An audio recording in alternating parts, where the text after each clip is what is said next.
Tēnā koutou katoa, nau mai ki te hui o te Pūroro Maherehere, Annual Plan, Long-Term Plan Committee I tēnei rā. Please let me, or Democracy Advisor, know if you intend to leave the meeting. E tū for the karakia.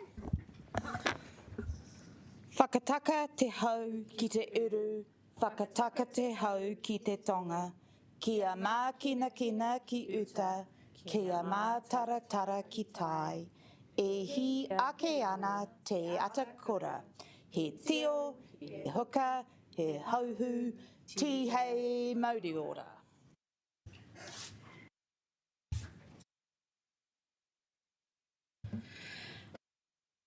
Morning tea will be at 10:10 a.m. and lunch will be at 11:15. My apologies, we do have a bruising schedule today, but you know, it will be, it is what it is, and I just want to pay credit to the Dem Services team in Haiti in particular, that we've had some people very insistent that they speak with us today. So they've done an excellent job at scheduling, and we just have to make sure we don't get hangry, so, you know, keep yourself nice. Right, so we will, apologies. So we have got apologies from Councillor Wolfe and Deputy Mayor Free for partial absence, and should we take an apology from the Mayor? I think we should. He does have COVID. Yes, he's got a very good excuse. Mā wai e tautoko. Councillor Day. So I'll now put the motion to accept those apologies. That has been moved and seconded. Time to vote. Oh, upside down remote.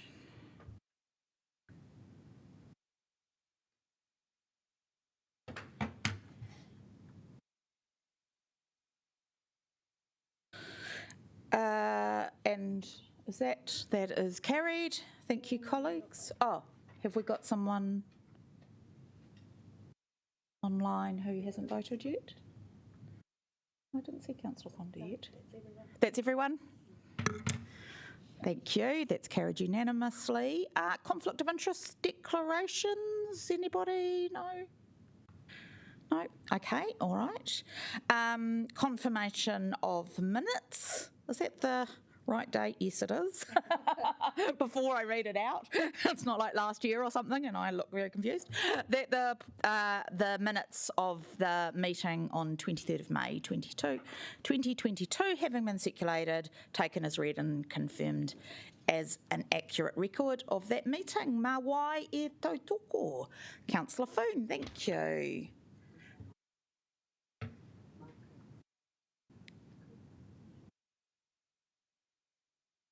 And if we could vote, thank you, colleagues online.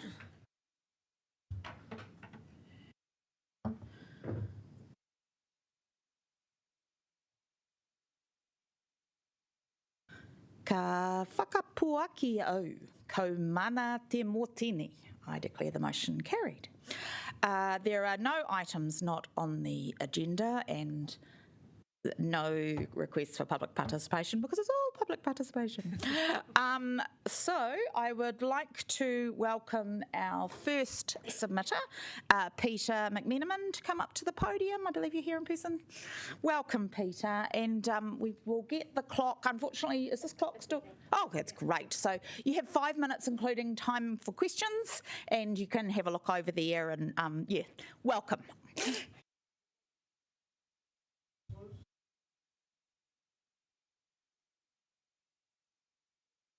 Submitting to a committee of this nature, so bear with me if you will. My name is Peter McMenamin. My wife and I have an apartment at Trinity Apartments at 19 College Street in Te Ara. We live on level 3. I've provided some photos of the building. It goes through from College Street to Vivian Street. There are 8 levels and there are balconies protruding from each apartment.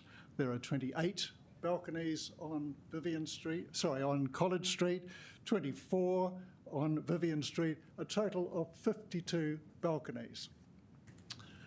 Now, we've been there since 2007. And the reason I'm here today is that there is a proposal to increase the encroachment fees for those balconies by, wait for it, 100%.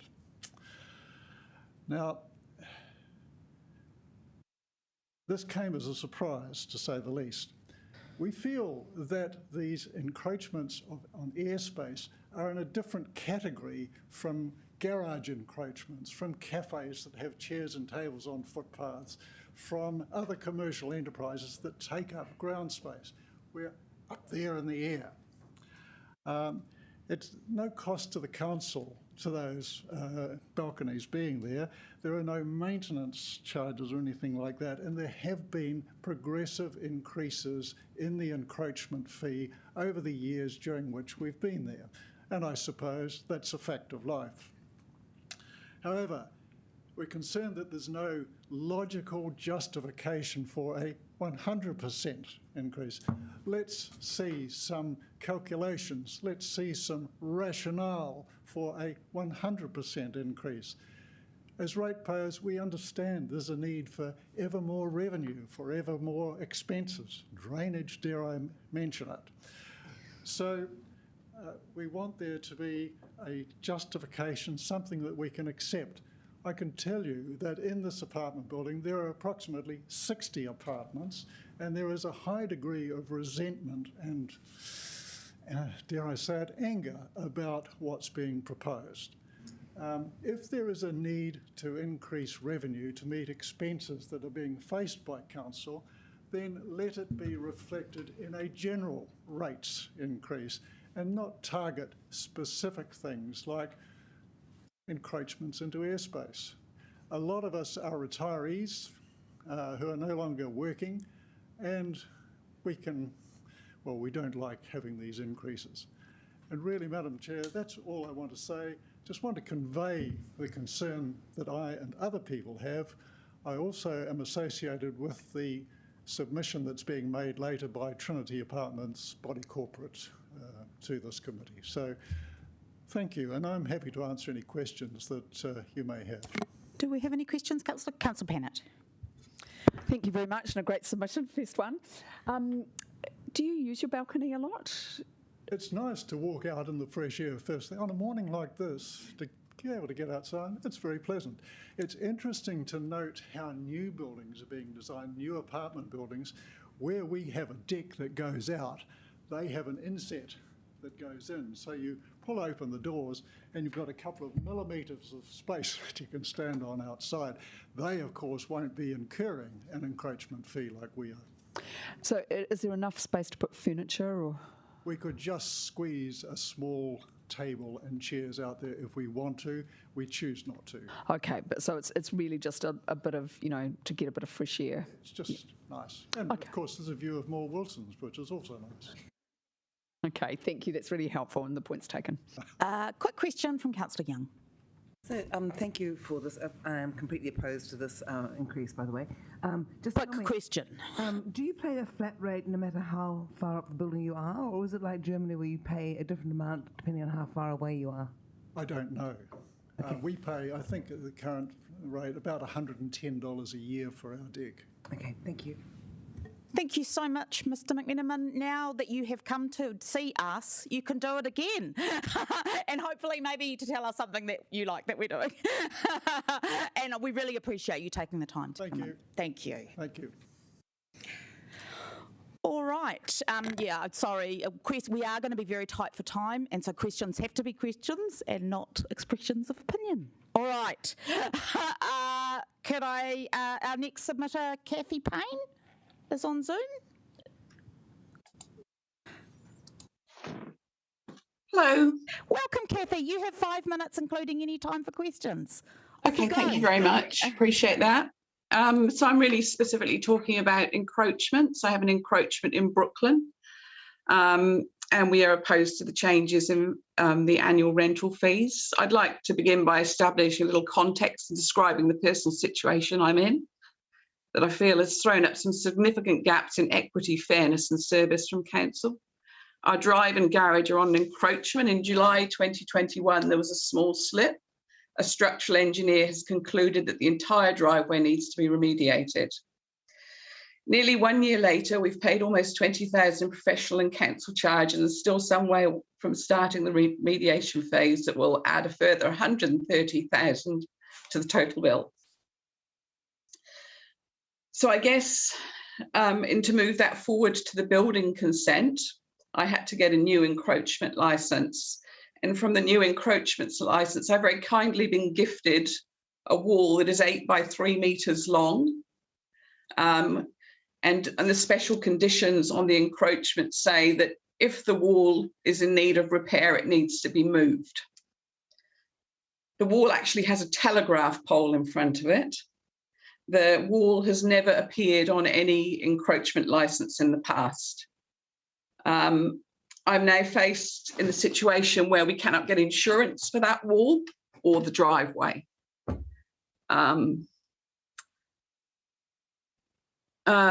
I say we haven't actually started on the remediation phase.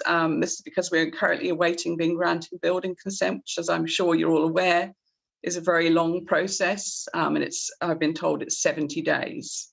So we're now nearly a year in. So to receive notification 2 weeks after finally signing the encroachment licence, which I feel somewhat bullied into signing because I can't get the building consent processed until I do that. And when I asked what would happen if I decided not to have my encroachment anymore, I was told the best I've got from the council is, it's not that straightforward. I don't think that's really acceptable, but it seems to be the response that you have. And I have been sent your no assistance policy 3 times by different separate people on your council now. So I guess what I would like to see is a complete review of the encroachment framework. It's unique to Wellington and leaves ratepayers exposed to unacceptable risks, liability and responsibility, risks that they will be largely unaware of, I think. I would like to see a collaboration between the council, encroachment licence holders, EQC and insurance companies to secure insurability over land and assets on encroachments. And I certainly don't agree with the fees going up just simply because you haven't done it for 10 years. That just tells me that it just wasn't very competent. Why hasn't it gone up for 10 years? So thank you for your time. Any questions? Thanks, Kathy. And I have just followed up with officers. We are going to just have a look at that individual case of what happened with you and try and get a bit more information and come back to you about that. So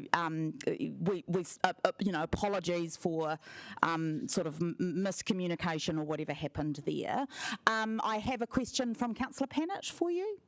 Sure. Thank you, Chair. You beat me to it. I was just going to ask you, Kathy, for an email address. I'm in charge of consent. So if you could, the officers, well, you know, from a political perspective, I don't want the liability. So yeah, if that could just be CC'd in just to make sure that we do follow that up, because I would be concerned if there was any linkage between the consent and the encroachment. So thank you. Okay, thank you. Will do. Any other questions, councillors? No, we'd really like to thank you, Kathy, for taking the time to come and share your experience with us. We appreciate it. Thank you. All right. I believe our next submitters are also online, Grant and Marta. Yes. There you are. Yep. Kia ora and welcome. You have 5 minutes, including time for questions. Off you go. Thank you. Okay, kia ora koutou, and thank you very much for the opportunity to appear and talk to our submission as it relates to the encroachment. My name's Grant Fletcher. My name's Marta Voss. And just to note that we are also associated with a submission you'll be taking later this afternoon from a group of residents in Wadestown. We just want to tell you about our experience with the encroachment we hold and what your proposed changes mean to us, and suggest a way forward at the end. When we bought our property 12 years ago, the encroachment came with property. It was our choice to buy the property and accept the encroachment and fees that went with it. They were reasonable and have been adjusted in accordance with CPI changes since that time. I'd also like to point out that in addition to the private benefit that we accrue, our encroachment provides benefit to the council and our neighbours through acting as a retaining wall on an otherwise unstable slope and supporting neighbours' access also across council land. The challenge that we now have is that we have no choice to pay whatever fee the council deems fit. We have little ability to quit the encroachment, nor is purchasing the land practical given the daunting additional cost and time of seeking a stoppage of road reserve with no certainty of outcome. This is not the first time we've looked into it, and both times we have been put off by the significant fees and the time involved. We, along with nearly 5,000 other encroachment holders, are essentially being held to council processes and whatever fee you choose to set. And we accept that a CPI-related increase in fee for service is reasonable. We would accept an increase linked to a general rate rise. A doubling of the fees with the prospect of rises in coming years of over $1,000 is intimidating, particularly as we approach retirement and fixed income. The result would take our rates and encroachment fees from a current $3,500 per year to over $5,000. It doesn't matter if you slow the increase. The final result cannot be seen as reasonable. I would like to challenge the council, any member of the council, to find an extra $1,000 in their budget per year to pay for fees. We're not rich, we're regular ratepayers. Cost of living increases affect all of us as well, but this increase may leave some in serious hardship. We have no choice but to pay the fee. We cannot quit our encroachment. And we feel that we are being targeted to meet shortfalls in council budgets when we have little other recourse. I would also like to point out that with approximately 81,000 households in Wellington, $1.5 million could be raised with a general rate increase to all of $18. So you have to ask yourself, is it fair to charge us an additional $1,000 or more? We feel this breaks the social contract, talking about fairness between government and citizens. We have no real practical way to buy our encroachment or to quit it. We would like to purchase it if the process could be made less costly and offer a more certainty of outcome. We ask that the council hold the encroachment fee rises to no more than the general rate increase until a clear, realistic and achievable path to purchase of encroachment is found. Alternatively, we would be willing to pay fair increases linked to CPI or inflation. Thank you for listening to us. Do you have any questions? Do we have any questions, councillors? Deputy Mayor Free. Thank you. I'm just interested in why you've got such a large encroachment. Is it just the way your section is? Is it because it's enclosed in your property? Because that is the figure you're talking about suggests there's quite a bit of land there involved in the encroachment. It's not a large encroachment. This is what we estimate based on the correspondence we received from officers that potentially the long-term rise could result in. This is not the immediate doubling, it's the subsequent process which is talked about at the far end, that the new way of calculating, this is what we could be faced with in about 5 years' time as we approach retirement. Okay, thank you. Grant and Marta, thank you very much, and I appreciate the time. Obviously, I've met with you, and it's good to hear you again and to have all councillors to hear your concerns. Thank you. Thank you very much. Thank you. Kia ora. All right. Our next submitter is Steve West, who's here in person. Kia ora, Steve. And you have 5 minutes, including time for questions. Great, thank you. Tēnā koutou. I'm speaking today about an opportunity for council to acquire 334 hectares of significant land from private urban landowners. As an example, this part of our land in Nio is worth about $500,000. And I've described it as, nestled in this quiet suburb of Nio, is a significant natural area comprising trees such as mahaui and rangiora, while the options for use and development will be limited once the district plan is notified. This opportunity provides council with a unique chance to own and preserve this commonly found bush. Some key points to note. It's around 885 square metres of steep sloping land with difficult access. It's got annual costs of about $8,000 a year, covering rates, trapping and weed eradication, removal of exotics. It's close to prime forest remnants located in Trilisic Park. And it's also home to indigenous threatened fish in the Kaifora forest stream, some 300 metres away. Less notable features include Triscantia, blackberry and ivy. There's also a conservation covenant on the land which may conflict with the district plan. Future value once the district plan is notified is priceless. Having listened to council meetings more than I ever intended, I wanted to reiterate this statement. Councillors, we are facing a climate emergency. Now is the time for bold action. Well, the key point is, creating SNAs on private land is not bold action and will not address climate change. Rather, it shows weakness by imposing bad policy that is already causing more harm than good. If Council were bold, it would abandon this poorly thought through policy and instead work alongside landowners to seek better Indigenous biodiversity outcomes for all Wellingtonians. But in the absence of bold action, Council must fully compensate impacted owners before more native bush is destroyed. By my estimate, the 334 hectares of SNAs on private urban land is worth just under $2 billion. So compensation may cost Council $600 million, and the long-term plan, as I raised last year, must allow for this cost. Thank you for listening. Thank you, Steve. Are there any questions for Steve? Just with the SNA policy, do you think that if it carries on in the way it has been, that we risk undermining people's genuine commitment to climate change?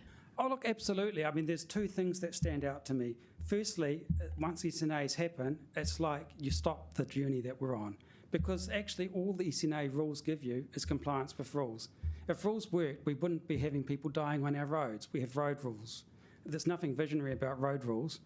So SNA rules aren't going to provide great outcomes.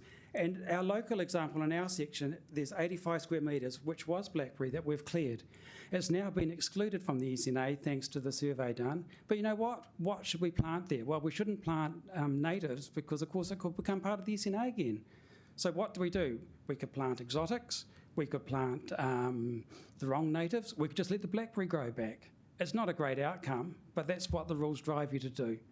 Why would we do that? Well, if we don't, we lose our view. So is SNAs going to deliver good outcomes? No, not really. We've already seen the trees coming down. The landfill is full of lots of green waste. If you go and have a look right now, it's loaded, it's chocker. Trees are coming down right now. Thanks, Steve, for taking the time. And I want to apologise for all the council meetings you've had to watch. Nobody should have to do that. Thank you very much. We appreciate that. Is our next people from VUSA? They are not here yet. They are scheduled for 10 though. Let's just have a little 5-minute break. But be back, councillors.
Catherine and Hannah. Kia ora. Kia ora. How's it going? Lovely to see you. And you have 10 minutes, including time for questions. Sweet. Can you hear me okay? Yes, we can hear you and see you. Everything's perfect. Great. Just what's it called? A preamble. I do currently have COVID. I think I possibly actually may have given it to the mayor, but that's okay. Oh my goodness. I know. It is interesting. Anyway, cool. So kia ora everyone. My name is Catherine Blow. I am the engagement vice president and I am joined by Hannah, who is the campaigns officer. And yeah, we are from the Victoria University of Wellington Students Association, or VUSA, and we represent the over 22,000 students who attend Te Heranga Waka, with the vast majority living in Pōneke. We'd like to thank you for the opportunity to submit on the annual plan for 2022/2023. VUSA advocates for a city that is safe, affordable, and environmentally friendly, that provides a place for students to grow and study to the best of their abilities, which is reflected in our submission. For the first issue, community housing, under Decision 1, VUSA supports option B to establish a community housing provider. VUSA supports an increase of more affordable rentals, which will provide long-term housing security for new tenants and have access to the income-related rent subsidy. Additionally, we believe specific accountability mechanisms are needed to ensure this community housing provider is designed well. VUSA urges the council to do everything in its power to make housing more affordable for students and for all people, particularly amidst the current housing crisis. For Decision 2, VUSA supports option B of setting up a leasehold community housing trust with broad responsibilities, and would like to note that we prefer option A over B as well. We believe that the community housing provider should hold broad responsibilities to simplify matters for tenants, and that option B would enable this community housing provider to focus on new housing supply. VUSA supports a greater quantity of safe and affordable housing being built, as it would benefit Pōneke and our student population. And I'll hand over to Hannah. Kia ora. So for the landfill, VUSA supports option A. However, we want to emphasise that much more should be done to reduce waste going to the landfill in the first place. Option A is preferred to option B because use of incinerators is more unsustainable in the long term and disincentivises waste reduction. And option A is preferred to option C because we believe our city should take responsibility for our own waste. But yeah, we want council to further prioritise and invest in waste reduction. We recognise that dealing with sludge is a current barrier to this. But yeah, we don't think this should justify inaction, and ideally would like to see plans for the sludge minimisation facility to be accelerated. Long-term waste reductions require investment and preparation ASAP. So we'd love to see increased funding for upcycling and waste reduction initiatives, including for organisations like KaiCycle and the Free Store. With regard to the other proposed changes, we total the increased support for city housing tenants, and we believe this sort of action to be absolutely necessary in our current housing and cost of living crisis, not only for city housing tenants, but for all renters, especially for students and disadvantaged communities, as Catherine mentioned. Yeah, again, housing quality and affordability for students in Pōneke is dire, and we want to call attention to this specific issue as it has been overlooked in the annual plan.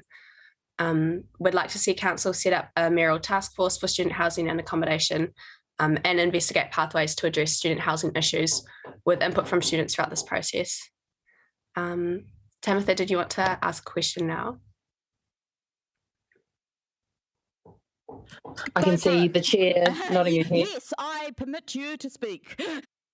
Thank you very much. Hey, I was just wondering, have VUSA had conversations with the university around the Gordon Wilson apartments, just because those are kind of like an obvious place to put housing.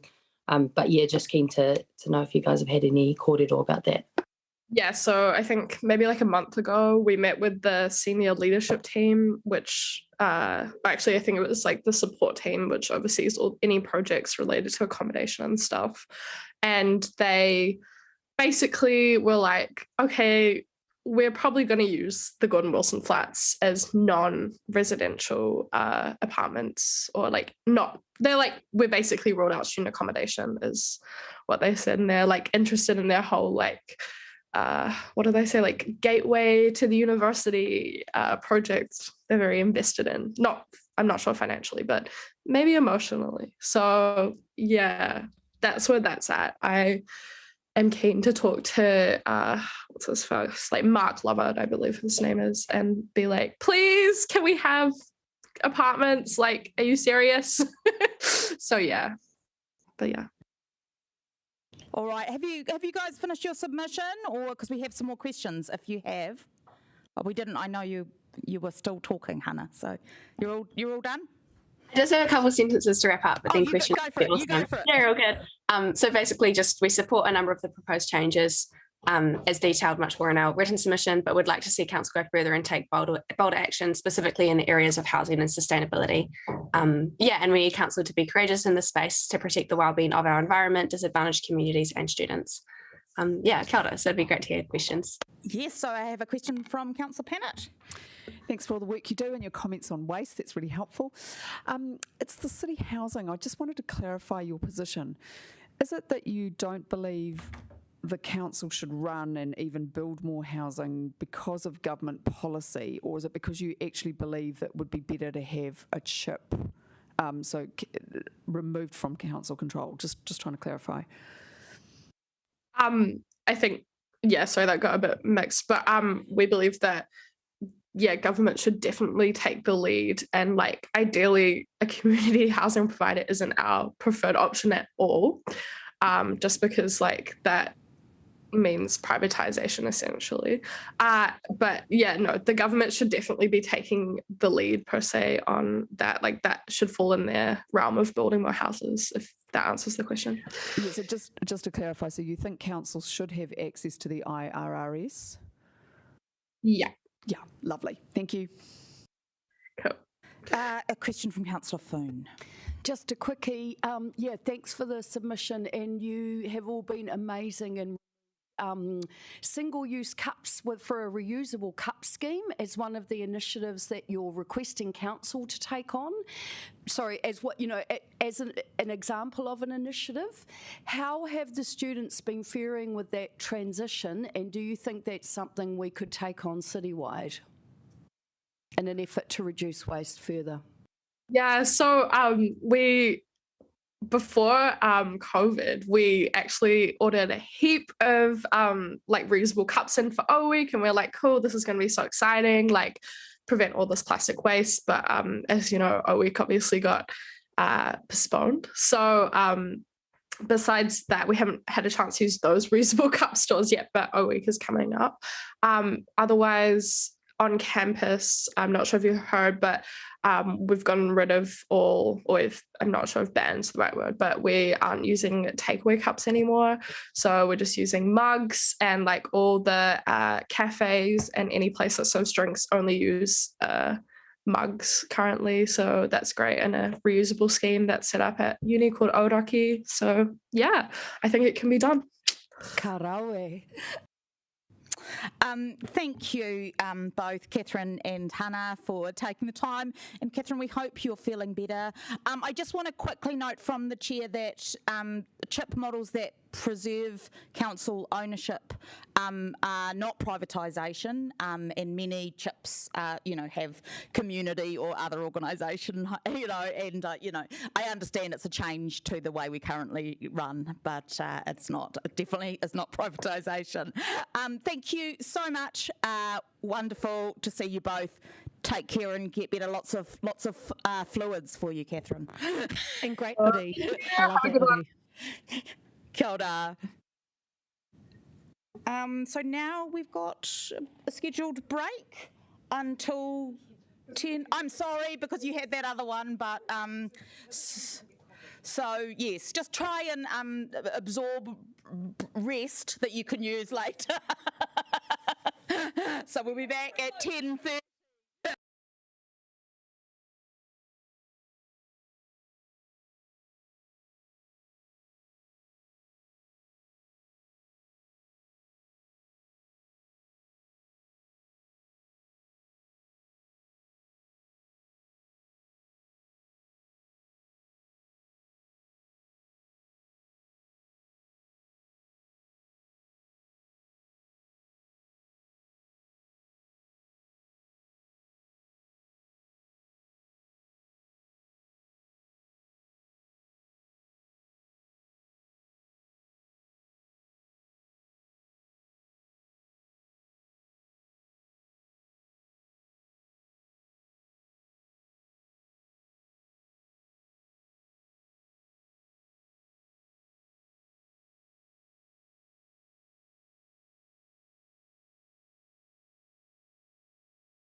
2 hearings. I'd like to welcome Brett.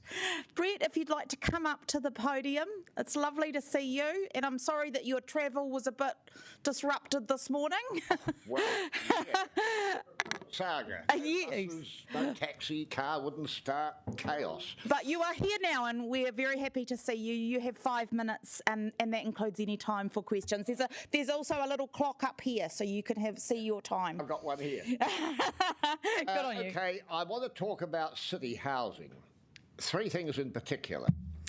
First, the huge rise in market rents in recent years has meant that even the 70% rate offered by city housing has resulted in increasing numbers of tenants paying an enormous proportion of their income in rent, and to the point where they become seriously stressed financially.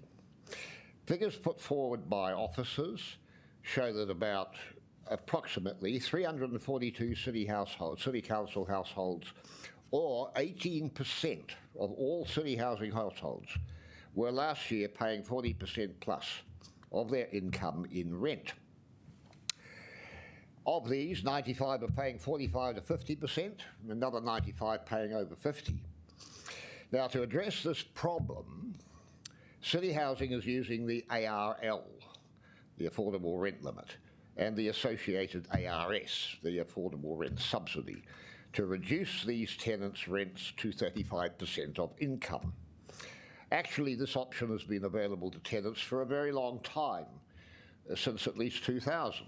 In fact, in 2005, the ARL was actually reduced from 40% to 35% as part of the then Social Housing Policy Review, and it's remained at 35% ever since. Now, I imagine that it was infrequently applied for in the past because the rent of 70% of market rate was, for many years, reasonable for most tenants. It's not anymore, as we all know, because of the rising market rents. And it's become the only means to help many tenants who are paying a huge proportion of their income in rent. Now, why am I talking about the ARS? Because there's a problem. The accommodation supplement, a payment received by probably the great majority of city housing tenants, is being treated as income. Given that this payment may be, say, $80, $100 a week even for many tenants, its inclusion as income seriously skews the relevant calculations for the ARS by bringing down the rent-to-income ratio to 35% or less. Now, documentation available shows that, rightly or wrongly, the accommodation supplement always has been treated as income, at least for the purposes of calculating the magic 35% figure. Whether this is appropriate or not was an issue that came up in 2020 when the proposed new rent scheme was being debated. Many felt it should not have been treated as income. Fleur Fitzsimmons said, quote, "It didn't make sense." The Minister of Finance said, quote, "It's not viewed that way by the government. I urge Wellington City Council to reconsider this proposal." Unfortunately, this matter was never resolved because the whole proposed new scheme was abandoned, as you all know. And here we are today, going through it all yet again. Unfortunately, this matter went up. Okay. Now, I'm officially informed that the accommodation supplement is still treated as income for the purposes of applying for the ARS. I don't believe it should be, and that it should be treated as non-income, just as special allowances such as the disability allowance, the winter energy payments, and so on are treated. And in regard to the disability allowance, that in the council relevant documents is specified as not included as income. Check it yourselves. Now, 2 other things I want to comment on. At the moment, the deed of grant allows City Housing to rent out 5% of the asset any way it likes. City Housing have done that by renting out about 60 or more flats to existing CHPs. Why? Well, it's because it's a win-win situation. City housing gets full market rent, which helps reduce the current operating loss. And the CHP gets the IRS, okay? Unfortunately, this means that a city housing tenant might be paying, say, $270 a week for their flat, not unlikely figure, and their neighbour, a CHP tenant in an identical flat with identical market rate, is paying, say, $100 less. Where's the logic in that? Where's the fairness in that? The system is broken. Now, this has been a matter of comment and concern within the tenant community, okay? And if and when we all move over to become tenants of a newly established CHP, I say if and when, nothing will change. We'll all still pay the same rent. Meanwhile, any new tenants coming into vacated units, because some of us will die or go into care or win the golden kiwi or whatever, okay, they will pay only 25% of income, and the CHIP will receive the IRS. I'm sorry to interrupt you, Brett, but you are out of time. If you, I know, isn't 5 minutes quick? But if you could could you just? I'm sorry, I didn't ding. But if you could just quickly wrap up, if there's a final comment you'd like to make. Look, the bottom line of what I'm on about here is the whole system's broken. We've had the IRS campaign by the tenants, you all know about that, I don't need to explain it.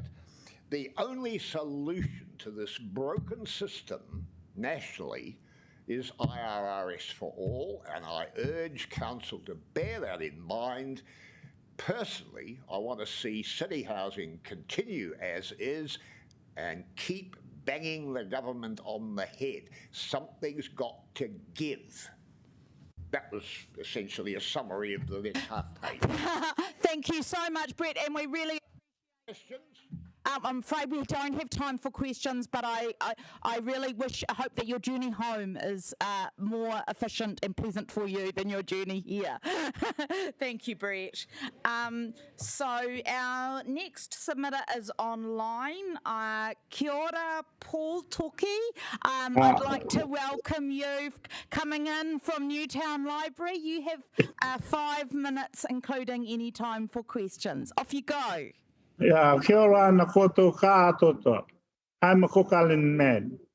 And I came here about this 5 years ago. I was been invited to a 10-year plan for New Zealand. And I didn't finish everything I want to say to you people. And my time, 5 minutes is all finished. To me, I want to finish it up now. My idea is to make to save money and to make money. There's something is important to all of us is people can't see it. Yes, I start talking about this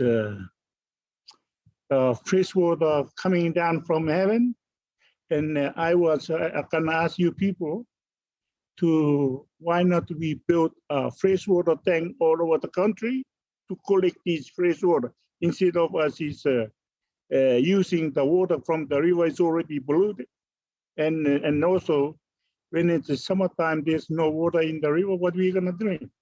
That's why I thought why not we start building a freshwater tank and collect all this water around the country. And then the other one is thinking about is I talk about where I came from, my park. There are 31 tenants at my park. To me, it's because of the council talking about there's not enough money to pay that, to do that. I thought maybe a good idea to take $1 out of our rent, open a new bank account. This money to help the maintenance of the complex. $31 a week, $124 a month, $1,488 a year, plus all the other unit complex around Wellington, put all that money in that account and nobody allowed to touch it.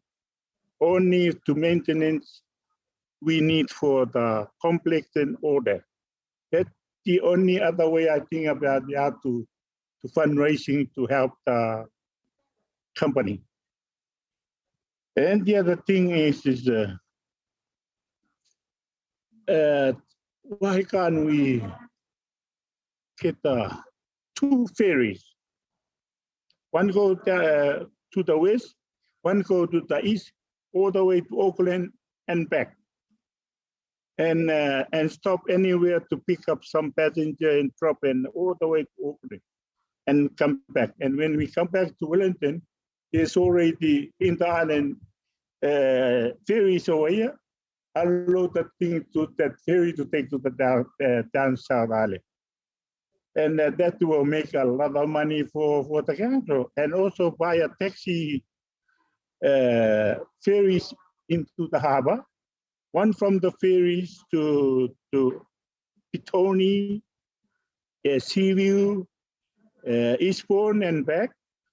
And one go to Te Papa, to Miramar, where Peter Jackson is moving, to Shelley Bay when it's ready to build to make the tourist attraction, to Seatoon, to Island Bay, to Oreo Bay, and back. I think we will make more money from there. And then it's what else are you? Oh, and the other thing is before I rent one of the units at Oba Street, I signed a contract. On that contract, it never say the council got to put the rent up every year. I think the council are robbing us. There's nothing to say on that contract. This is wrong because council putting our rent up every year, and that is not right. Because they should have tell us before we go and rent the place, they're gonna put the rent up every year. This is wrong. The same with the government, the same the landlord, the same thing. Because the other thing is about this, all this problem is around the world. We can't help it because there's a lot, the people are they are dying, there's no food and everything else. What are we gonna do? The only way we can do is someone to control our money the right way. Excuse me. Whatever we get into our hand. Excuse me, I'm so sorry. You're out of time. That 5 minutes goes very quickly. But I just want to thank you for taking the time to come to Newtown Library and talk to us. And I hope you will say hello to the librarians there for us. Hello, everybody over here. Thank you. Thank you for listening. Thank you. Bye-bye. Yeah. Bye. All right, and I'd like to welcome our next submitter, Rona Carson, who's zooming in from the Newtown Residents Association. And you have 10 minutes, Rona, including time for questions. I know you're well used to this routine. Thank you. Thank you. The first thing I want to talk about is the funding for repurposing the old Newtown Workingmen's Bowling Club and grounds. Just as a reminder,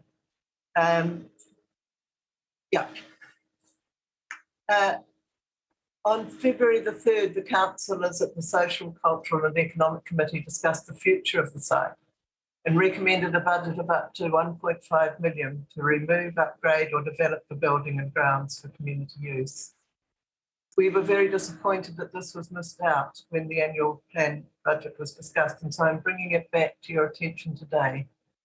We hope that leaving it out of the plan was an oversight and that it will still be possible for Council to remedy this and agree to include it in this year's funding. A quick review of the recent history of the club. Actually, Eddie, you moved on too soon. I wanted just to talk to the previous photo. Is it possible to bring it back? Yeah, thank you. You'll probably remember that many other bowling clubs have had an ageing and diminishing membership, and its lease was in question for a long time. However, even through the difficult times, it was always really valued by the community as a venue for recreation. And as you'll see from this photo from 2018, even though the serious bowlers were dwindling in numbers, the casual games were really enjoyable family activity. Okay, so now the club finally closed at the end of May 2021, and now we could have the next photo. If we could. Yep, there we go. It's been sitting empty and unused since the bowlers moved out. And by mid-February this year, this is what it looked like, thoroughly overgrown. The windows were boarded up because they were being broken. However, we could have the next photo now, thank you. Yep, but fortunately, the contractors had already started doing a bit of a cleanup, and this is how the site looks now. And then if we could have the final photo as well, next. Yep, that's right, thank you, and that's the final photo. So we are pleased that efforts are being made to keep it maintained. The grass cover's pretty good, and the grey paint looks like the council issue for covering graffiti. We're very grateful to our councillors for advocating for keeping the building, not demolishing it, because we feel strongly that any future use of the site for community recreation will be very much enhanced by having access to an indoor space. However, we are worried that the longer it's left unoccupied, the more dilapidated it will get, with the possibility that it might lead in effect to demolition by neglect. If the funding has to wait for another year, then we assume that any work on the site will be equally delayed, and we'd love to get on with the redevelopment. We're just one of the numerous community groups of individuals who are very interested in the future of this site. You heard from several of us on February the 3rd, and we're now standing by waiting to make use of this valuable asset, and we do hope that we don't have to wait much longer. So, and now I want to talk briefly about funding council housing, but I don't want to run out of question time. And I'm not quite sure where I'm up to, but I'll talk. We've got 6 minutes left, Rona. Okay, thank you. Okay, so just briefly, and if you could read our written submission. Unfortunately, we couldn't reach a consensus about which option to recommend. But one thing that we can agree on is that we support continued council involvement in the provision of housing. Our observation is that the council's been very successful with its housing, with 3,000 plus units, and the tenancy services do an excellent job. And we agree that it's a social service, and we don't expect it to be run purely as a self-sustaining business. But there are very real concerns to agreeing to fund city housing through rates and borrowing if this means a really punishingly large rates rise. And superficially, the proposal to create a community housing provider seems like a solution, but we think there are too many unknowns to wholeheartedly endorse it. At present, there's a lot of dissatisfaction with contracted out council services, and it seems like an odd time to contract out a whole new area of service. We think we would need to know a lot more about accountability for the level of service and how this will be maintained before being sure it was a good option. And we're also unclear whether there would really be a substantial saving in the costs that the council would end up paying for. We think all of that financial information would be commercially sensitive, and that's why it's not publicly available. But we hope that you're all looking at that carefully so that that you do get the best deal. Okay, so I'll stop there and wonder if there's any questions. Do you have any questions? Councillor Fitzsimons. Thanks, Rona. And I have just again followed up on the commitment and agreement to include that 1.5 million in the next annual plan. Oh, so good, just so you know. good. My question really was around the Newtown Working Men's Bowling Club and the importance of that to people in Newtown. Could you just give us an insight into how important that building and surrounding land is? Well, it's one of the very few, it's a unique space. Wonderful big outdoor area, and including the club rooms in the Dion means that we can have activities there without being afraid of being rained off, depending on what it is. You could be having a Tai Chi class outdoors and be able to move it indoors. For small events, you could have an indoor venue as well as an outdoor. And there's a whole lot of organisations who are really keen to use it, from artists. We were delighted to see that the council draft of a plan had a stage in it. So that clearly that would be an approved use. And that was really exciting. Does that answer it sufficiently? Yeah, that's a really helpful insight. Thanks, Rona. Any other questions of Rona? I also want to note, Rona, that I have also followed up previously about the Newtown Bowling Club. So we will get an answer on this. And yeah, no more questions. I'd like to thank you very much, Rona. It's always nice to see you. And we appreciate all the work that you do. Thank you. Thanks very much. Right. Bye now. All right. Evan Dumbleton is here. Welcome, Evan. You have 5 minutes, and that includes any time for questions, and we've got a timer up here so you can take a look. So welcome. Oh, good morning. I'm here as a encroachment licence holder for the last 14 years. It's always been a good service. The council always been helpful. I currently pay $6 a week for a parking encroachment. By any standards, that is too cheap, though the neighbours will have me tarred and feathered for saying that. It's unrealistically low. $20 would seem to be a realistic figure for, I've seen advertised for suburban parking. So no worries about immediate doubling.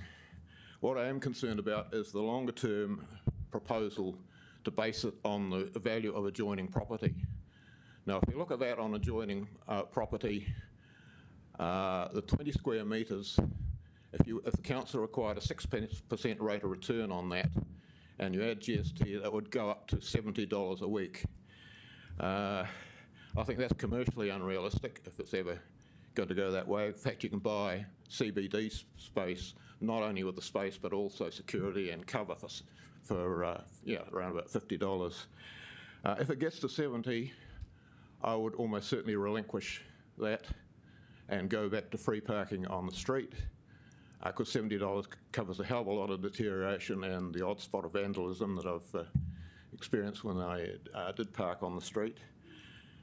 And I just wonder whether, if it gets that high, you're going to have unintended consequences of A, moving parking back onto the street, and B, actually not achieving the sort of income increases you wanted. So I'd say, yeah, set it on a commercial basis. After the initial one, increase it gradually and watch for these unintended consequences. Though I haven't got an adjoining piece of land, those ones come into stark relief when you start looking at the value, because you say, oh, it's worth the same as the property it adjoins because you're using it as your property. But no, I don't think so, because it's you've got no rights. You can be told to vacate it and remove all your stuff within a month. You can't use it for plot ratio consideration or light planes or boundary clearance. And I don't think it's can be valued anywhere near that. And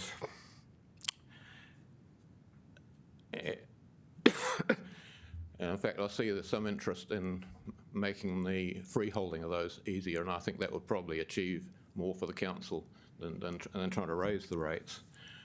One thing's been clear talking with the neighbours, there are a significant number of encroachments that are just not licensed, whether they're omitted to licence or people who just encroach sneakily. And it was also obvious when I was looking for this place, because it's very, very easy to spot, because you get your council your council aerial photo overlaid with the boundaries, and hello, that's gone beyond there. But when you check on the do your due diligence, no, there's no encroachment fees. How common is this? It's very easy to spot, and I just wonder whether the council can check how much of an issue this actually is and how much income it's missing out of. And really, to just sum up, I think the current encroachment fee is too low.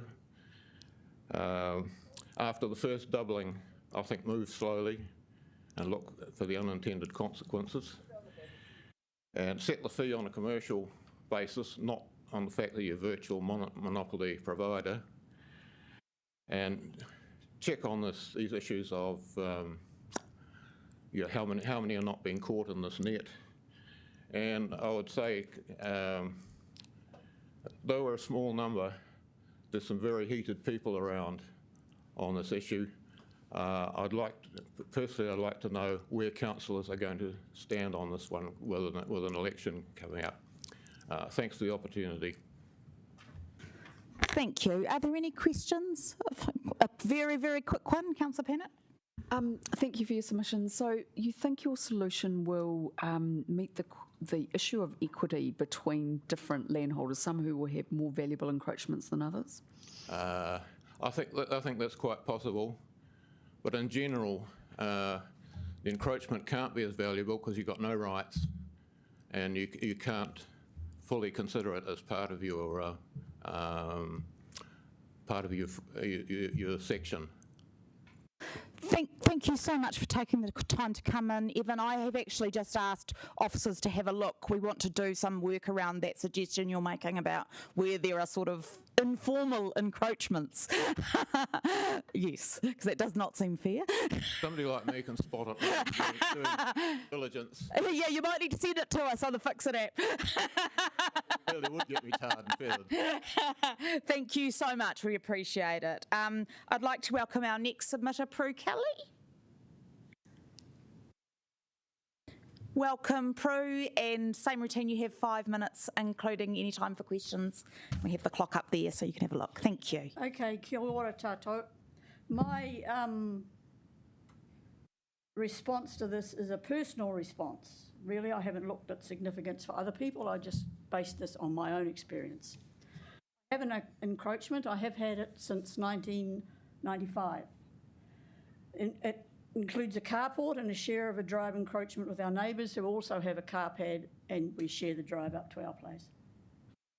It's quite a large encroachment. Actually, to call it an encroachment is a bit of a joke because it is really an expensive construction built out on the side of a hill just below the Beacon Hill Reserve over a bit of valueless land. Those of you who have driven across the pass of Band up English Street will know the area I'm talking about.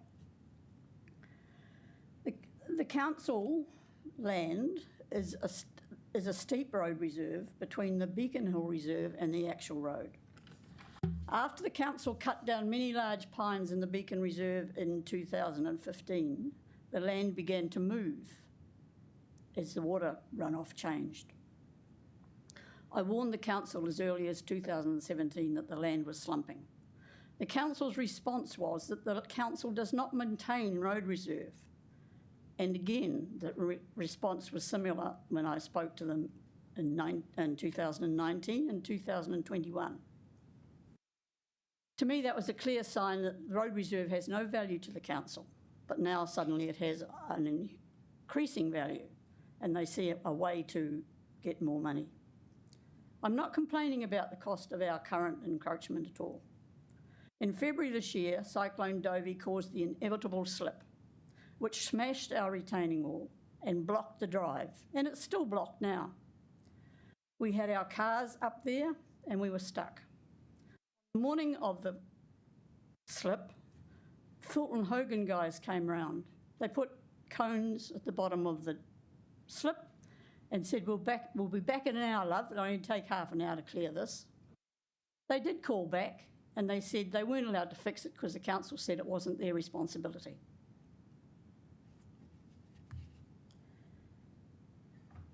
It is the council land flopped on our encroachment that has stopped us from benefiting from the amenity of our encroachment. I believe the council should be responsible for their own dirt. I believe there should be some provision for a rebate, and this is my first submission, a rebate or a refund for the length of time this amenity is denied us. It's the council dirt blocking our drive. And I just note, although I'm not playing on your heartstrings, during this period my husband died. We had to cart him up and down to the ED, up and down to the hospice, up and down to the caretaker, undertaker, up and down back to the house, up and down to the hearse. I think in 10 times we had to lump him over the slope. Our drive is still blocked. I endorse the easing of the process to buy the land, the encroached land, although I probably couldn't afford it now, I'm on a fixed income. Because had we owned the land, EQC would be fixing our retaining wall. Had we even had an encroachment, we would have, the position would have been different. People with encroachments are doubly disadvantaged. The council and EQC do nothing. Now the council proposes to double the encroachment fee. I think it's a bit of a cheek. And I think it's also wrong to base the cost of the encroachment on the value of the land. It should be on the amenity, the value of the amenity provided. Thank you. Any questions? Prue, I just want to note that I have asked officers to follow up your particular case and what happened with your driveway and what the status of your driveway is. Well, I spent the last 3 days filling skips and I just about can drive up. Okay. So they're a bit late. Well, I'm very sorry, and especially under such a difficult time. We are nearly out of time, but if there are any questions, I don't think there are. So I'd like to thank you for taking the time to come in, and sorry about the delay with that. All right, I'd like to welcome our next submitter, John Nees. Hope I'm pronouncing your name correctly. Welcome, John, and again, you have 5 minutes, including time for questions, and we have a clock up here so you can have a look. Thank you. And you are pronouncing it correctly. Some people do say Neas, but fortunately not very often. Thank you for giving me the opportunity to speak to you today. Before I address my concerns about encroachment fees, I would like to acknowledge that I accept that we receive some benefit from the land on which our car is parked and that we should pay something for it. I'm greatly concerned, however, that the council proposes to double the encroachment fee. In our case, the fee for the current financial year is $440. It would increase to $880 if the current proposal is accepted. My wife and I are pensioners on fixed incomes, so this would not be easy for us. Our preference would be for the fee to remain the same, or at a pinch for the current policy of increasing the fee in line with inflation continues. Any questions? Taken nearly as much time. Maybe I should give some of my time to the people behind. Right. Okay. Mr. Naser, thank you so much for taking the time to come in, and we appreciate a clear, succinct submission as well. Thank you. Thank you. All right. Is our next submitter David Harkness online or here? Oh, here. You're here. Look, I should. if I'd seen the merch, then I would have picked it up. So, David, you have 10 minutes, including any time for questions. Thank you. Thank you. Heidi wanted a video stick. All right. Brilliant. Fantastic. So I'm just, before we play that, I'll just quickly introduce. So I'm David Harkness. I'm from Capital BMX, but I think I'm really speaking on behalf of the thousands. Shall I take this off? Is that better? Yes. Thank you.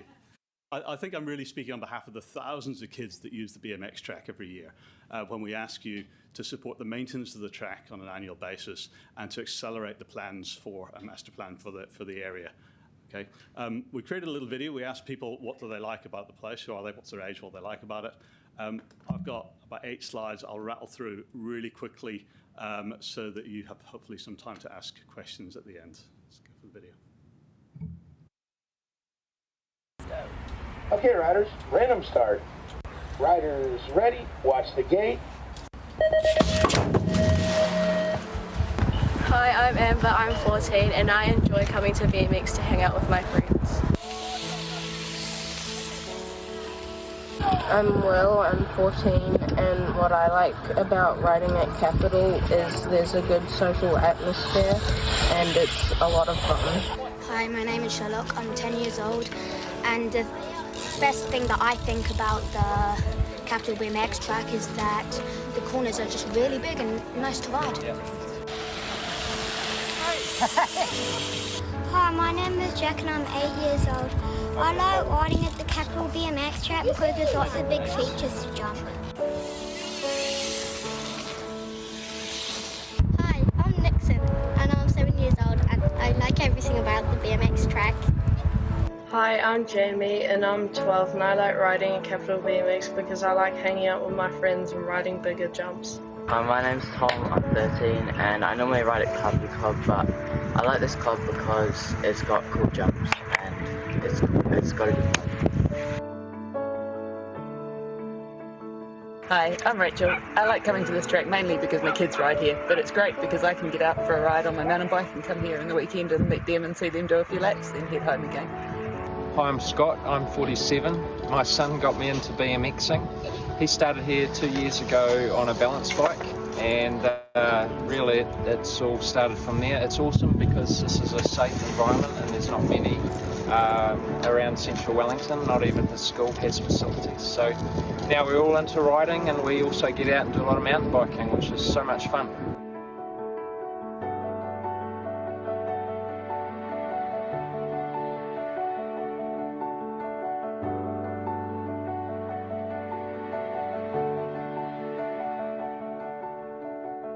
Sorry about the quality of the download. I had it on the memory stick.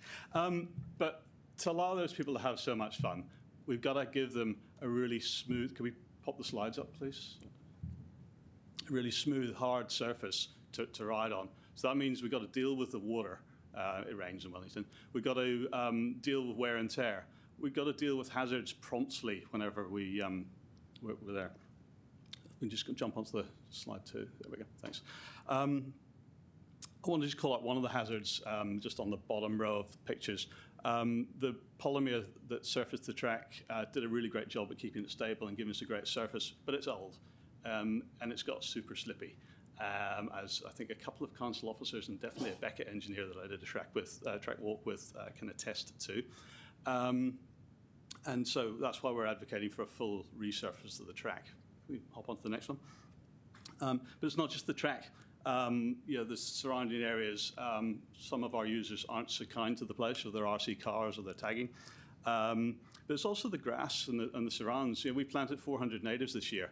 It was a little bit demoralizing when we lost 10, 15% of those just through the growth and strangulation.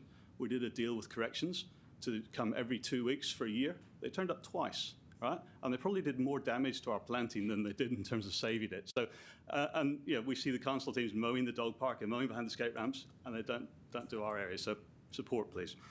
Jump on to the next one. We have not been idle. We have spent 1,000 hours since July working on the track. So some of the big projects in terms of fixing subsidence issues and putting in timing loops and things. But also just on the regular, ongoing, every single week, watering, rolling, screening the track. It's 1,000 hours. It's not sustainable for such a small club. Okay, so we need to get some contractor support. If we can jump on to the next one. But contractor support costs us money, all right? We've put in 18 different grant applications for almost $300,000 over the course of the year. We've been successful for 61,000, which has been really good. It's allowed us to do the fencing, the signs, fixing the subsidence issues and the track. But we've been rejected 7 times for resurfacing funds, okay?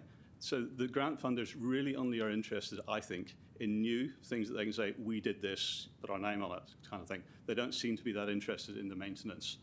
So if we can jump on to the next slide, if you can take the burden of maintenance off the club, if you can fund that for us, we can move and work with you to drive much more benefit. We can reach out to all of the different groups. Now, we had a fantastic session with the Revolve ladies introducing them to BMX.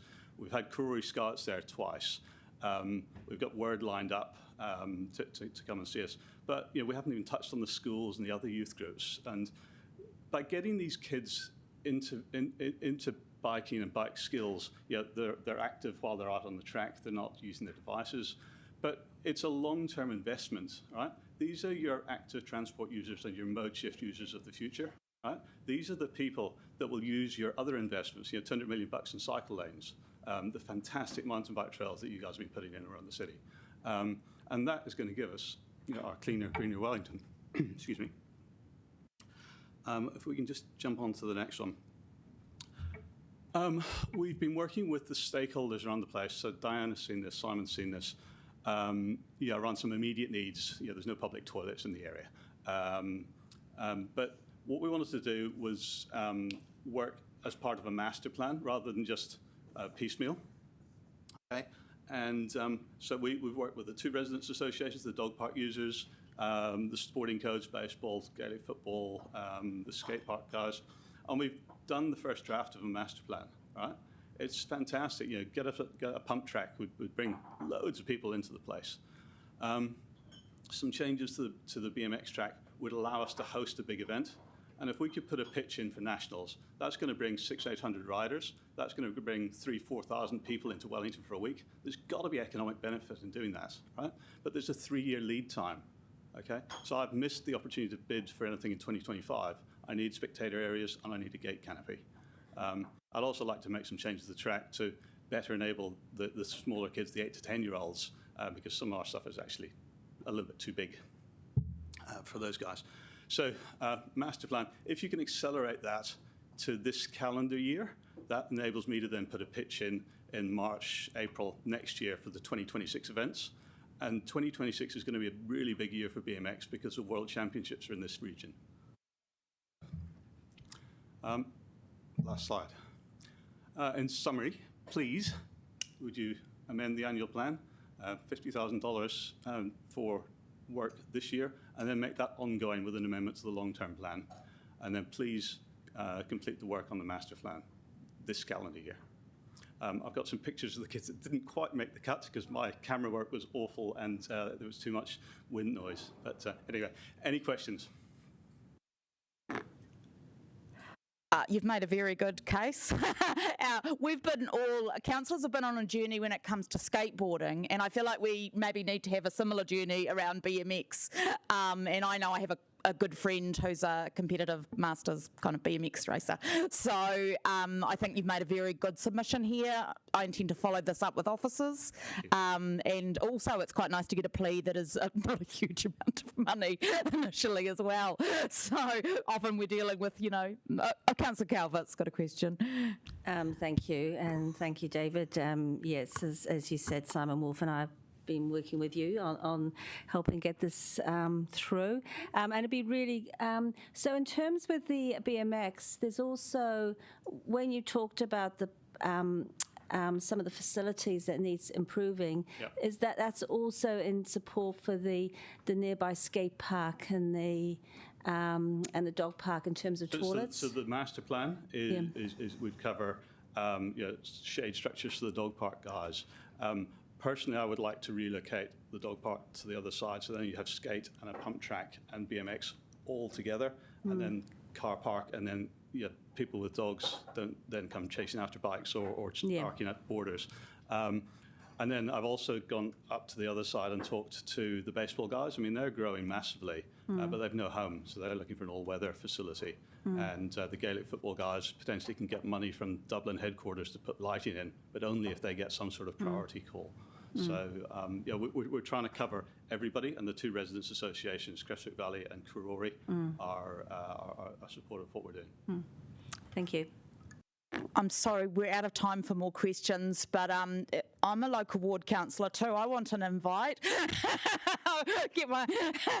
All right. Thank you so much, David. Appreciate you taking the time to come in. That's great. And now we're going. It's our final submission before our early lunch break, and they're online from the Property Council. Welcome. You have 10 minutes, including any time for questions. I'm sure you're familiar. Thank you. Yeah, great. Well, thanks for having us today. I'm Catherine Wilson, Head of Advocacy at Property Council New Zealand, and I'm joined by Leonie Freeman, who is our CEO, and I appreciate the opportunity to be able to speak. So Property Council is the fourth largest industry in Wellington. Wellington's property provides a direct contribution to GDP of $4 billion, 10%, and employment for 20,640 Wellington residents. We connect property professionals and represent interests of 134 Wellington-based member companies across the private, public and charitable sectors. We're extremely disappointed to see that the Council has proposed to increase the rating differential from 3.25 to 3.7. If adopted, this will be the highest rating differential in the country. Businesses in Wellington have dealt with the negative long-term effects of rating differentials since the 1990s. During that time, the rating differential was increased 6 times, with a number of companies, mainly banks, moving their head offices to Auckland. If this increases to the rating differential is adopted, this will continue Wellington's legacy of driving away business. The Council claims that the proposed adjustment will keep the overall increase in rates for both the commercial and residential sector on an even level. Increasing the differential will reduce the impost on residential ratepayers relative to the increase in capital value, as residential values have increased greater on average than commercial values. However, this will only result in the commercial sector paying a much higher than its share in capital value. The Council has not shown any evidence to show that the commercial sector will receive any extra benefit from paying more rates. All of this shows is that Council's unequal treatment towards the commercial sector.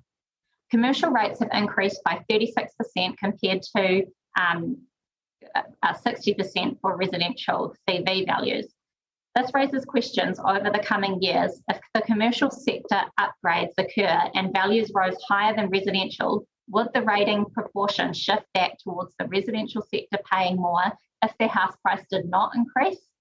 Not to mention the average rates increase of 8.9% is an average increase. That's the number of a number of businesses will actually be faced paying more than 8.9%. So this leads us on to the cumulative effect approach. We've done it in our written submission, and the cumulative rates and fee increases in Wellington will have a noticeable negative effect on to revitalise Wellington CBD as a vibrant place to live, work and do business.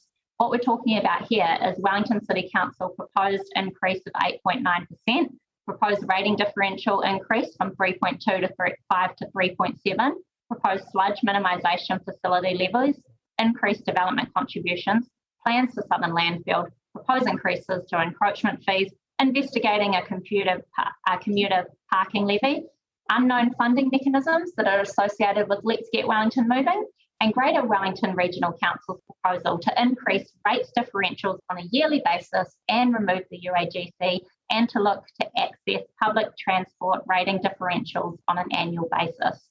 So as city leaders, you should know that it's not just an 8.9% average rates increase. Think about the wider context for the commercial sector. All these various proposals are creating an uncertain and challenging post-COVID-19 environment for the commercial sector in Wellington, with little explanation from the Council as to the overall rates increase will mean for each different sector in Wellington. I'm sure on Monday and maybe earlier today, you've heard on the flow-on effects that rating differentials have on businesses. However, the proposed increase will have a flow-on effect on all members of the community, not only the commercial sector. Property owners will be forced to recover these costs through increased rental levels, while business owners will have no choice but to recover these costs by passing them on to the end consumer. In other words, cost of living increases. Following a survey from our members, 85% opposed the increase to rating differentials, with 7.5% being unsure. Many felt that businesses have already been disproportionately affected by the current proportional rating split and continual rate increases for the commercial sector. An increase to the rating differential will not only further exacerbate this inequity, it is also important that both the commercial sector and the residential sector pay a fair proportion of the total rates take, as it is often the level of commercial rates paid is disproportionate to the level of services rendered. To put this in perspective, we've had a member provide us with a commercial property with similar CVs based in Wellington and a commercial property with a similar CV based in Auckland. In the example that we have, the Wellington commercial property pays 3.2 times the equivalent of rate in Auckland, and that's based on the 2021 rates alone. So looking at the numbers, the Auckland property pays $80,364, where the Wellington commercial property pays $262,410. So of interest, if that Wellington commercial property was actually converted to residential apartments, that rates bill would be $82,824. This example shows that continual increases on the commercial sector runs an imminent risk of driving away the private sector, in particular head offices, to relocate and or establish hybrid or digital offices post-COVID-19.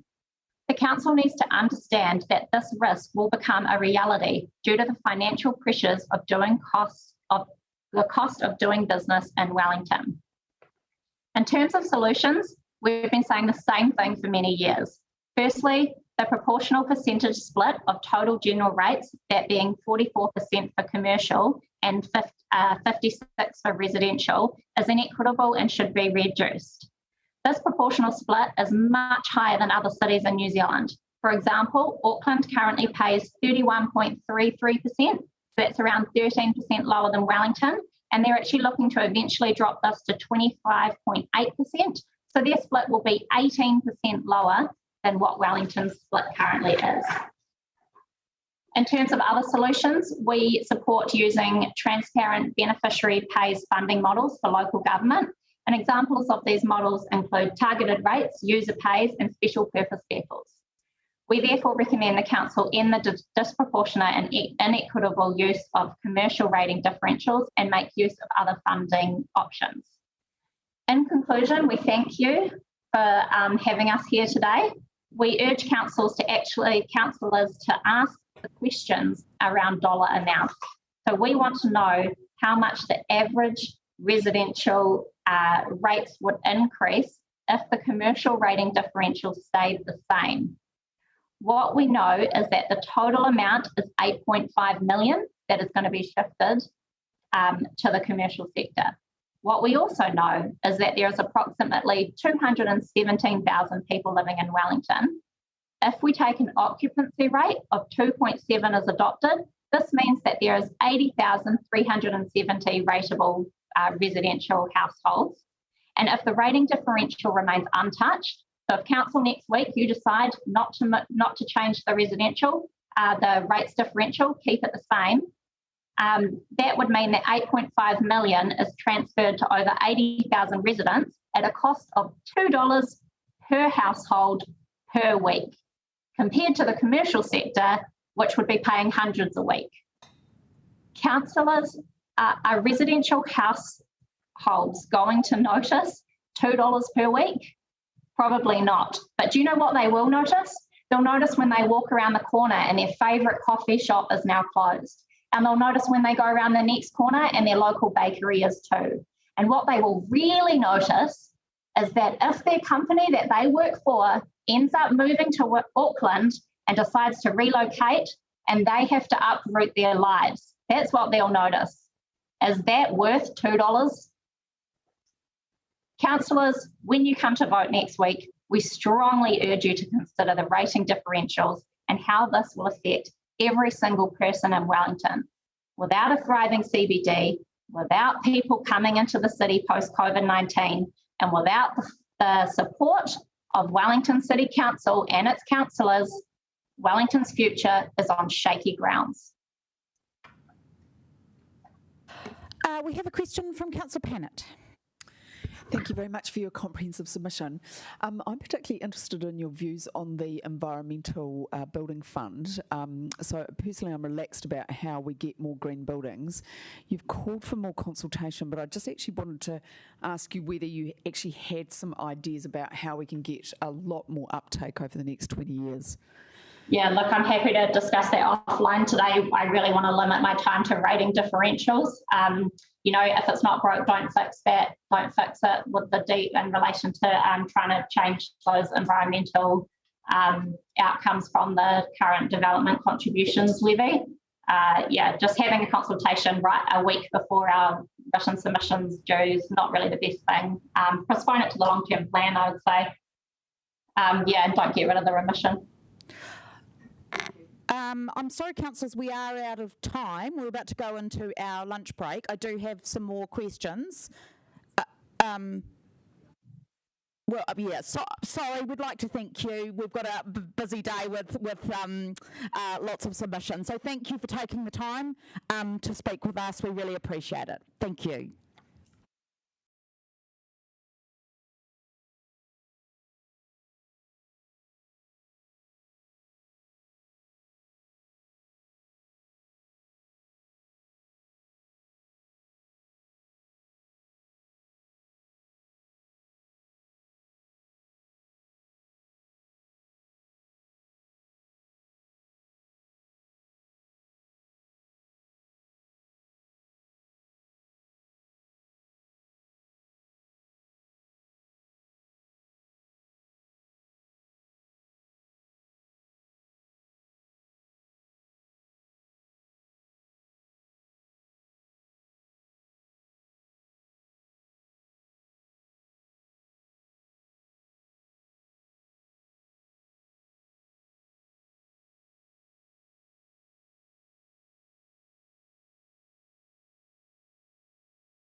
Next submitter, Francesca Siegel, is that right? From the Pūroro Youth Enviro Alliance. Really great to see you. You have 10 minutes, including in time for questions, and there'll be a clock up here so you can see. So welcome, and I look forward to hearing your submission. Okay, awesome. Kia ora koutou, my name is Francesca Siegel. I am a resident and student in Pūroro, and I will be speaking on behalf of the Pūroro Youth Enviro Alliance regarding the future of the Southern Landfill. The Pūroro Youth Enviro Alliance is an organisation designed to empower youth in Pūroro to take action regarding environmental issues. PIA advocates for youth choosing to take necessary, informed steps to improve the environment we live in. Reflecting youth voices, PIA calls for long-term, sustainable solutions that incorporate Māori values and protect the environment now and for future generations. Our objective through the speech is to reinforce key issues raised by the options presented and reinforce what values and ideas the Council must uphold. When the members of the Pūroro Youth Enviro Alliance became aware of this issue and the three options presented by the Council, we approached judging the options with a criteria. We used this criteria to determine which one of these options would be the best for our city and its future generations. We considered the options by what is best for the environment, what is best for the people, both in the short and long term, what is the most ethical, and what is the most sustainable in terms of finances and the rate of success. Before I speak on PIA's stance on these options, I would just like to take a moment to reinforce the importance of our waste reduction goals, which is the goal to reduce our household waste, our personal household waste, from 600 kgs per year to 400 kgs per year by 2026. This is extremely important, and the reason we haven't been able to focus on this waste reduction goal as much as we would like is largely related to our current sludge processing system. Which requires 4 parts general waste in order to be mixed with 1 part sludge in order to be properly disposed of. The good news about this is that by 2026, when we are planning for the future, there will be a new sludge minimization scheme in place. That means we will no longer need the general waste in order to process it. So, when we consider the options of the future of the Southern Landfill, we must remember this aspect and keep it relevant within the conversation. I will return back to this point later on. So, going through the options, option number 3 is not suitable as it is not ethical, and there is no way to 100% guarantee that it will be the best for the people, best for the environment, or in its sustainability. In terms of ethics, we believe that it is essentially passing on our problems to another council. Now, not entirely, but we think it's more important that us as the capital city of 400,000 people with a rising population must take responsibility for its own waste. In terms of ethics, this option doesn't encourage responsibility, and that's why PIA can't encourage it. Additionally to this, as there hasn't been an in-depth model provided, we haven't been able to identify how many rights Wellingtonians will have in this option, if they'll have a say in how the waste is disposed of in the future, which is a huge factor because we are such a progressive city. We would like to be able to make these choices as a city. And yes, in terms of the environment, we'd like to call focus to the transportation impact. Although it may not seem like a huge carbon footprint, when you think about how this will be going on for decades, it will add up eventually. And we have to incorporate this, as this is a big negative impact on our environment. So, adding these factors together, PIA believes that option number 3 is not the most suitable solution, as it is not ethical and it does not protect the interests of the environment nor the people of our city. Option number 2 was a little bit more tricky to determine because there are both positives and negatives. In terms of sustainability, both financially and the success rate, the council did raise some issues pertaining to the amount of waste needed. At PIA, we thought this was not exactly the key issue with this problem, and we in fact thought of the environmental and social impacts were more of the issue. Environmentally, there were both positives and negatives.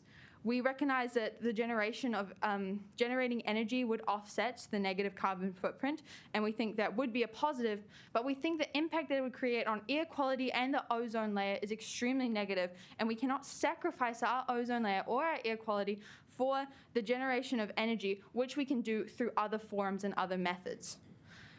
As a country, we are making huge progress in our renewable energy industry at a very fast pace, and many companies are making advancements in the sector. And therefore, this option should not be a priority, and it's not something that we should prioritize over our environment. Environmentally, the damage that it would create to our ozone layer and our air quality is huge. And this has not only huge impacts on the environment negatively and our ecosystems, but also on the people. This could bring up a range of health issues. A huge one that we must consider is skin cancer. Destroying our ozone layer would have a huge impact on UV exposure and therefore skin cancer, which is already a huge issue within Aotearoa.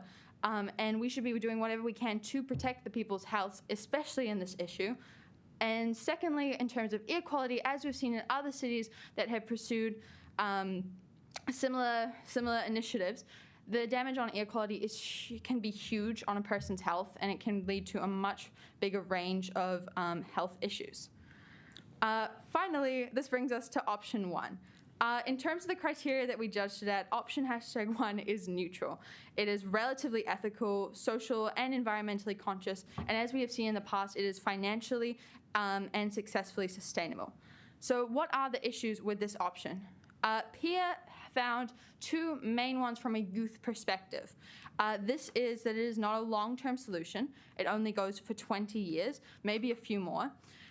If we're lucky, and 2, the lack of affirmation regarding the sludge minimisation plan. So the lack of longevity about this option brings up the concern that in 20 years, what will we do? We'll be back to square one. How will we proceed? Will we entertain the same ideas we're talking about now, or will we return to ideas that we've previously discredited? And a very important aspect of this is the idea about the expansion into Carey's Gully. In 20 years, will that be protected? Because we've already agreed as of right now that we cannot be expanding into Carey's Gully, so we would like protection around this issue. And the lack of affirmation regarding the sludge minimisation plan is extremely important, and although it may seem obvious, we would like it just to be confirmed. So in terms of option 1, we are calling for the reaffirming of option 1's relationship with the sludge minimisation plan, and through that, the reaffirming of the commitment to the waste reduction goals. And 2, the confirmation that if we pursue with option 1 with its short-term lifespan, that in 20 years, we will not resort to the options we have previously discarded and will not pursue an expansion into Carey's Gully. Although it may seem logical to continue with the status quo as it's been working for so long and there aren't obvious negative impacts, we strongly believe that we should be working to find the best possible way of approach. And we think that option 1, out of the 3 options presented, would be the best way to do so, but we also believe that we should have additions made in order to protect the interests of the people and the environment. I would also like to speak to some of the alternative ideas that were suggested by youth in Paniki to us. The youth's interest is mainly focused on having long-term solutions that prioritize environmental and social features. The general consensus was that coming up with a solution that incorporates these things is worth the extra time and financial cost in order to have a system that will protect our protect our city for generations. We were recommended, a lot of youth were interested in pursuing other options, or at least entertaining some more before we settle on an option, including moving. A big one that came up often was moving out of Ophiro, moving the site out of Ophiro in order to protect the ecosystems around it, including Zealandia. When it was designated as the space, Ophiro was considered towards the offskirts, but now that it's a thriving residential community, we believe that we should reevaluate that, or at least consider alternatives to it. But in conclusion, the issue is extremely important and will have an impact for generations to come. We believe that we must address all questions and issues raised by the options presented and work towards fixing them. From a youth perspective, we urge the Council to consider to continue alternative options, but out of the options provided, we strongly believe that option 1 is the strongest option and will have the least negative impacts. We also believe that the issues raised by the youth in the speech can be addressed by the reaffirmation of the relationship between the sludge minimisation scheme and through that the waste reduction goals, as well as the confirmation that come 20 years we will not go backwards on previous decisions. Most importantly, we will not pursue an expansion into Carey's Gully. Ngā mihi mai oha. Oh, actually, if there's any questions. There are loads of questions, but we're going to... And I'll go to Councillor O'Neill. She hasn't asked a question today. Kia ora, thank you for your submission. Option 1 is probably quite an expensive thing for the council to take on. So I just wanted to get your opinion as a group. Are you willing for rates to go up in 2022 and for us to front the cost now, or delay those costs onto another council and another generation in terms of debt? I think that we would be willing to make any financial sacrifices, especially in the short term or the long term, in order to prioritise option 1 over the others. With that provided with the additions that we have suggested, that would in order to protect the people. As I said, the youth are more focused on finding a long-term sustainable solution rather than the immediate cost right now. But yeah. Thank you. Thank you, Francesca, for such a detailed, thorough submission. There were loads of questions that we couldn't get to, and I just want to note all of the great points that you made, and I'm assuming many of your members can't even participate in the upcoming local government election, so make it 16. Right, okay, so we'll move on to our next submitter via Zoom. Debbie Leyland from UCAN. Hello, how are you? Good, welcome Debbie. You have 10 minutes, including any times for questions. Start my video, okay, great.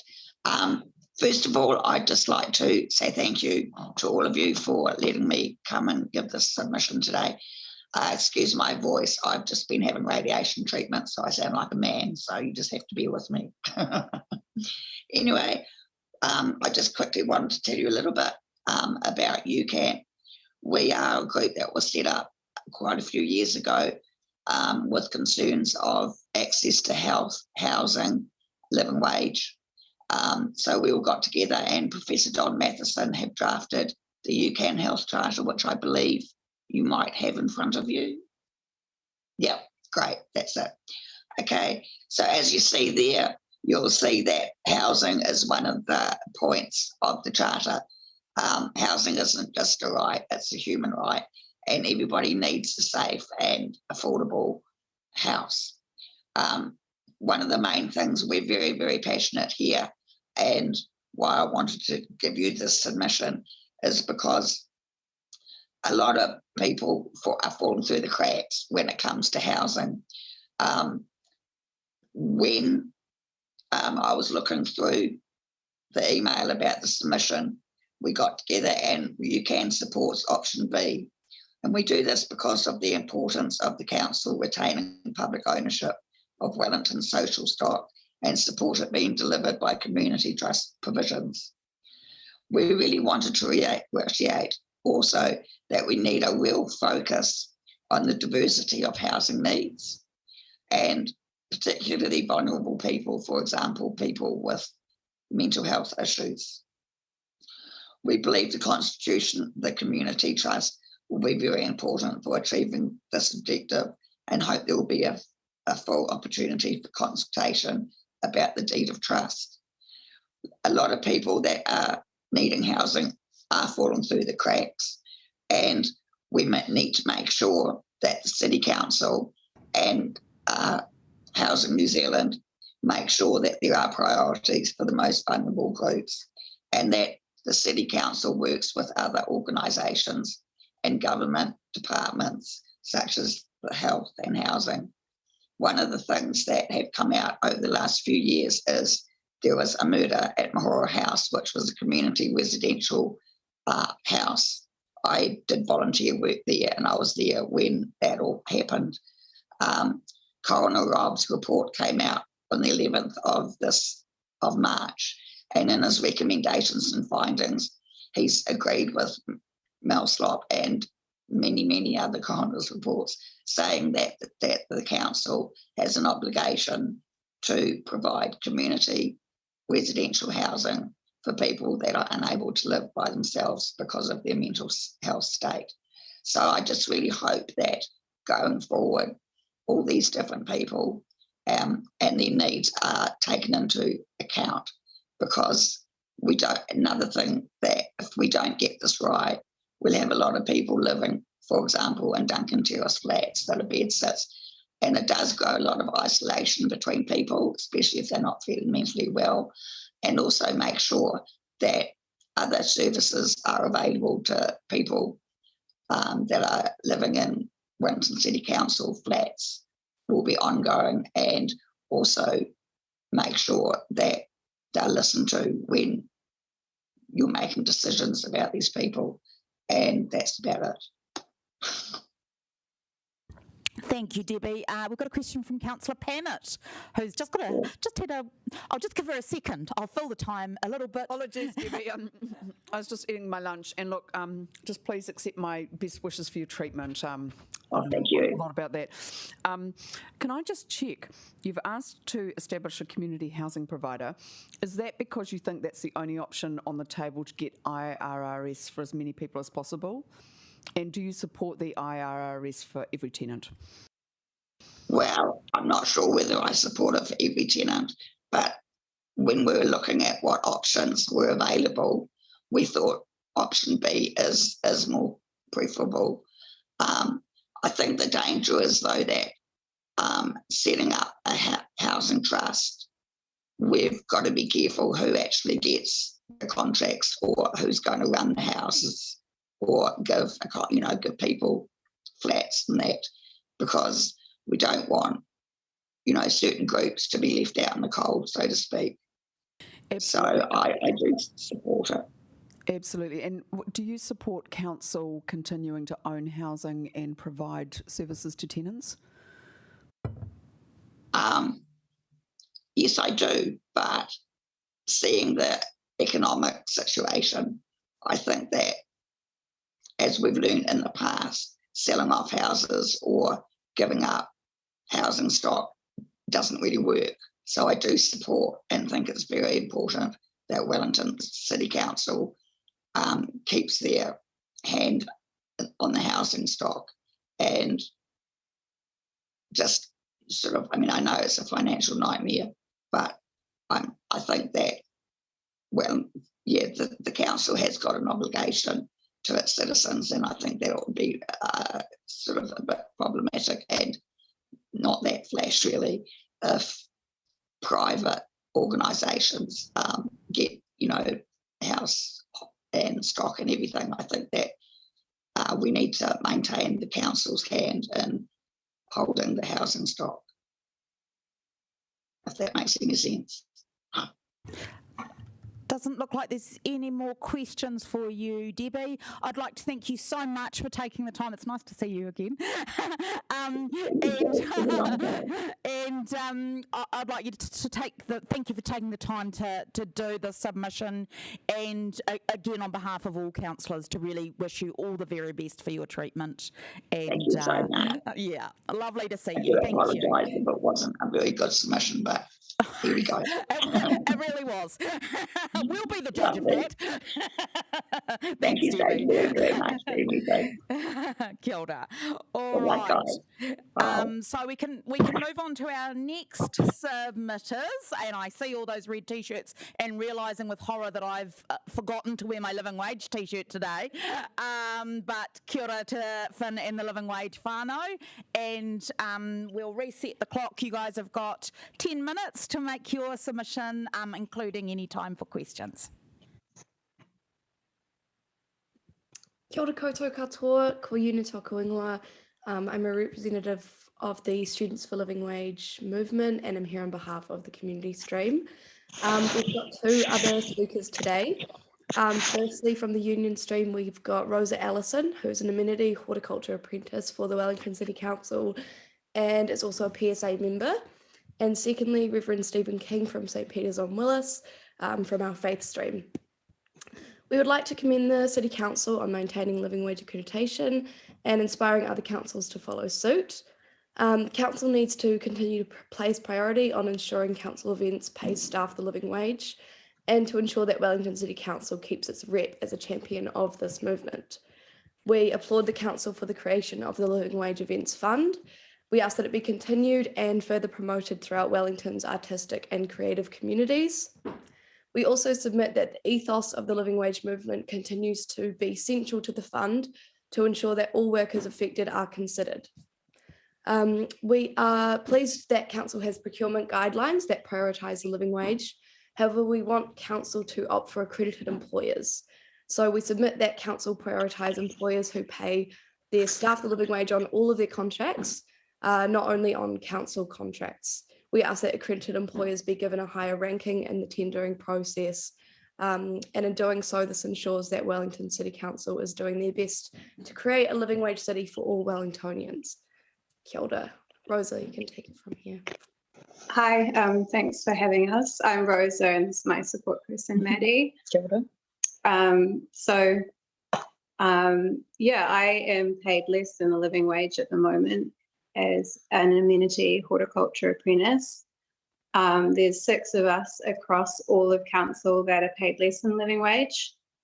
And I was very surprised and shocked to find out about this once I was employed. And I think for the council to uphold its motto, he tangata, he tangata, he tangata, which is about respect for all people. I think that it has to pay everybody the living wage. This is also in keeping with the public messages in the news. It's the messages that all Wellington City Council staff members are paid the living wage. So for us as apprentices, we feel very excluded from this.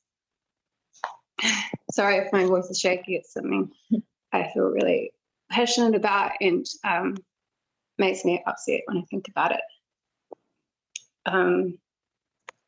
So yeah, I was going to talk a bit about well-being because I think that pay is very linked to well-being, and it's very stressful living on a tight budget. And the Wellington City Council promotes live, work and play. And I think this is awesome. It's awesome that so far you guys have paid living wage to nearly all of its staff. This is an awesome movement to be part of. But I think for us, we feel excluded from that. I'm currently paid $21.75 an hour. From this, I pay rent, food, bills, transport, healthcare.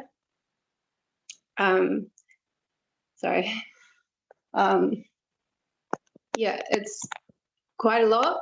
And as you can imagine, it's like very stressful. And I don't think it takes much imagination to realize that this is something that's a big issue and needs to get addressed.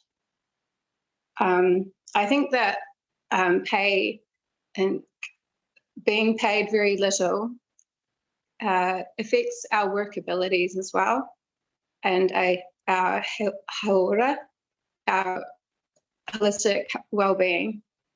I think it's difficult to show up at work and have a positive mindset when our minds are like focused on just survival and like basic needs. So I think paying the living wage will give us a lot more of a positive mindset to show up at work. Sorry.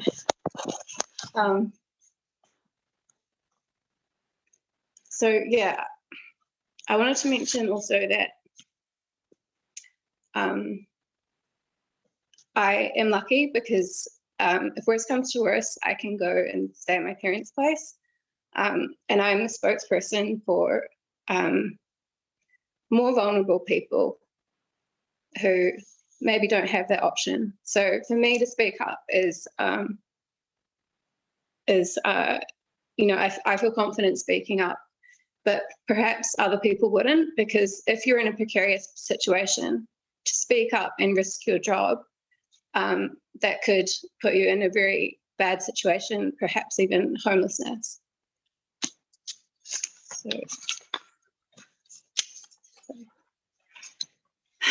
So the other big issue I wanted to bring up is actually about gender and gender pay gap.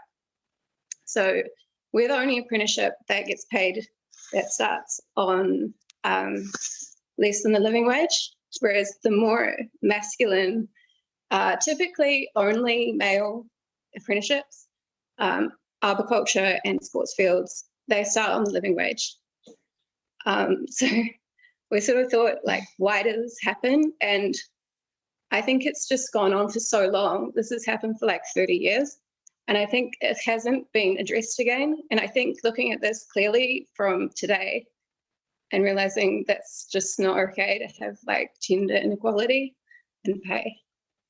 Sorry, my voice is so shaky. Okay, the next important thing is about our skills and retaining valuable skills in our gardens. Okay, so yeah, we're not just replaceable labourers. Our skills are, we have unique knowledge that takes years of training and practice. This is being undervalued at the moment because we have an extremely high turnover of staff. And especially in the Hort team, actually, they only have one person that's had more than a couple years experience. So we're not having that like very valuable teaching from the experienced staff to new staff. There's only one person that's like been there for a long time, so they can't possibly teach so many apprentices that are all new. So this is a massive problem, and if we lose these skills, like our gardens are going to suffer. So for everyone that appreciates gardens and like loves the botanic gardens, like this is important for the quality of the gardens, which affects all of us and we all appreciate. So, whew. Okay. Next point, I'm going to say just purely from an economic point of view, like this is a bad business decision to pay us less than the living wage because the council pours like thousands of dollars into our training, and our training is actually really good. I don't complain about that. But all these really well-trained staff are just leaving to the private sector, who are known, we all know the private sector pays better. So that's why nobody's sticking around. We're all leaving once we're trained. I don't want to leave, but it's something that I might be forced to do because of the low pay. So yeah, even if you're thinking purely about the economy and the business side of it, like vote for this because it's gonna help your business decisions. Okay. Yes, setting an example. I think the Wellington City Council could set an example for the private sector and actually go above and beyond, so that all the private companies can see you as a good example and make a positive change for the industry. Whew, okay, so we're nearly I'm just out of going to time, Rosa, so I'm sorry. Thank you so much. If we could just wrap up, that would be wonderful. Yeah, I was just about to wrap up. So I think I actually covered everything. I just want to say Auckland City Council and Pūroro City Council already paid their apprentices living wage. So we need to catch up with that. It's about respect for us gardeners. It's about our well-being. It's about gender equality, and it's about retaining skills. Thank you. Thank you so much, Rosa, for sharing your story, and I appreciate how difficult that must be. And on behalf of all councillors, we'd like to thank you for that and for bringing this matter to our attention.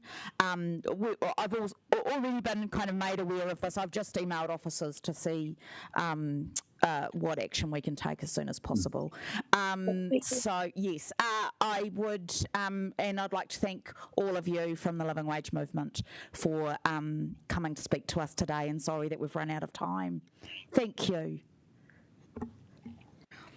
All right, so the next submitter that we have is Nuri Hobbs from the Wellington Housing Action Coalition. Mary, I understand you're online as well?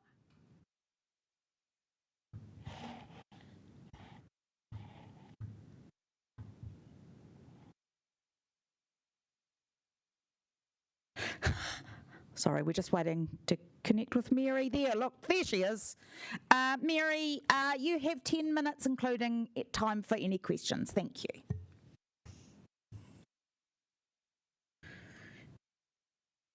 Oh, could you unmute yourself, please, Mary?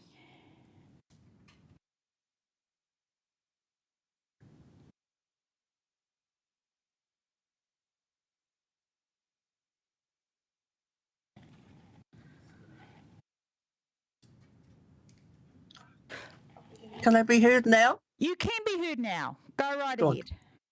Thank you. Now, the first matter I would like to mention is information for the tenants about possible formation of a chip. It's extremely hard for them to get adequate information, and when they go to meetings, council staff tell them that they're going to get something if they go to a chip. Now, how could they possibly say that when they don't know what's going to happen?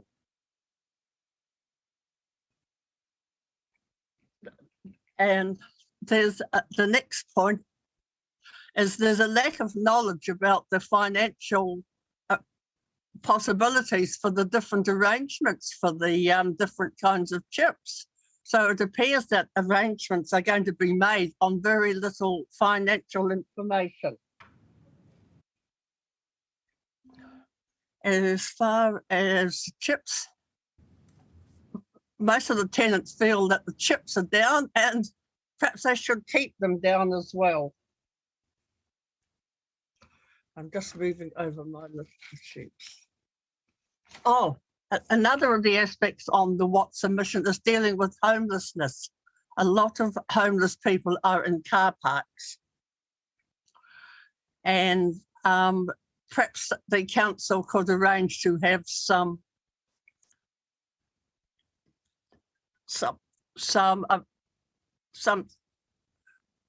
buildings that they could put over the car parks and then arrange them gradually into proper homes.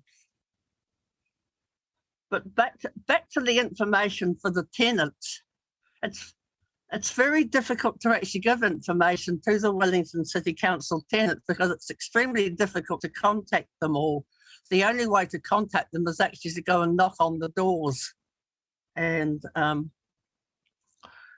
don't think anybody does that.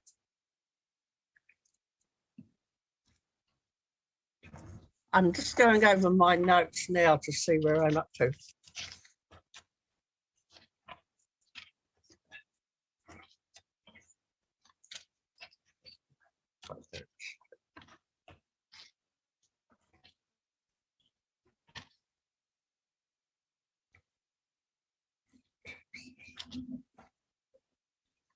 Watt doesn't actually think that CHIP is a very good way to deal with the difficulties that the Wellington City Council have with its housing.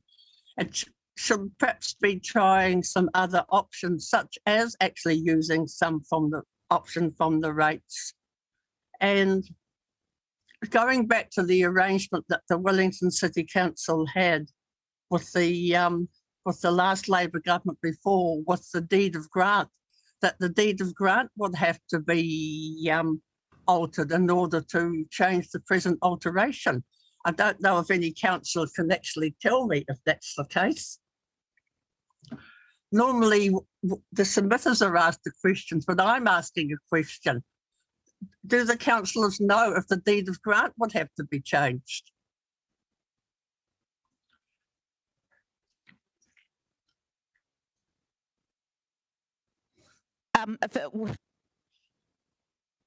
Mary, that would be great. nobody appears to know. And we have an interesting. You're getting some nods and some yeses, Mary. I beg your pardon? You're getting some nods and some yeses and various responses, but we can't really answer those questions on the spot, but we do want to hear your views. And we have the interesting item from the budget where it doesn't appear to be quite clear what. I haven't seen the original item from the budget, in which the government is apparently going to give the Wellington City Council money if they go into a chip. That's another item that's going to be really, very interesting. I think that's about the amount of questions I've run out of. I didn't have any near as much to say as I thought I had, but that's. All right. Are there any questions for Mary from councillors? It doesn't appear so, Mary, so thank you very much for taking the time to speak to us on behalf of Thank tenants. you. I hope my questions will be answered by the council in due course. Thank you. Thank you. Is Jeff Wilde here in person? Welcome, Jeff. Thank you. If you'd like to come up to the podium. And you have 5 minutes, including time for questions, and we've got a wee clock up here so you can keep an eye on the time. Thank you. Well, my name is Jeff Wilde, and I live at 331 The Terrace, just up the road.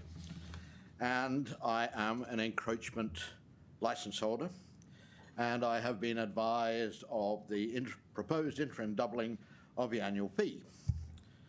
And I believe that before any increase above inflation or CPI levels are looked at, there should be factors that need to be assessed. And I must use, because it's what I'm most familiar with, my own situation to try to get points across. The first one is, are all licence or leaseholders accurately appraised of exactly what they're paying for? In 1981, I signed an encroachment licence which suggested I was using 19.5 square metres of council land. The licence had no lineal measurements, no diagram, no illustration to support the figure. And my initial questions to council in 1981 fell on deaf ears. I got absolutely no answers. So when I received a notice 40 years later that there was a proposal to double things, I decided to have another look. I went back to the council and this time found them to be extremely helpful. I also found that for 40-something years, I have been paying 50% more to the council in encroachment fees than I should have been. Instead of 19.5 square metres, in actual fact, I'm encroaching on 13 square metres. I suppose I can look at it as a win, but I feel that I'm not the only one that's going to be affected like this. And I think that as any part of any review, it's now time to proactively approach all encroachment holders, licence holders, to determine that their figures are correct and that both sides agree with the figures. I believe that council receives more than one financial benefit from encroachments. And again, I have to use my own situation. I have 2 garages which are excavated into a bank. They're just over 6 metres deep, and roughly the first 2 metres belong to the council, effectively the garage doors. The rest of the garages are under my own property. But in actual fact, those garages significantly affect the rateable value of my land. Without them, you know what the terrace is like, particularly the south end, it's very difficult to park. Without those garages, the rating capital valuation of my property would plummet. So in other words, you're getting my rates plus the encroachment. I don't object to paying the encroachment, but I object to it suddenly being, the proposal is to suddenly make it twice what it was. In view of the fact that I say that there is a benefit there for you from the rates. There are also cost benefits to you. The encroachment that I look after, I have to look after. I am responsible for the maintenance on it. If that encroachment was not there, if my garage was not there, there would be a steep bank running down footpath level that would require retaining either by way of planting or by way of walls. That would be a cost on the council. But it's not a cost on the council because I look after it. And again, other encroachment payers are in exactly the same situation. I cannot understand why the encroachment fees are so much higher per metre than the rates charged on the adjoining property. So I have 834 square metres of land on the terrace, and the rates I pay to the City Council are $6,500. So, in rough terms, $8 per square metre. But for a little piece of land at the bottom that has no commercial value to anybody else, you want to charge me $26.66 per square metre. That just seems totally out of kilter with anything. There is no relationship to the rateable value of the property. It's not as though there is a property portfolio out there that is of interest to developers. Each of these 7,000, whatever it is, encroachments tend to be small pieces of land that have absolutely no market valuation except to the people that are using it. No one's going to come along and buy 13 square metres of land at the bottom of my property. What can I do with it? Absolutely nothing. And I'm running out of time, so I should leave it there. I have more to say, but I'll leave it there. Sorry, we don't have time for questions, Mr. Wilde, but thank you very much for taking the time to make your submission. And we've heard a lot of submissions on this issue this week. So any points you've missed, I'm sure someone else will have covered. Thank you. Right. Thank you. Is David Bryan here? Welcome, David. Same thing, 5 minutes, including time for questions. Right, I'm following on from Jeff. Look, councillors, I was granted a licence in 2020. I'm in the throes of having a garage put in, so I'm sort of committed to it because I've spent a lot of money and this comes along. Encroachment fees, they increase every year, so it's not as though, they've sort of sat stagnant for a while. But my problem with the paper is the preferred approach is to increase the average fee by 387%. In my case, it will be 810%. But look, any other monopoly provider that tried that would have problems with the Commerce Commission. I have 5 issues with the preferred approach. First, the paper refers to market value. 99.9% of the cases, land has no value to anyone but the adjacent owner, so it's not a market transaction. Council can receive a fee from the adjacent owner only, so it is an all or nothing scenario. This should be reflected in a reasonable fee calculation. Council will not obtain any return on its asset if the adjacent owner is priced out of seeking a licence. Second, setting the annual rate of return at 6% is baffling. The average property value in Wellington is $1 million. Average rent for a 3-bedroom property is $915 per week, so $47,580 per annum. That gives the landlord a 4.76% gross return. Landlord has to pay rates, insurance, repairs and maintenance, so their net return is much lower. Council has no rates, no insurance, no repairs and maintenance. Admin costs per licence will be negligible. So if a 6% net return is the market rate, Wellington landlords are evidently a pack of philanthropists, and I don't think many people would agree with that. Third, the paper addresses the fee amount to be paid to the council, but does not take adequate account of the non-fee benefits that accrue to it. The paper does acknowledge the private use in the form of off-street parking can provide enduring parking solutions. Given Wellington's narrow and windy streets, that is an important public benefit. Encouraging off-street parking will also help with the council's climate change goals by facilitating the uptake of electric vehicles. Quite simply, an electric car is not an option for a household that does not have off-street parking, as guaranteed access to a power source is needed for charging purposes. There are also licence-specific benefits for the council in many cases. For example, my licence conditions include that I provide a public path that is of superior quality to the previous path. Council was responsible for the maintenance of the previous path. I am now responsible, so the costs have passed from council to me. I must also retain the whole of the frontage, not just the area I'll be using. Again, this has relieved the council of costs. The cost of the path and retention is substantial. It's in 6 figures. Fourth, no account appears to be taken of the fact the garage will increase the value of the property. This is Jeff's point, so it's a double. You're clipping twice. You get the fee, but you also get the increased rates. My fourth point is the proposal is that the fee be set with reference to the adjacent land value. This is problematic in that valuations currently ascribe most of the capital value to the land. For example, my most recent one valuation allocated $150,000 to the dwelling, the rest of the land. The current valuation shows a significant rise in the capital value, but allocates only $50,000 to the dwelling, yet there's been no impairment to the dwelling between valuations. The house will never feature on grand designs, but it is a tidy two-storey house. The land area is only 541 metres. The split is therefore ridiculous.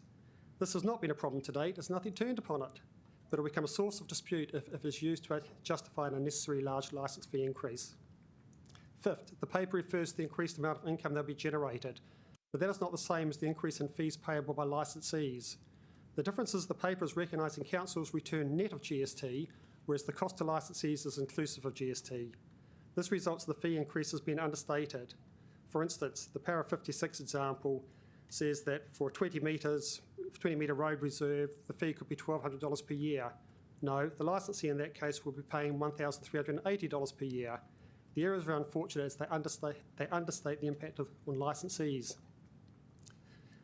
The paper rightly notes the change could lead to substantial and unaffordable fee increases. It notes in paragraph 62 that a transition period, quote, could allow licence holders to adapt to the increase of fee and consider options to the best of their interest, unquote.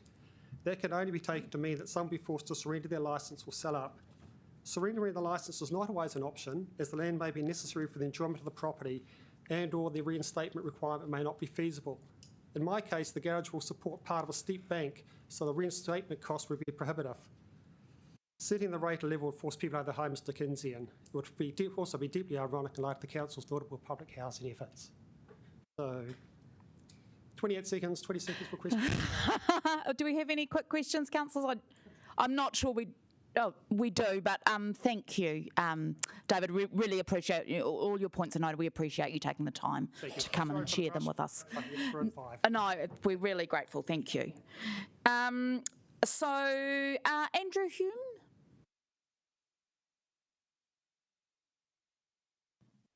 Oh, yes, Tēnā koutou katoa. Can you see me okay? Yes, we can. You have 5 minutes, including time for questions. Thank you. Thank you, and thank you for the opportunity to speak to councillors today. I am the proud owner of an encroachment licence on Birch Street in Johnsonville. I made 4 main points in my submission, which I'll just work through as quick as I can, and hopefully I'll have a couple of minutes for questions. So my main point, first up, was that the rationale that was stated for the increase in fees was to assist with the overall pressure on ratepayers, so the pressure to increase rates. And this is neither consistent with the council encroachments policy nor fair to encroachment license holders.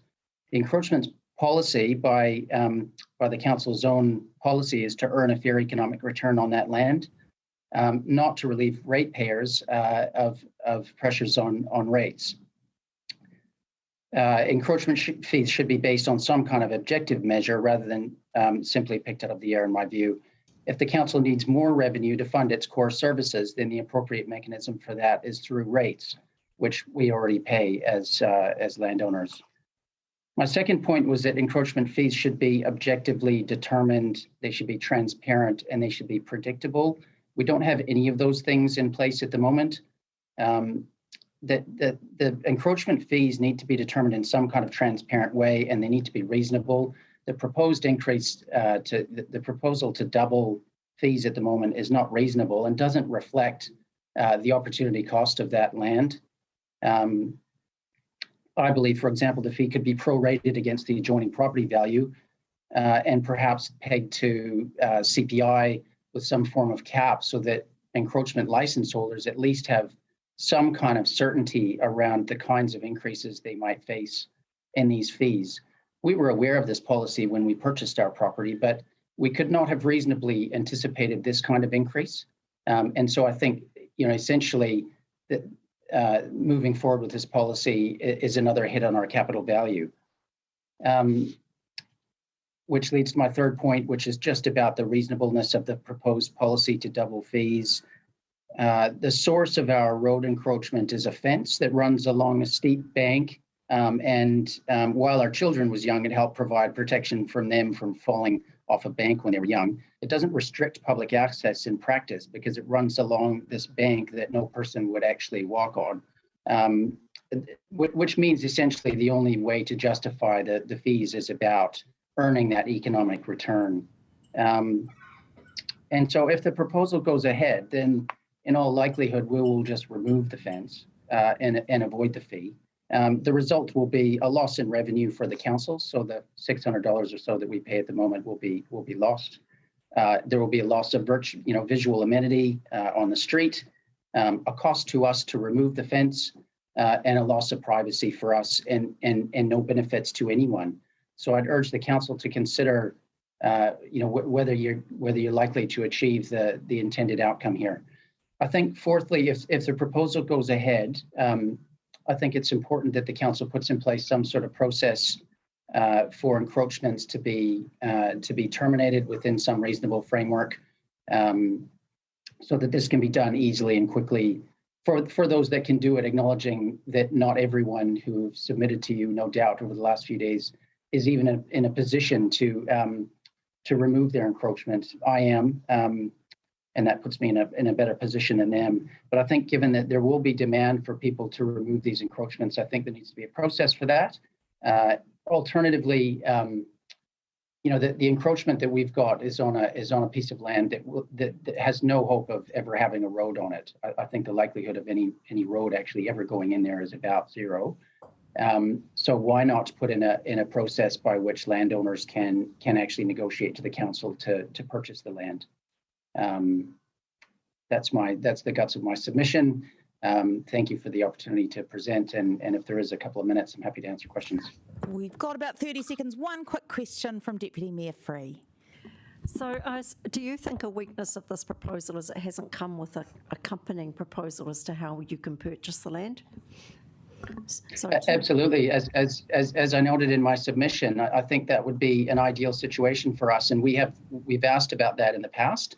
And the advice back from the council was, look, realistically, this is going to cost you tens, if not hundreds of thousands of dollars to progress with something like this. You need lawyers, you need, and actually working. There is no process in place to do that. So we haven't pursued that option, but I think that would be something that we would consider. Absolutely. Great, thank you. Thank you so much. We're out of time, but we really appreciate the time you put into writing a submission and to come speak to us today. Thank you. Thank you. So I'd like to welcome the folks from Circa Theatre, John, Carolyn and Jamie. If you'd like to come to the podium, it's lovely to see you. You have 10 minutes, including time for questions. Kia ora. Whaia tūru tapanui o tāne te waiora, tāne te tukorangi, tāne te pukinga putu ki te whaia o ki te ao mārama, tū te ngana, tū te maranga, tū te ramarama, e rongo whakairea ki runga kia tina huie tāikie. Kei te miki a koutou katoa, ko Jamie McCaskill ko tōku ingoa, ko au he tētahi pūrangatira no Circa Theatre. My name is Jamie McCaskill. I'm the Māori strategy, head of Māori strategy for the Circa Council. Thank you for having us, listening to us today. My role is to make sure we have a fantastic Māori strategy in theatre that we make and the way we move forward to connect with the mana whenua, te awa taranaki whānui ki te upoko o te ika, and to make sure we're growing Māori artists.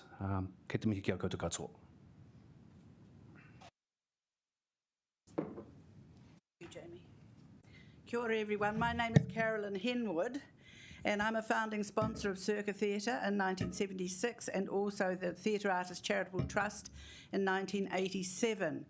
I designed the original legal documents in 1975. I was there when we opened the theatre in 1976, and I was stood and wept on the sidewalk when they brought out the wrecking ball and smashed the building down. But then I was uplifted when we then went down to the waterfront and we got our beautiful new building. I believe Fran Wilde was the mayor at that time, and we had to move the facade that we have now across the road from the coal court, Westport coal building, and it sat there like Stonehenge while we scrambled together to get the money to build the building around it. So it's got a really extraordinary story, but it's very passionate and very dramatic, and we have fought to keep the lights on at this theatre for 46 years. So you will have received this, every single councillor should have received their document. And I just looked through it again and I was impressed. It's a jolly good document. It's got everything in it that you need, so I don't need to go through it, but the basic thing is that we've come to you to ask you for money, and we are very aware that everyone else is asking you for money and that you have commitments to ratepayers and all sorts of priorities, but we are hoping that you would help us because we cannot kick the can down on this to another year, because at the moment our frontage and its relationship to the harbour is very weak. Also, it's leaks, and when you're literally in there, it rains on you on a wet day. So good governance and our core business is we have got to keep that building sustained in a way that befits the artwork that goes on inside the building, and is also engaging with the mana whenua and the harbour in a better way than it does now.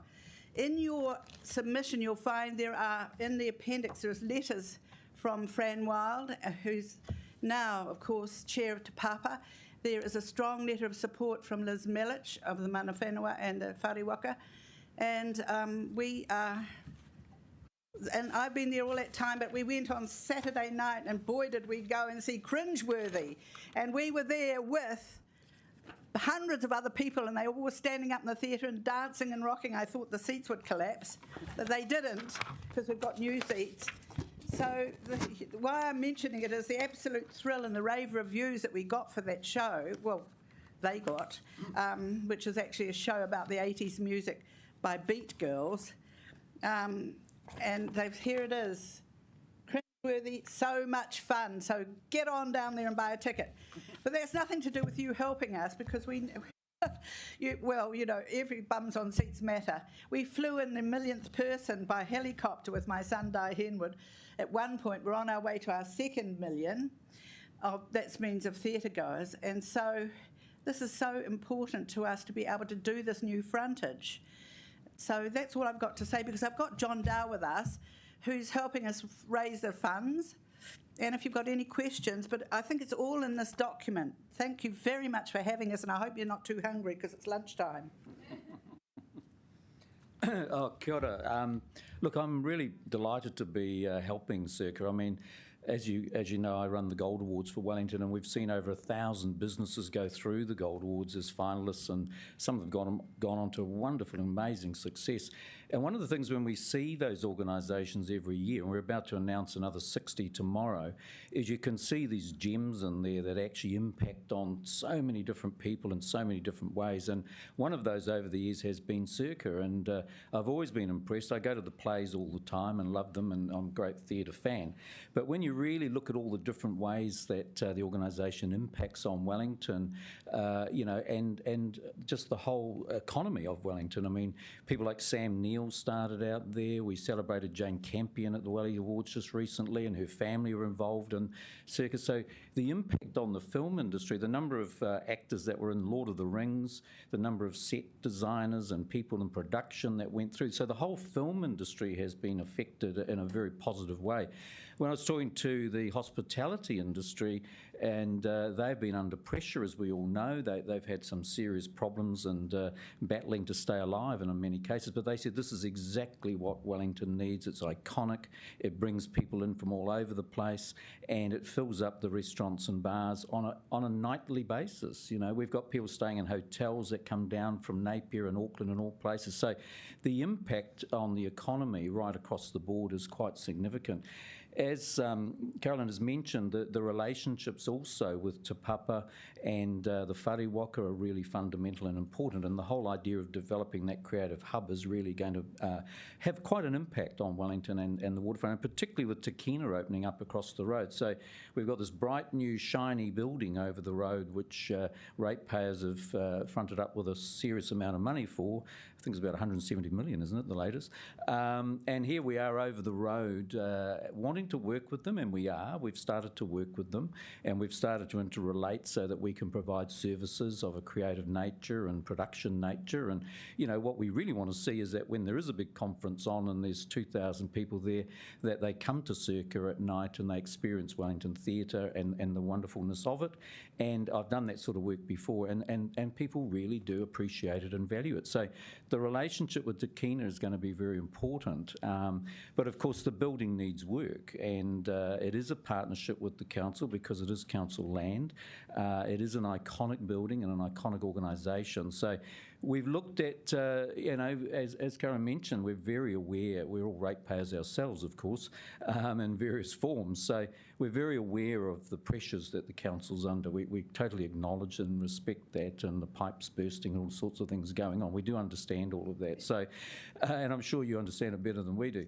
But the point is that we did look at it very carefully, and we said, okay, this is an amount of money that's relatively modest, we believe. We've looked at spreading it over 3 years to make it even more modest and palatable for the organisation. So we've taken that into account. But we do need the council's support, because if we go to Lottery Board and ask for $750, which is exactly what we're going to do, they're going to wonder what Wellington City Council's putting in and how much involvement they've got. And so it's critical from that point of view to get money from that national pool of funds that we have your support in a meaningful, sensible way, which is why we've asked for that amount. And when I first started looking at the potential to generate money from the community, and as I just mentioned, there are organisations that Circa's connected to in a very positive way, like Te Papa and the Whareroka, but there's so many different community groups that tap in. There's schools, there's university, Vic Uni are doing a big project. All these things aren't always seen. There's the arts access involvement around accessibility, and we had deaf people there working to bring it to life for that community, which is a marvellous thing to be doing. But often these things don't get seen.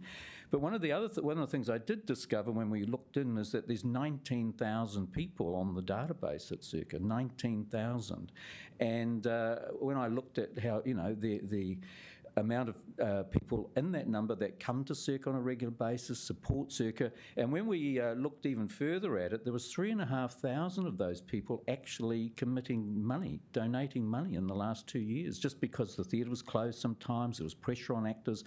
So out of their own goodwill, they committed 3,500 people. One person sadly died about 3 months ago and left $10,000 in his will specifically for this project. So there is support there. The community do want Circa, they love Circa, and they want to support it. So we don't believe there'll be any problem at all generating the money to match the wonderful contribution the council is going to hopefully make.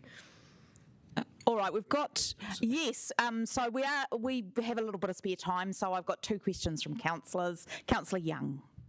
Well, first of all, thank you for a very excellent document and all the work you've done over the years, you, Carolyn, and also Ray, of course, who we still miss in the theatre scene and in Wellington.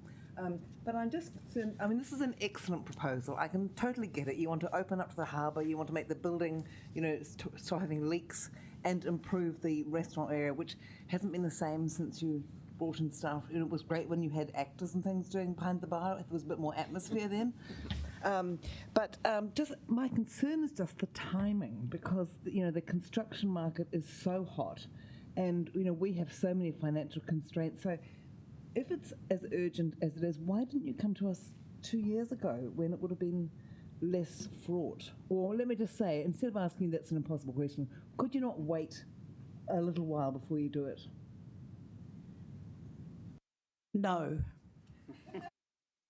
I'm sorry, why would we wait? We're a small business, we're trying to keep the lights on, and we're trying to get a building that's going to be the right thing for the future generation of theatre makers. And when I say it's raining in there, literally I mean it. And there's no quick fix for those leaks. We've tried to do it.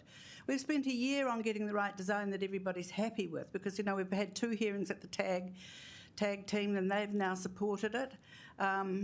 So it's really hard to say wait, because another year could be even worse. There is no construction capacity in Wellington at the moment. But we all put on leather pennies when we started the other one and did it ourselves. We've seen Ray with his hammer and his leather apron. But we have an urban planner and we have an excellent architect, and I'm sure that we will be how can I get... You can't guarantee anything, but I believe that they would have warned us if we couldn't do it. We're not going to start building it this year. Obviously, we've got to get all the funds together. It'll be further down the track. So I can't say, oh, yeah, we can do that, because... Yeah, thank you, Councillor. And we have one last question from Councillor Calvert. Thank you. So, as opposed to having the money in the next 12 months, would a promise from this council in terms of funds be sufficient for you to proceed with a proposal to the Lotteries Board? I definitely think it would, yes, because that's a promise, and that we can use that, because we know when that's in place, we can get bridging funds or whatever we need. Okay. And so would you take it then you'd be willing to work with, meet with our officers to actually look at, perhaps different ways of achieving the same thing? Because obviously the other thing is I looked at the costs, and it's just every time we get costs in front of us, and then you always got to add some contingency to it, especially at the moment. Well, we quite would work with anybody, obviously, because we need this to happen. Yeah. We're very open, we're very flexible and nimble, but the recent quantity surveyors thing that was just completed last week is as accurate as it can be, because it's almost exactly what the architect speculated. This is not actually a huge thing. The engineer came down and talked to us the other. It is not a huge thing. We're just within the same footprint, and we're just fixing the frontage. So, we don't have to dig down into the bowels of the earth or anything. It's just, but we are open to anything that could help us, apart from dragging us down and dragging us, putting, ball and chain on us and making us go like this through the mud. Because we've had that over the years, and it's a nightmare. We're fast, and we've got to change a show every month like that, and we run 2 theatres. We work quickly. And we have we've got the Theatre Artists Charitable Trust that's got Mark Rees, who's a senior partner at Chapman Tripp. In fact, we've got all the business acumen in our governance that can help us. So 33 years as a district court judge keeps us honest. I'm sorry, we are out of time. I'd like to thank you so much for coming in, and I do also want to quickly note that I went to the Arts Access Aotearoa Awards, and so absolutely, the work and accessibility is completely acknowledged and appreciated. Thank you. Thank you very, very much. We signed the whole panto, and that was tricky. Thank you. So I would like to welcome our next submitter, Peter Hooper, on Zoom. Peter, you have 5 minutes, including any time for questions. Thank you. Okay, thank you. I've been listening to speakers and realising how important each issue is for the person speaking. So I feel a bit humble here. The other complication is I'm just a council tenant. Talk about small. But the problem is that as a tenant, it kind of matters a lot. Like the future, can you pay the rent? Can you buy food? In my universe, that matters. But of course, it's a small world compared to others. I thought I'd address 3 things. One is just why now? Why am I raising my hand now? Secondly, I have a strong curiosity in the people around me. The photo in the background is my complex, and I take an interest in what people think and feel, not just what I think and feel. And then the third one is, if I have a couple of minutes, to try and share with you what I think the significance of the issue means.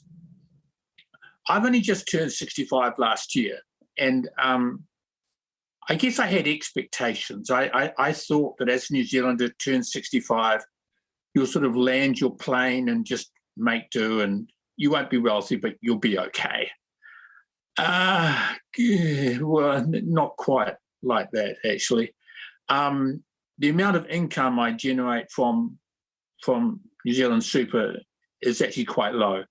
And the cost of housing and the cost of living has reached a level that I did not anticipate. So I'm sort of in a pincer movement here, and it's putting a lot of pressure on me. In November, I was in the middle of negotiating with the council about whether I could get any assistance. I'd been living on the JSS benefit in the past because finding work at my age was difficult. And the council had helped me, and I was very grateful. And I realised there was this subsidy here, affordable rent subsidy that might be able to help me. What I didn't understand is that my world and the world of housing isn't an exact match. when someone says, how much rent do you pay? I tell them, I pay $271 a week. If I ask the same question to housing, I get an answer $100 less. The reason is because housing deducts from my rent any money I get from MSD for the rent subsidy I get from them. Basically, it means the council can say, hand on heart, if you pay more than 35% on rent, we'll help you. But what they mean by 35% is $170. I'm paying $100 more. So my experience at my level is my rent is $271. My New Zealand super is about $450 or whatever. There's not much left over. And I'm realising that tool that is the rent subsidy, which housing offers, is actually no use to me. And that was a bit of a shock. I haven't got any assistance since then, and I'm not going to, because the way the formula is calculated, the council deducting accommodation supplement from your rent basically sinks your ship. You're not going to get any help. No one's hating me, okay? This is not about a personal witch hunt. This is just simply the way the numbers are done. And I'd hope the council will consider reviewing that calculation process. That's enough about me and why now. I called a meeting of other tenants about a week or so ago. This is before the deadline finished for submissions. And I put to my fellow tenants, what about you? What's it like for you?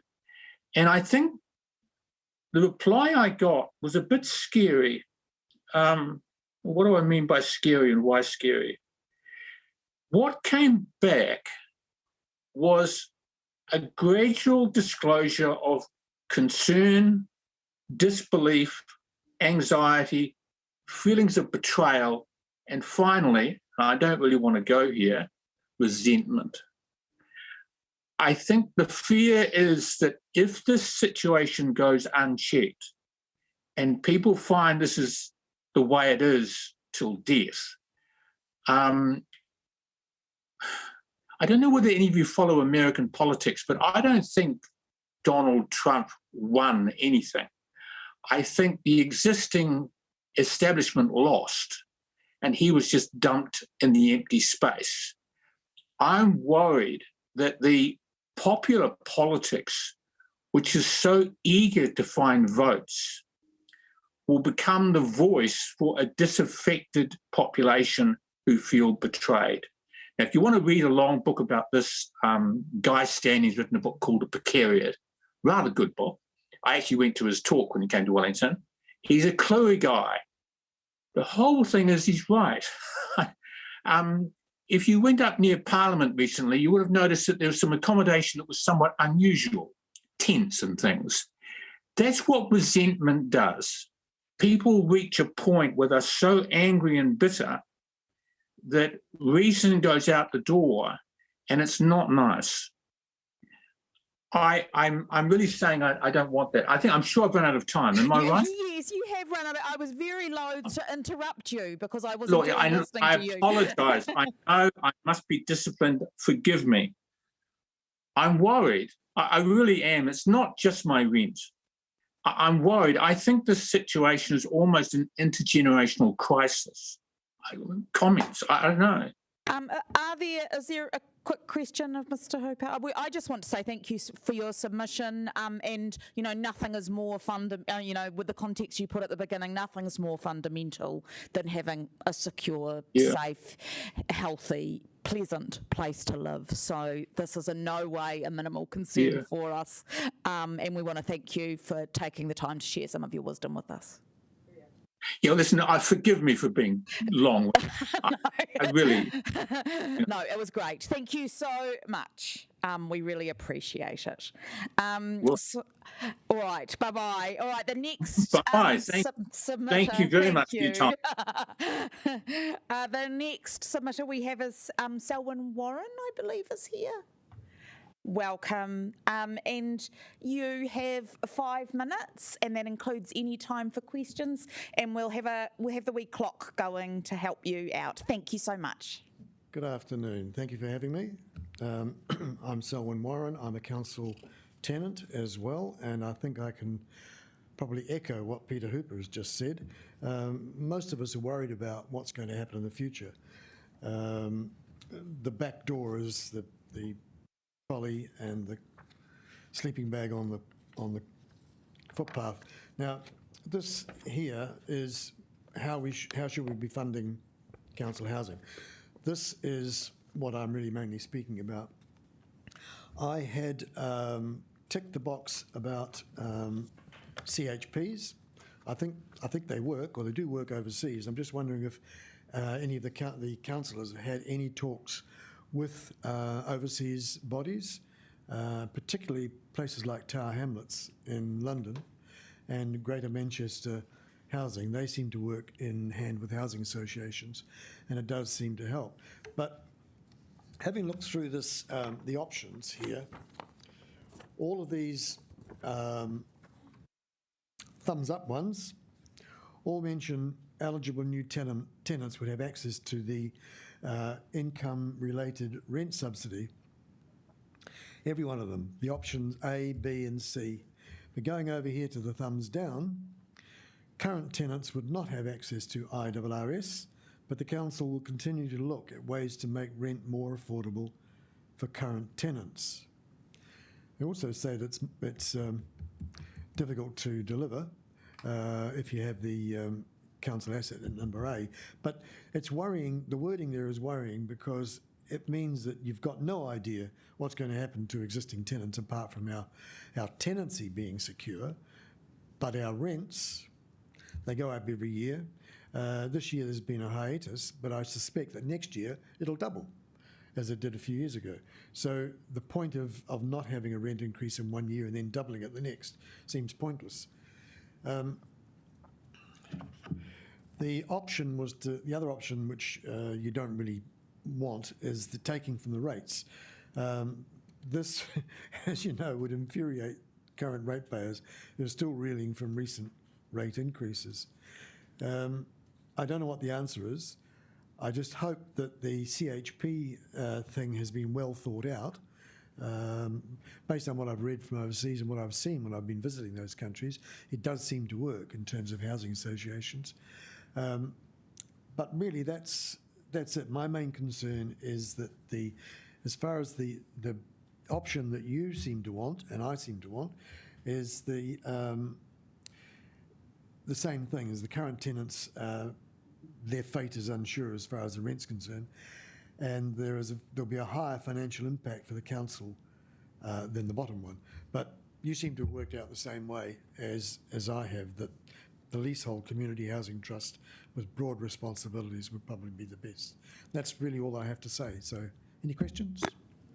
Councillor Pennant. Thank you for another articulate submission. Would you support IRRS for everyone? Because even with a chip, not everyone will get it.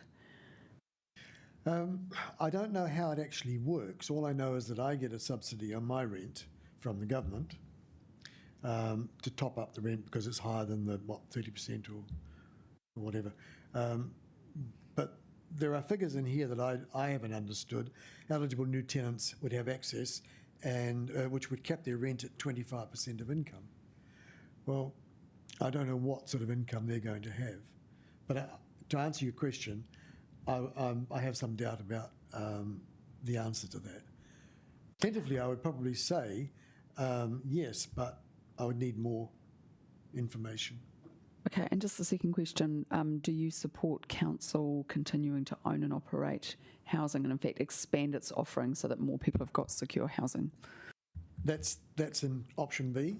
That's the one that you've picked. And I think in there you're going to be, if it goes through, you would be offering money to CHP to start building new houses. No, it was a question about the council actually building houses, not the chip. Oh, yeah. Well, if it could possibly be done through current funding, yes, you'd probably have to borrow overseas. to do that, but that's one way of doing it because all loans are payable. I'd like to thank you so much for taking the time to come on. We really appreciate it. Thank you. I'd like to welcome now Rhonda Swenson. Kia ora, Rhonda. It's nice to see you. You have 5 minutes, including time for questions, and there's the wee clock up there to help. Right, my submission was probably a bit bitsy, so I thought I'd, and Tim said to come in and talk. Now I can answer some questions about the last person's submission. To get the RRS in Kainga Ora, you have to, you won't get it if you've got more than $15,000 worth of income. And in fact, you won't even be eligible to go on to the social housing register to go into housing of that nature.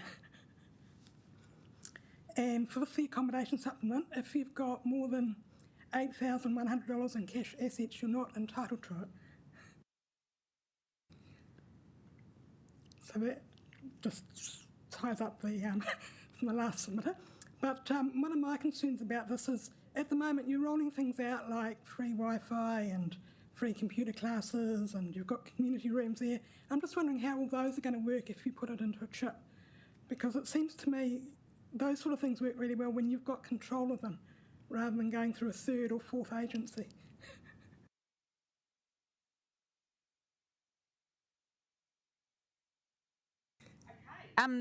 Do you want? Are you finished your submission, Rhonda, or?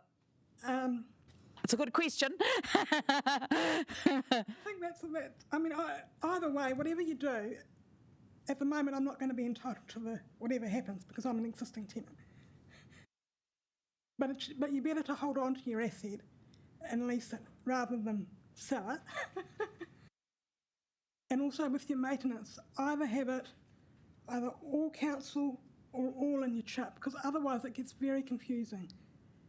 Like I thought something was minor and it turned out to be quite major because it was 2 curtain hooks, but because the curtains had been hung the wrong way, they had to go and scope the job and put in a thing for it because of the cost of taking the curtains down and re-hanging them.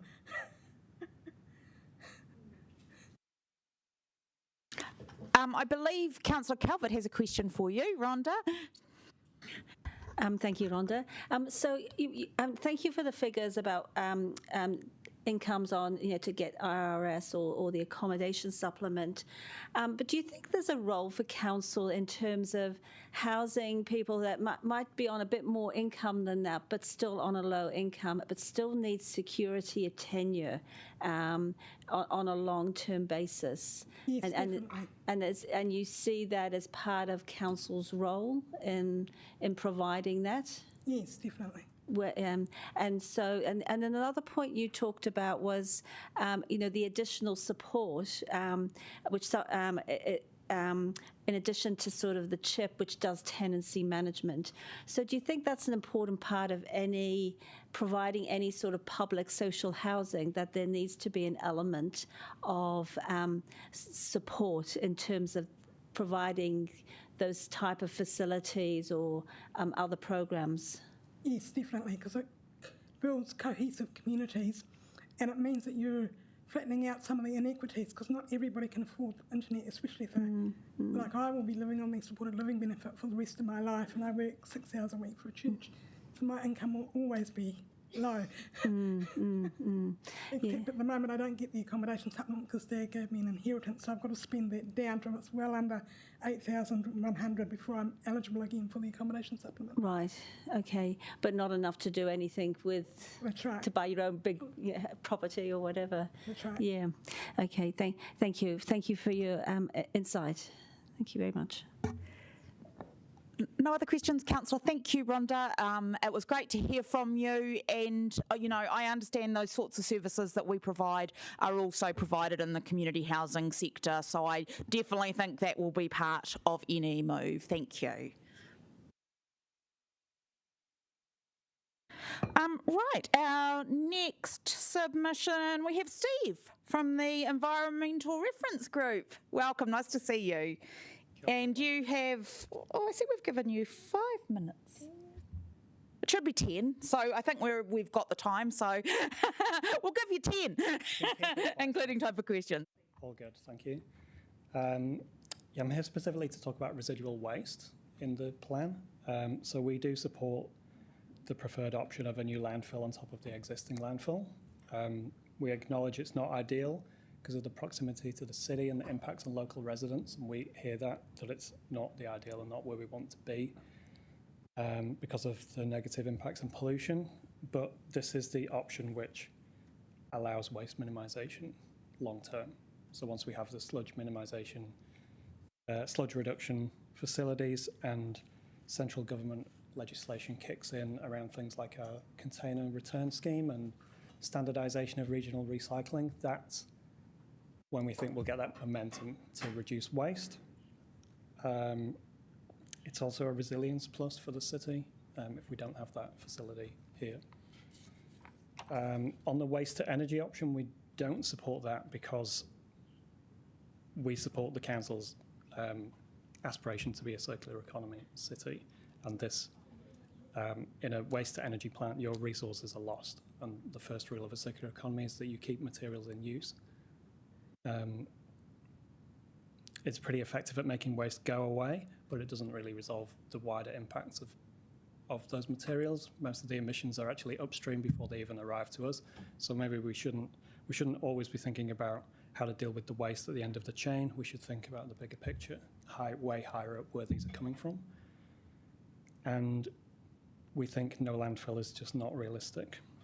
As a capital city and the seat of government, we need to deal with our waste and not shift it somewhere else. Some general points on waste are, we do support the transition to a circular economy, but we would like real focus on what you can actually do, because on those areas where the council has the most impact and ability to do it, because the issue we're facing is massive overconsumption, and that's a wider issue than we can deal with today. You know,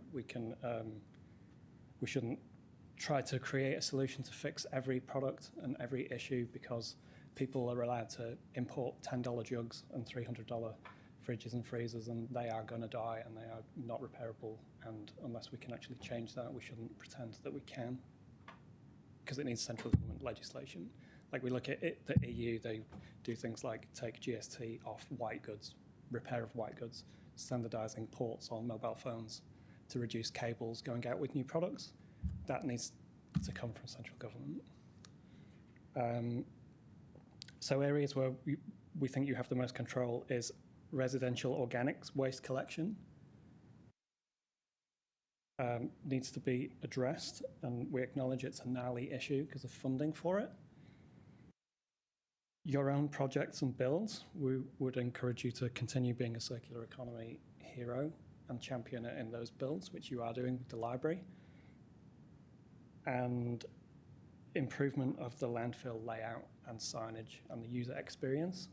I use it quite a bit because I kind of put my hand up to deal with waste, because then I can divert things as best I can, and the staff there are excellent and they do a great job, but every time I go there, there is stuff in the tip face which shouldn't be. Like every single time. Like sometimes I saw people throwing a steel barbecue over the fence, which is really hard, and I pointed out you can just wheel it over there, and they insisted to throw it over. I've seen IMAX in there, books, magazines, glass, a signage company throwing aluminium in there. It's just like every single time it's there, and I think it's because it's not clear. When you go there, there's not a thing that says you can dispose of these things for free here. It's the easiest way to deal with stuff is to drive in, go to the tip face, throw it in. It's quite cheap, it's fast, and go away. And that's personally what I think most people do. A lot of people do divert it, but maybe 10% or something could be diverted like that. And I've left a lot of time for questions. You have. Do councillors have questions? I can't see online, sorry. You'll have to speak. Deputy Mayor Free, thank you. Yeah, thank you, Steve. Do you think perhaps we're just not charging enough for tip fees? And if there was more of an incentive not to, the weight mattered more, the fee mattered more, people would be more motivated to divert before they tip? Or do you think the price is not the price? It has to be enough that it's worth the effort. Like if you say you take your toaster to the tip shop and then do your waste at the top of the landfill, you've doubled the time. So if that's the difference, if that's sort of $18 and $16 or $14, are people going to bother? So it has to be significant. Yeah, I'm just wondering if we need to do the pricing a bit differently, like a credit for taking things. Something different. But anyway, that's the thought. I'll leave it there. Councillor Foon. Thanks, Steve. Really appreciate you coming in. And I think, do you have two questions? Do you think it's that we need potentially more staff at the tip face to help people or check what's going into the landfill to help divert more? And next question is, do you have any experiences of how other councils or how people do it overseas to minimise, just to try and divert more from the tip face? I think it's an education thing. I'm commonly asked, how do I get rid of appliances, e-waste, laptops? People don't know. For years that's been, because people know I'm involved with ERG and I'm concerned with waste, people ask me that, and people don't know where they can take them. So maybe it's it's way before they get to the tip face. But if they could mention it at the tip face, some signage would help. I always feel like the point you're on the weighbridge is a good point because you actually stop there waiting anyway. So you could have a sign that says, these things can go to the tip shop for free. These things you pay for. Well, my own experience in the UK is when you go to a transfer station, there's about 7, going back sort of 20 years or so, just 7 big skips, and you just go along, and everything's equally weighted. None of them are easier than the other. So there's no penalty for no. Like here, it's easy to just throw everything in one hole. In the UK, it was just as easy to do the right thing. You just go along, you go, here's some jib, here's some concrete, here's a bike, here's a car battery, and it's just simple. Whereas the road and most parking spots at the top of the landfill encourage you to throw it in the transfer pit. And then you have to cross the traffic to go to the diversion point. And to get to the tip shop, you have to cross traffic. Once, find a park, deal with someone, hand your stuff over, cut back across, they may not take it or may take it, then you go to the weighbridge and then carry on. So it's probably the difference of, it makes a 15-minute job, 30-minute job. My background's a designer, so I always think, how do we make it easy? Things have got to be easy for someone to do the right thing. All right. Thank you so much, Steve, and for all the work on the Environmental Reference Group. We really appreciate it. Nice to see you. I actually have some good news for councillors relating to an earlier submission. I can confirm that the apprentice gardeners who were part of the living wage submission will be paid the living wage as of 1st of July. So that is very good to hear. And Rosa, if you're there, thank you. And, we hope that makes life a lot less stressful. So our next submitter is online, and please correct me if I don't say your name correctly. Nuri Monadis, are you there?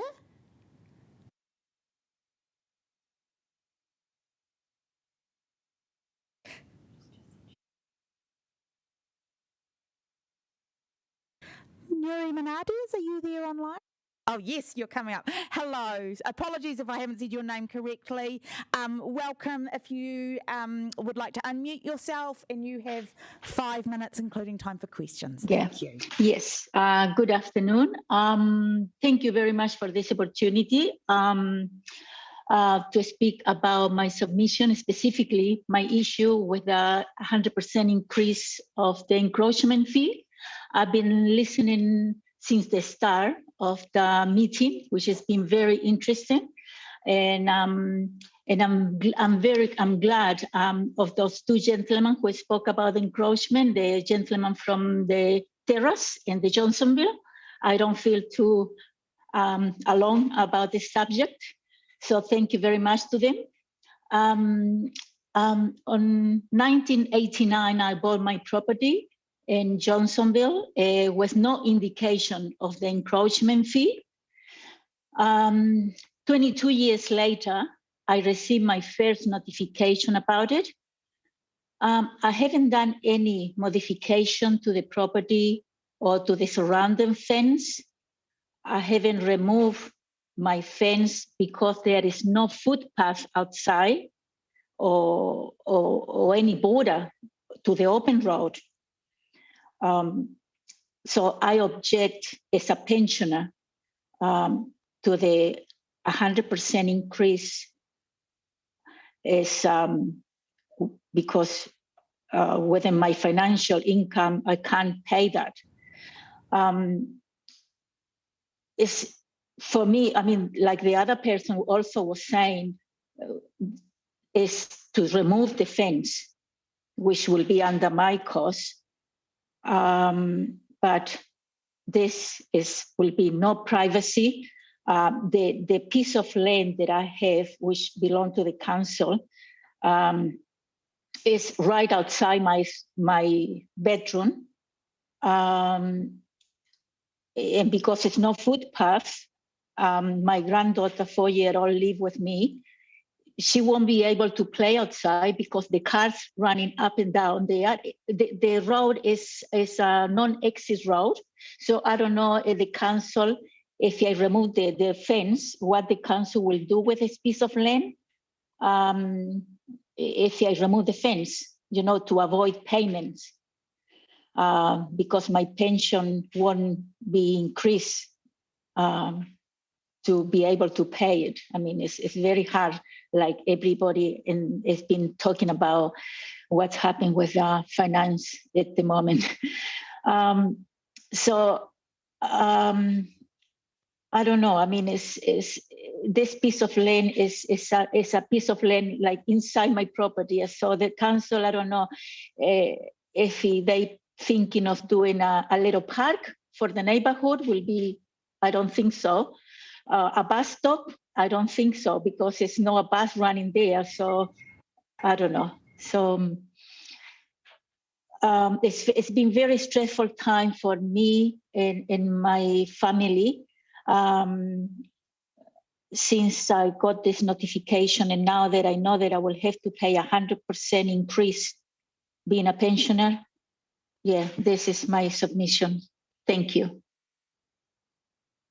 Thank you. Councillors, are there any questions for Nuri?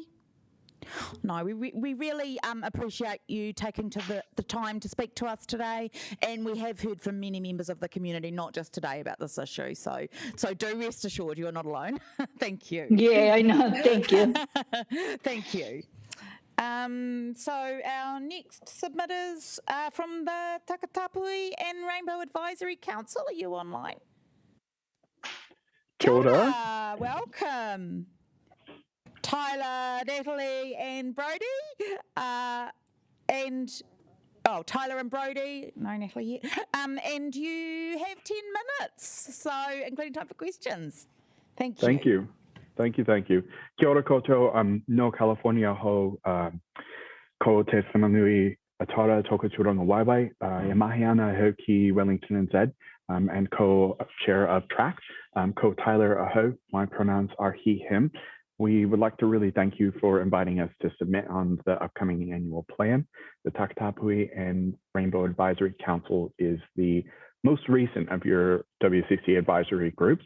And this year, our work plan has focused really heavily on safety, well-being, and accessibility for Rainbow communities. Our members are overrepresented in negative statistics, specifically around homelessness, which is what we've come to talk to you today. I would like to introduce to you, Dr. Brodie Fraser, a member of our track group, also Ke Kanga Ora Research Fellow and an authority on the intersection of Takatapui LGBTIQ plus identities and the experiences of homelessness in Aotearoa. They have a background in political science, and their previous research has looked at political participation of LGBTQIA plus youth. Dr. Fraser has numerous publications surrounding discrimination in the housing market, as well as structural issues such as poverty, racism, and instability, which are placing Takatapui and LGBTQIA plus people at higher risk of homelessness. They are here to discuss our feedback submission, and welcome, Dr. Fraser. Kia ora, thanks Ty, and thanks to councillors for allowing us to submit on this. As Ty said, my name is Brodie Fraser. I'm a postdoctoral research fellow with He Kāinga Oranga at the University of Otago here in Wellington.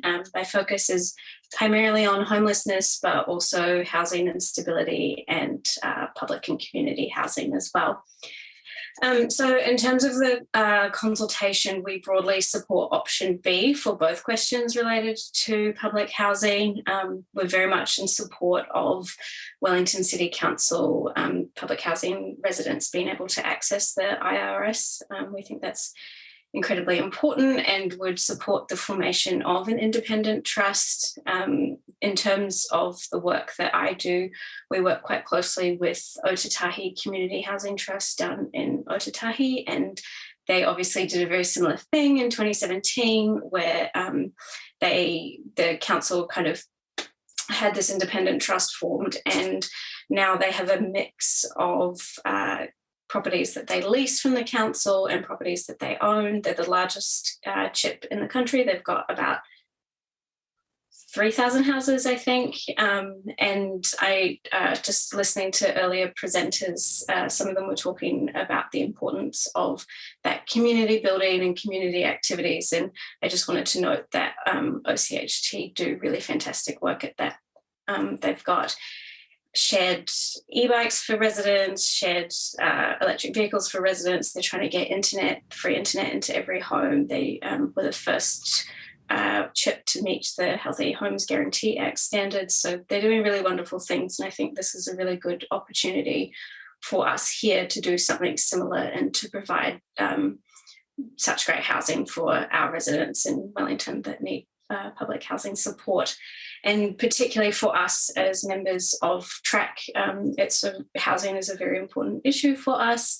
As we put in our written submission, Takatapui and LGBTIQ people are vastly overrepresented in homelessness statistics and in other poor housing related statistics. So about 20 to 40% of homeless populations internationally are LGBTIQ, despite us only making up about 5 to 10% of the wider population. In Aotearoa, we don't have as many statistics, but they're kind of emerging research is suggesting that it's pretty similar, that disabled Takatapui and LGBTIQ communities in particular are facing pretty bad outcomes.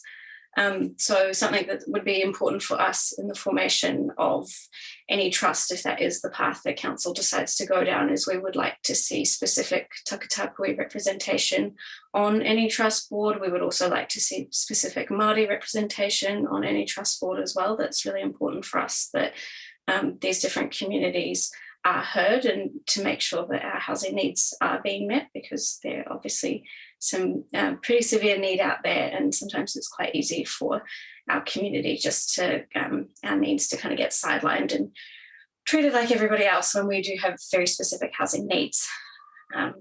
Yes, I think I probably flew through that too fast, but I'm very happy to answer any questions as well that councillors may have. Do you have questions, councillors? Yeah, Councillor Pannett. Thank you very much for the excellent submission. I guess I'm just curious about the CHIP because it is very political. Are you agreeing to this because that's the only way to get the IRRS, or do you inherently think that CHIPs are a good thing which manage better than council housing? Thanks. That's a good question. It's a tricky one. I think primarily because this is the main way to get the IRS, but I do think that a well-managed chip can do really amazing things. And seeing the work that Otatahi Community Housing Trust has done has really kind of given me a lot of faith in that model, and I think it can work really well. It obviously is very dependent on who you have on the board, what staff you have working there, but just seeing how Otatahi operates is really amazing, and they're doing really amazing things for their residents, and I think it seems to be working quite well for them. Any other questions, councillors? Councillor Fitzsimons. Thank you so much for coming in. I just noticed that in your submission, and you talked about it today as well, you talked about some of the difficulties facing rainbow people in accessing housing, and I was just wondering if you can give us a bit more insight into that since we have a bit more time. Yeah, absolutely. So I think at the moment in New Zealand, a lot of our housing policy and stuff hasn't really begun to account for Tukatapui and LGBTIQ communities. There was a very brief mention of it in the Homelessness Action Plan, but nothing has really come of that. And I think in the work that I do, a lot of what you hear is very well-meaning providers saying, oh, we treat everybody the same, that's fine.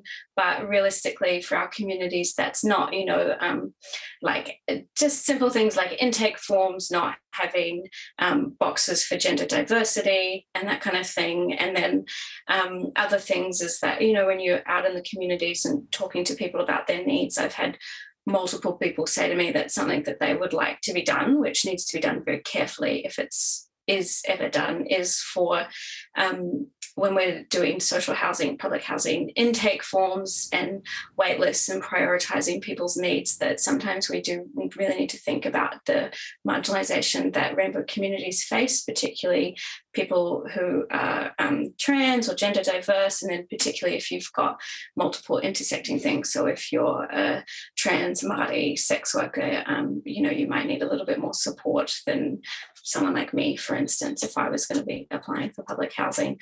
And I do think there is a lot that we can do. There needs to be more training for housing providers. There needs to be specific policy for our communities about not segregating things by gender, that kind of thing, how we can account for safety, what's training staff receive, lots and lots of things. I could talk about this for hours. That's a very comprehensive answer. Thank you. There's no more questions. I'd just like to thank you both, Tyler and Brodie, and we all feeling pretty excited now about having track and what amazing people you have on it, and the calibre of advice that you can give to councillors. We really, really appreciate it. Thanks so much for having us. Thank you. Ngā mihi, ka kite. Ka kite. Now, our next submitter is here in person. It's Tony Young, and Tony has a translator, so even though he's here as an individual, we're going to have 10 minutes for the submission to allow the time for translation to occur. So welcome, Tony, if you'd like to come up to the podium.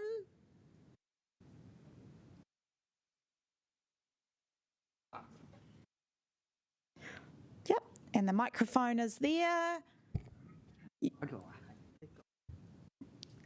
And you have 10 minutes, including any time for questions. Thank you.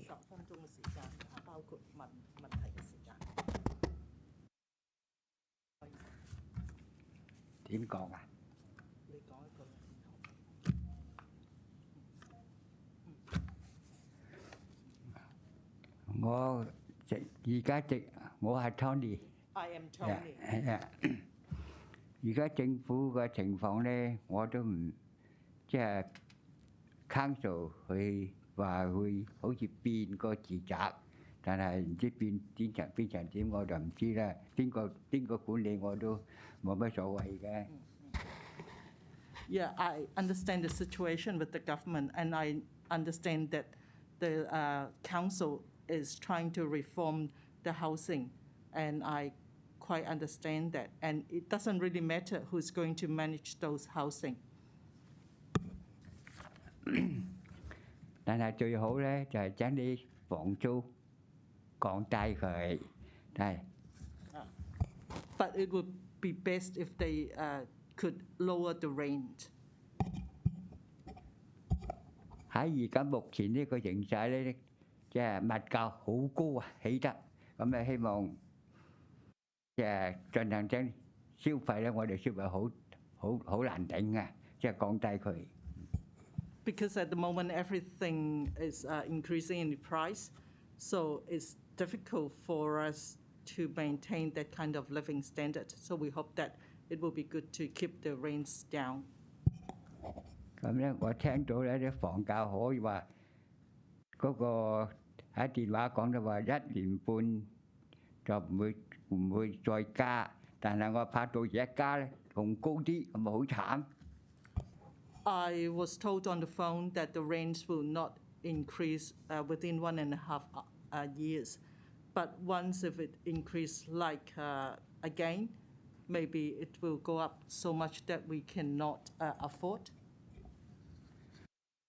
我喺住喺 Hampton Court 咧，我住咗好多年㗎啦，但係每年加到30-40蚊，但係我初嗰陣時咧200蚊，而家就變咗230，差唔多30幾啦，233啦一個禮拜，但係我考慮到我而家咧已經有75以上啦，77、78㗎啦，但係聽講話80可以唔使加租，但係我哋啲時候好難頂喎，呢啲希望就。I have been living in Hanson Court for many years, and every time when they increase the rent, they will increase $20, $30, or $40. When I first moved in, it started at $203, and then now it has gone up to $283 per week. Yeah, so so I'm just thinking whether they could like freeze the rent for those who are above 75 years old. I know that they do that for those who are over 80.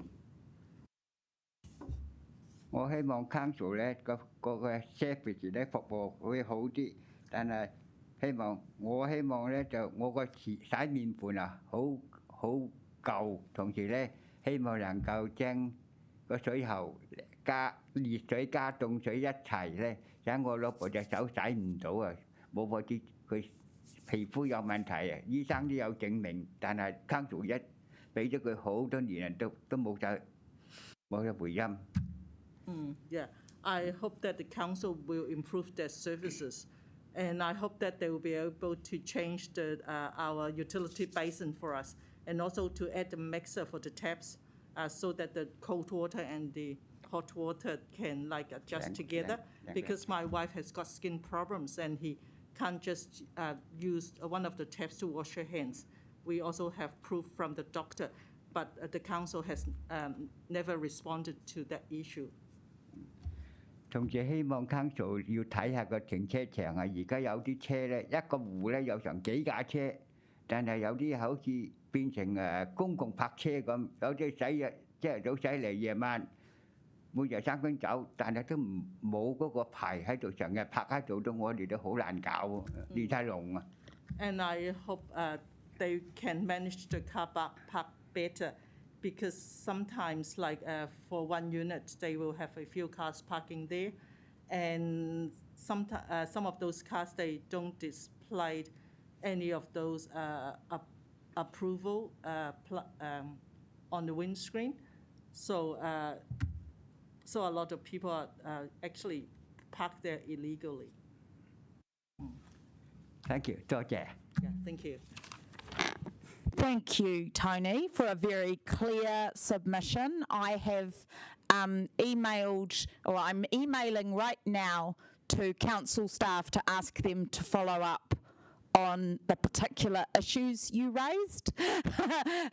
And they've noted, I will press send on the email, but they have noted that. Are there any questions for Tony? 好多謝你，好清晰咁樣嚟到將你嘅意見嚟到提交。 Thank you. 頭先講過問題咧，我立刻已經寫咗電郵俾嗰啲嘅職員，希望我哋立刻嚟到We have one question from Councillor Foon. 有一個問題想問你。 Hello, Tony. Thank you for coming in.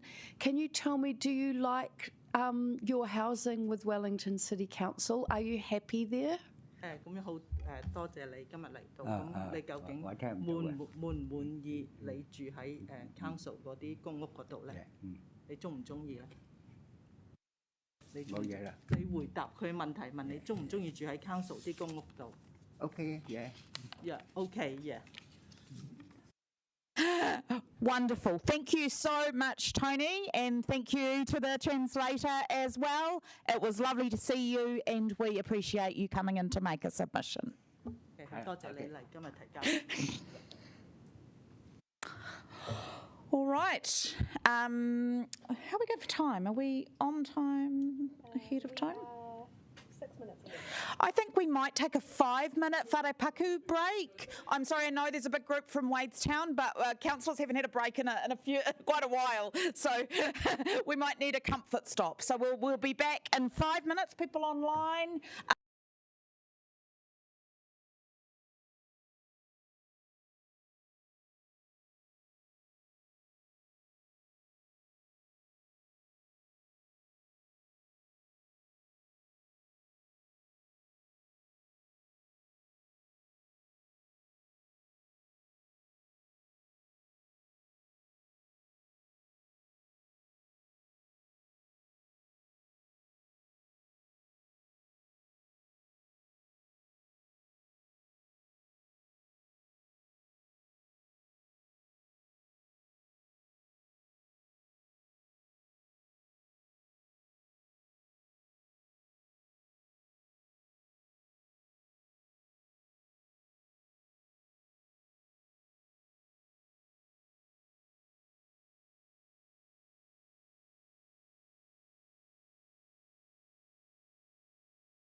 Now we are moving on to the submission from Carolyn, etc. Wadestown. Wadestown represent and welcome. I've had the pleasure of meeting with you, and I know you've been doing a lot of work with the community, which is appreciated to share information. So you have 10 minutes, including questions. I don't believe this clock here is working again, unfortunately. Good stuff. And yeah, if you want to leave time for some questions, that'd be great. Thank you. Thank you very much for the opportunity to meet with you to discuss your proposal to increase encroachment fees by 100% and then further increases of around 400 to 600% over the next few years. We have been legally advised that the time allocated for the presentation of submissions is totally inadequate in this particular circumstance, which involve complex issues of fact and law. So could we please let it be noted that we object to the limited time frame allowed and appear under protest in the circumstances. I believe this is an important point should a judicial review of the Council's subsequent decision be sought. We represent 61 residents across Wellington who oppose this idea. I'd like to present Grant. Thank you, Madam Chair, and good to see you again. So this is as part of the overall group. There were just 2 points that I wanted to add to it, one of which was from the point of view of, is this a fee for service? And when we looked at it, you would expect that if an organisation was offering or announcing that it was going to raise a fee for service by 100%, there'd be a commensurate rise in the level of service. And in this instance, we can argue there is not. We simply continue to enjoy the rights that we currently have while the rate, the encroachment fee itself is actually doubled. So from that perspective, we don't see this as being particularly fair. The other concept, and I think you've heard that through a couple of the submissions already this morning that I was privileged to hear into, is that there is a contractual imbalance in all of this. This is not, as some of the material we've had supplied to the Council, the form of a normal contract. We actually occupy we have the encroachments through historical legacy, but we have little ability to actually negotiate those other than to vacate that encroachment or potentially to purchase at significant cost to ourselves. So what we would argue is that an increase, an initial doubling with a potential move through to a further 400 to 600% is a contractual imbalance between the Council and the holders of the encroachments. Thank you. When people undertook the licence to build a garage or a garden, it would have been their expectation that fees would remain at a reasonable rate. Fees have increased each year, in total around 36% since 2009 and in line with CPI. We support the continuation of this, but not the greedy money grab proposed. The Council states that the road reserve is their asset, but they themselves do not maintain this land. Even when trees cause damage, they don't want to know. Licence holders are expected to maintain the land. Helen, a lady who's come here today, currently pays almost $500 per year for a berm, and the land that is part of her garage resides on. In addition to this, she pays $480 to get the burn mowed, as she's no longer able to do this herself. Even with the initially proposed 100% increase, like so many others living on a pension, it will make it unaffordable to Helen. If Helen rescinds her encroachment, the Council will not only lose the annual revenue, but will also have the maintenance costs. This is a large and unexpected increase in cost at a time when most households can least afford it. Most people are struggling to pay increasing mortgages and rents. Many residents have small businesses which have been suffering the impacts of COVID over the last 2 years. Rates are increasing hugely each year for no discernible improvement in council services. The cost of living is increasing every week, while salaries and pensions remain stagnant. This puts a huge strain on families and individuals. It seems ludicrous that the Council expect that people can afford these proposed increases, especially in one annual payment. I'd like to pass over to Michelle. Kia ora, I'm Michelle Dalton. I'm a resident of Wadestown. are currently paying $700 a year on encroachment, so looking to go to $1,400, and then under option 4, I haven't actually calculated that, but it'd be significant. I'd just like to make a couple of extra points. Your review paper states the changes proposed reflect the degree to which benefits accrue privately. I'd like to make the point that the benefits are not solely private. This is particularly the case for our encroachment. Our encroachment area borders the public lookout, Harbour View Park in Wadestown. We've personally spent $1,080 last year on a landscaper to maintain the banks all around our encroachment area, which is actually council land, as it's completely neglected. We've cleared it from noxious weeds, blackberries, ivy and old man's beard. We cannot do this ourselves because it's a very steep, dangerous hill. We clear the area where your council contractors never extend into when they mow the lawn in the Harbour View Park. So we believe it's an extra nice space that we've created for Wellingtonians. There's less long grass, less fennel, less likely for people to throw rubbish and bottles in there because we're keeping it nice. We appreciate that our license agreement states we do need to maintain the area, but this is actually a substantial cost for us to do this. We can't see that there's any visible direct costs that the council bear. We never see anyone up there weed spraying or cutting trees around their encroachment areas. I personally have installed danger tape around the hill, around the encroachment area, as I'm worried from a health and safety perspective that a child's going to fall into our driveway, which is a 3-metre drop. Despite feedback to the council, this area continues to be neglected and no additional safety measures have put in place. Again, this maintenance, as residents, we're quite willing to accept and quite willing to go above and beyond for the benefit of the wider Wellington and Wadestown community. But the proposed increases in fees now make me rethink my effort and cost as they're becoming increasingly unpalatable. One last point, your review paper looks really rushed. For example, there's no reference to incentivising or discounting fees if residents install charging stations for electric cars, and no acknowledgement that electric and push bikes are stored in these area facilities, which will support your climate action plan. Your website clearly states you want people on their feet, on bikes, on a bus, or into an electric car. So all council proposals should be encouraged or incentivising this behaviour. Thank you. Most encroachments are very small sections of land and in most cases are otherwise unusable. Therefore, in monetary terms, they are not valuable land. With the topography of Wellington, they are often steeply sloping or have difficult access. There is no potential for housing development on most of these narrow plots. 2/3 of my garage is on long poles because of a steep bank. I have been told there is no opportunity for me to buy my encroachment as it is across the road from my house, which is up 2 flights of steps. I keep my car, bike and a few tools in the garage as there is no room for me to have a shed, as most of my garden is woodland up a 45-degree slope above a 5-metre retaining wall.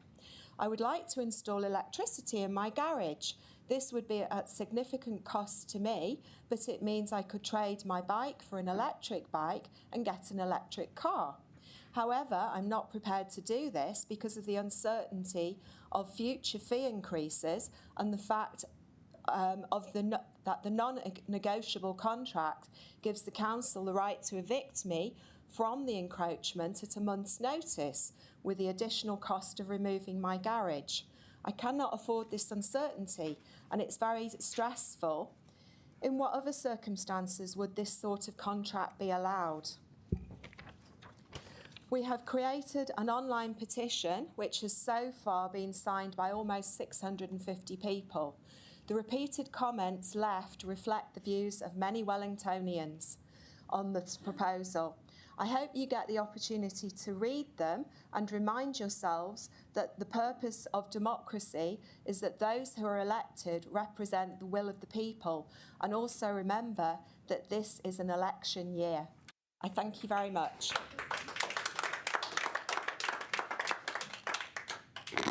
Are there any questions, councillors? Yep, Councillor Calvert. Thank you. So if we were to look at reviewing the fees, there's been talk that we should do it from a broader policy perspective. Would you agree on that approach? It would be nice to know use the microphone? Sorry, because people are online. Thank you, Carol. It'd be good to know more about that. We would be keen to learn more and discuss it for sure. Yeah. Also, to Carolyn's point, we all support the CPI increase, and if CPI was left as it was this year, that would be still quite a substantial increase in council revenue. So, we support that. We understand costs go up. We understand that the fee will go up every year, but it's the step change that we're opposed to. Okay, thank you. Don't think there are any other questions. I'd like to thank you for all the work that you've put into your submission, and not to in any way minimise your concerns about the process. We have heard from a lot of the community about this issue, so we've been given a lot of rich feedback to help inform our decision. Thank you all for your time. Thank you.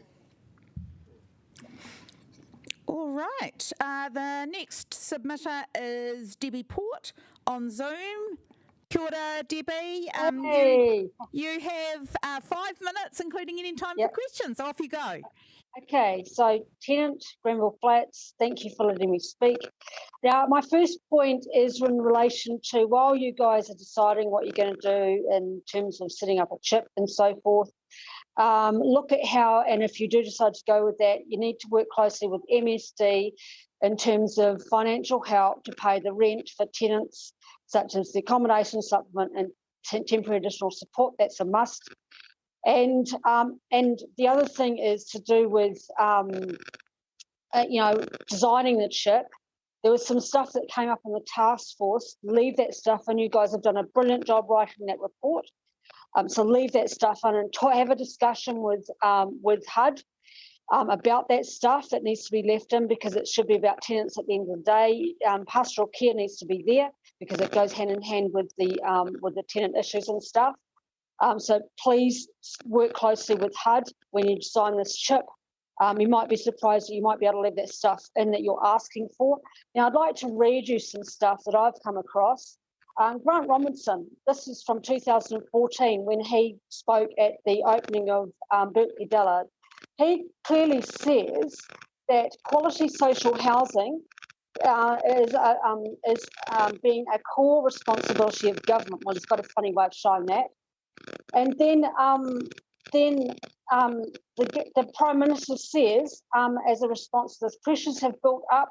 How can New Zealand solve its social housing crisis? Jacinda Ardern says that the government would leave no stone unturned to fix the problem. Well, you've got a funny way of showing that. What about the income rent subsidy?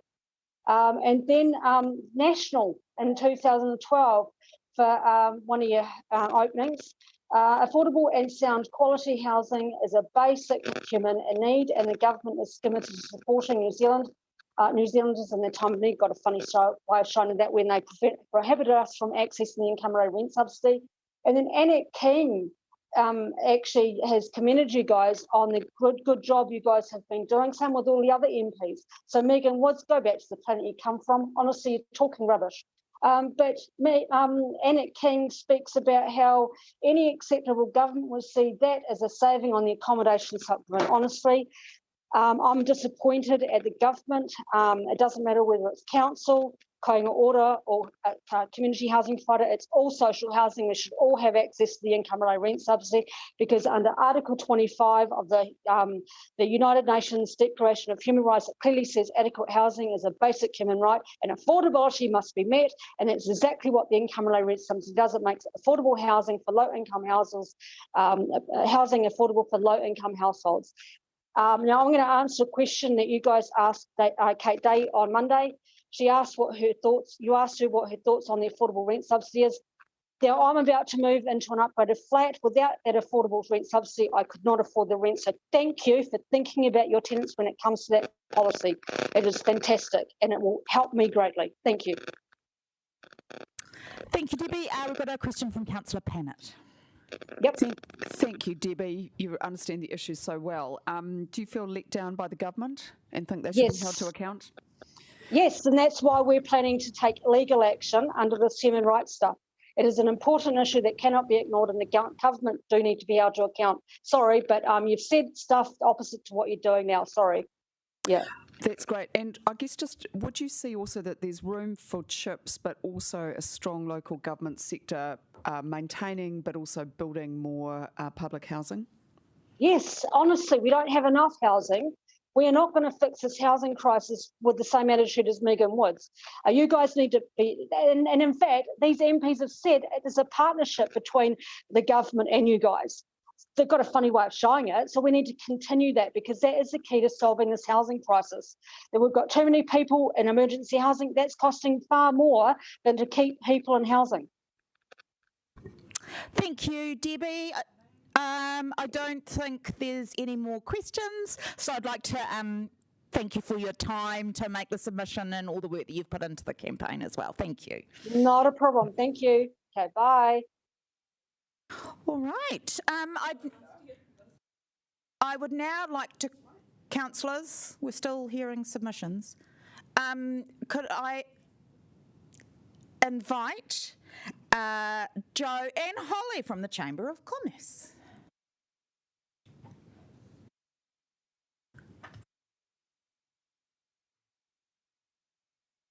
Kia ora, korua. You have 10 minutes, including time for questions. I think that clock is broken, but we'll work it out. Brilliant. Kia ora, everyone. I'm Joe Pagani. This is my colleague, Holly Cotter. We look after policy and advocacy for the Wellington Chamber of Commerce.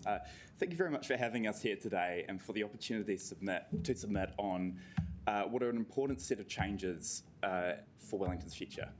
I want to start by acknowledging the work the Council put in earlier this year on the pandemic response and protest response packages.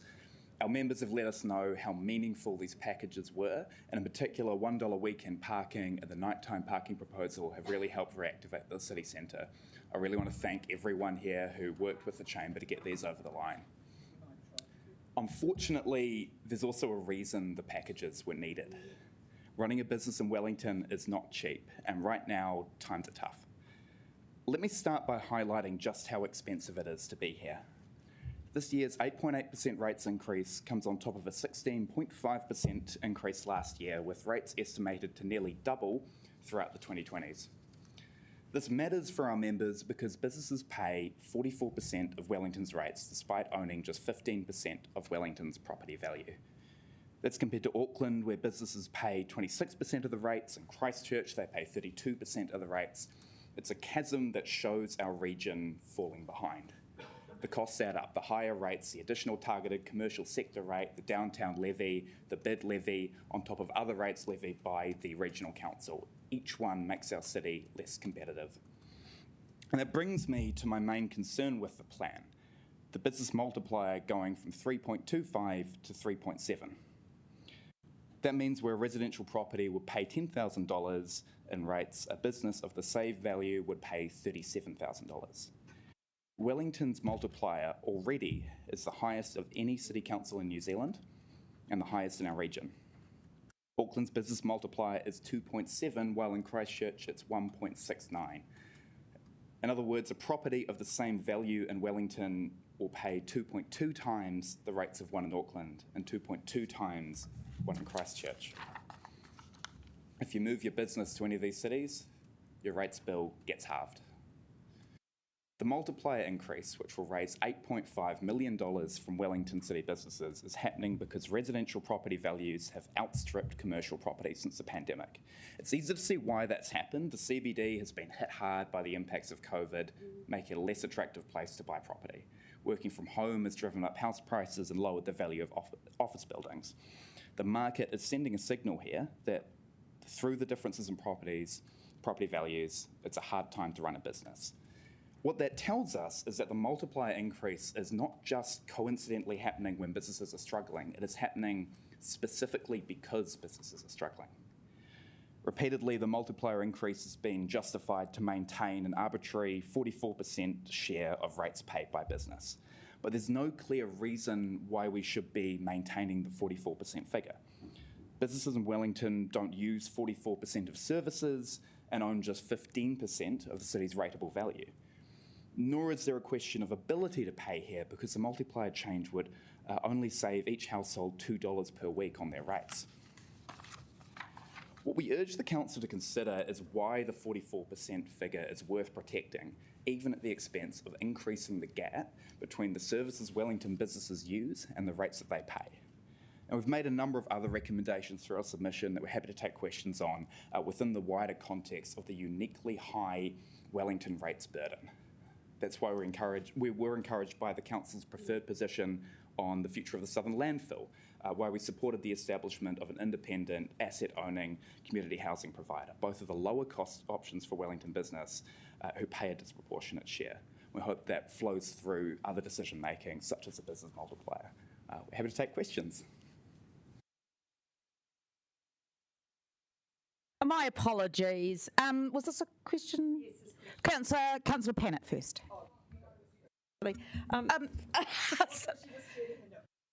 I don't think so, because Hayley wrote it down. But anyway, that's fine. Off you go, Deputy Mayor Frick. Well, it was hard to get your attention, actually, to be honest. Because I am trying to run a meeting. Yes. That's running in a meeting. Anyway, I'll carry on. So I'm very interested in your statement about the 17% of rateable value that the businesses own. And what I'm really interested in is, are there 15%? 15%. Is there any data that we can access on that trend? So has that percentage of rateable value been going up or down? So when the rates differential was first introduced, I believe it was following the stock market crash in 1987, Wellington commercial ratepayers held 85% of the city's value. So that's when we as a city decided we needed a rates differential, 85%. It's now flipped directly, and 85% is owned by residential ratepayers and just 15% by commercial ratepayers. That's, I think, an example of how the decision-making around the differentials got out of line from how it was originally intended.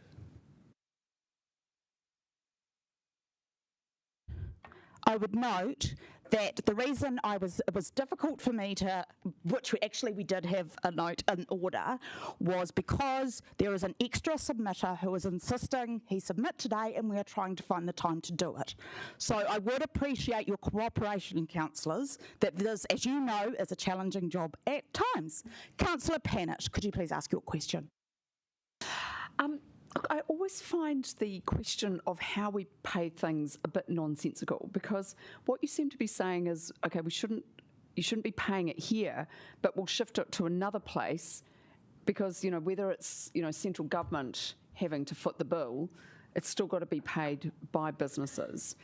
So I guess just the question is whether you see that business does have a role in paying for social goods which benefit us all, and then hopefully benefit people so they can be good customers as well. I'm happy to take that point, Councillor. And look, I don't believe it's nonsensical. I think the Local Government Act provides a really good framework in which we talk about who receives benefit for those services and the allocation of funding against that. And I think the point here is we acknowledge that we are a city with that has regional services almost, or regional offering. And for example, the public transport rate, of which businesses throughout the CBD pay about 85% of their total rates bill towards funding. Look, there is benefit there because their employees come from outside the city and come into the city. So there is some sort of apportionment. I guess what we're saying here is it's still not clear what the methodology is behind the current proportionality setting. And we'd like to see some transparency around that, and further demonstrating what is the benefit, and that is exactly what's tasked and what's set out under local government. Have you had discussions with our senior management team on this issue, just given it's been going on for a while, if you're worried about transparency of allocating costs? Yeah, absolutely. Look, as you know, I've been here before and submitted with a few times now over these years, and we often raise the differential as an issue of which we want to see more transparency around. We want to understand the methodology. We want to understand how the multiplier is, you know, apportioned, because apportionment seems to be the latest thing that's popped up recently. We still are probably, fair to say, not satisfied with the answers that are given in that respect. Sorry, if I might just add one thing, Holly. We have asked a few questions and had multiple conversations about it, and one thing that has been put to us by council officers is that raising the differential is ultimately a political decision to be made by councillors, and that's the same with, say, a future scenario where in the coming year house prices fall, commercial property rises, and the valuations would shift the other way. And when we asked that question to council officers, we were told that the decision of whether the rates differential will move back down would again be a political decision to be made by councillors. I have one more question from Councillor Fitzsimons.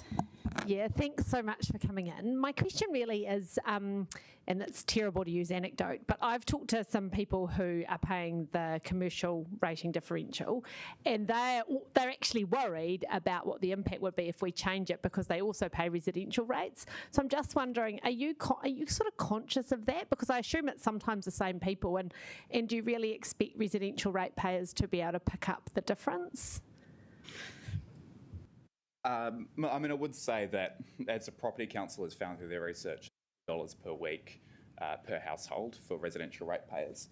But it's absolutely a burden, and that's why we do urge fiscal restraint by the council to keep the rates bill low for everyone, not just for commercial ratepayers.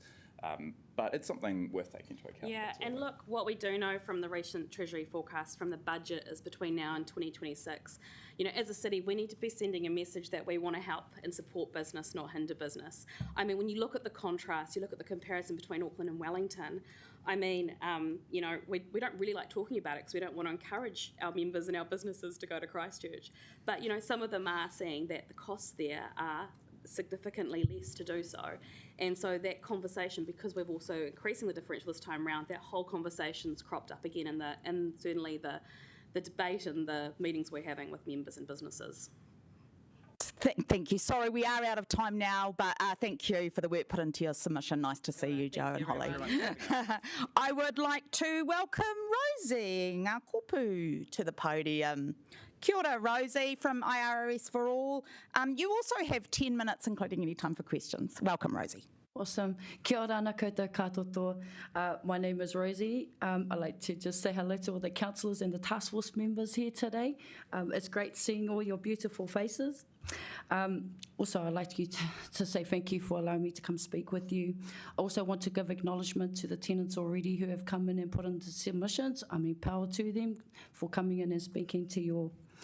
So, I've been in a lot of consultation meetings since October 2021, where the IRRS for All campaign was born, and is supported by my union in Itu.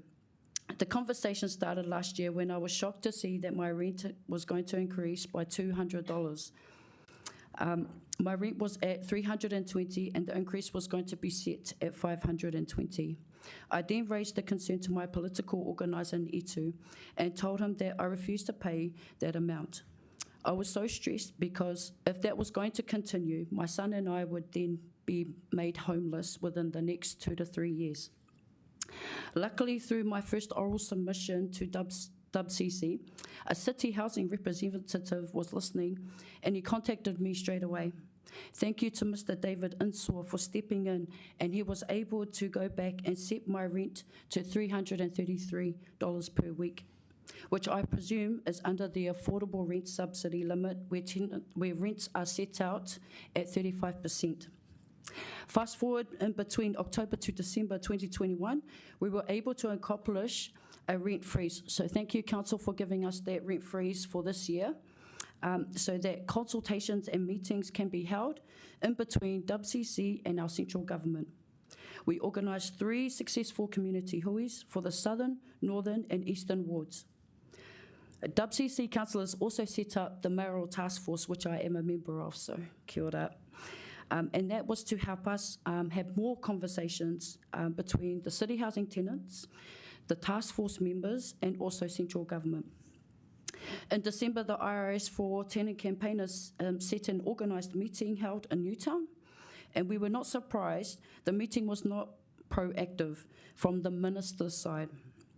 She already stonewalled us without having an open mind. Tenants shared their stories with her, truly exposing their vulnerability, and she didn't seem to care. January 2022 to the current, a lot has happened through conversations.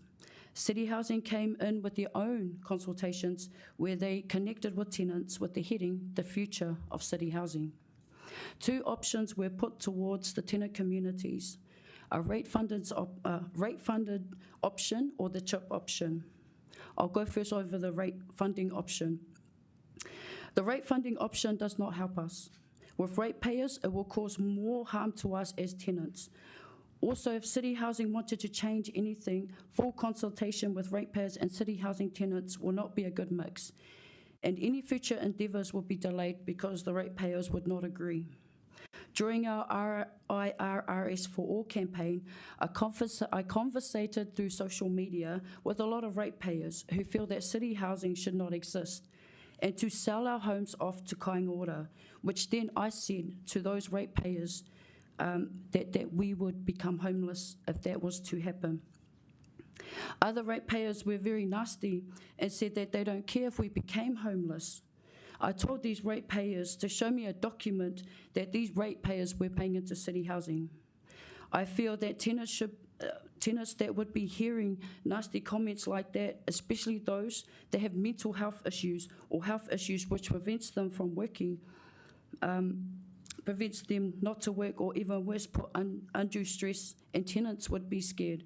This should not happen at all to our already vulnerable tenant communities. Ratepayers don't fund and will never fund City Housing. Now the CHIP option. CHIPs is not a bad idea. The only thing that existing tenants cannot access IRRS, even under a CHIP. This benefits more on the new tenancies and not the existing ones. The tenant leaders and I had many questions but no answers. My theory at the time was if we change into a CHIP, that would open a pathway to giving accessibility to 80% of the entitled tenants that are living currently in City Housing. I was disappointed to find out when a tenant pointed out to me that existing tenants still do not have accessibility, and it's mentioned in the document that City Housing had put out to the tenant communities. I'm not sure on the mentality of asking your existing tenants to vote on options that have no benefit whatsoever to us. That was a big question that was asked while collecting submissions. Mr. Tony from Hanson Court, so I was at Hanson Court where that comment was made by the tenants there. So that's where Tony came from. So the only way the tenant communities would support the CHIP option would be on two grounds. The first one would be that the Wellington City Council provide a creative solution to allow existing City Housing tenants across to a council version of an IRRS. The second one would be that a tenancy advocacy group be created so there is a strong tenant voice on the CHIP trust or on the board. Other areas of recommendation under the CHIP: some form of support for the tenant communities, either reinstating the CAP team or City Housing to identify strong leadership in the tenant communities to set up a tenant advocacy group to support tenant communities on social issues, support networks, and also build partnerships between City Housing and NGO and local government agencies, example, Kai Bosch being NGO and WINS being local government.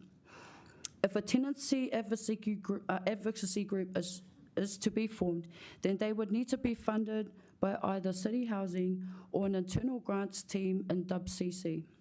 I have found that the tenant communities have no idea what is happening in City Housing. It's all a mystery to them since the establishment of CAP. We support our housing assets to be put under a community trust so that it cannot be sold off in the future, and the tenants would not need to worry that their homes would be sold under their feet and become homeless. The other recommendations to WCC and to City Housing: we would like to see the continuance of WCC to further lobby our central government for the extension of RRS to the entitled 80% identified as tenants in the City Housing portfolio.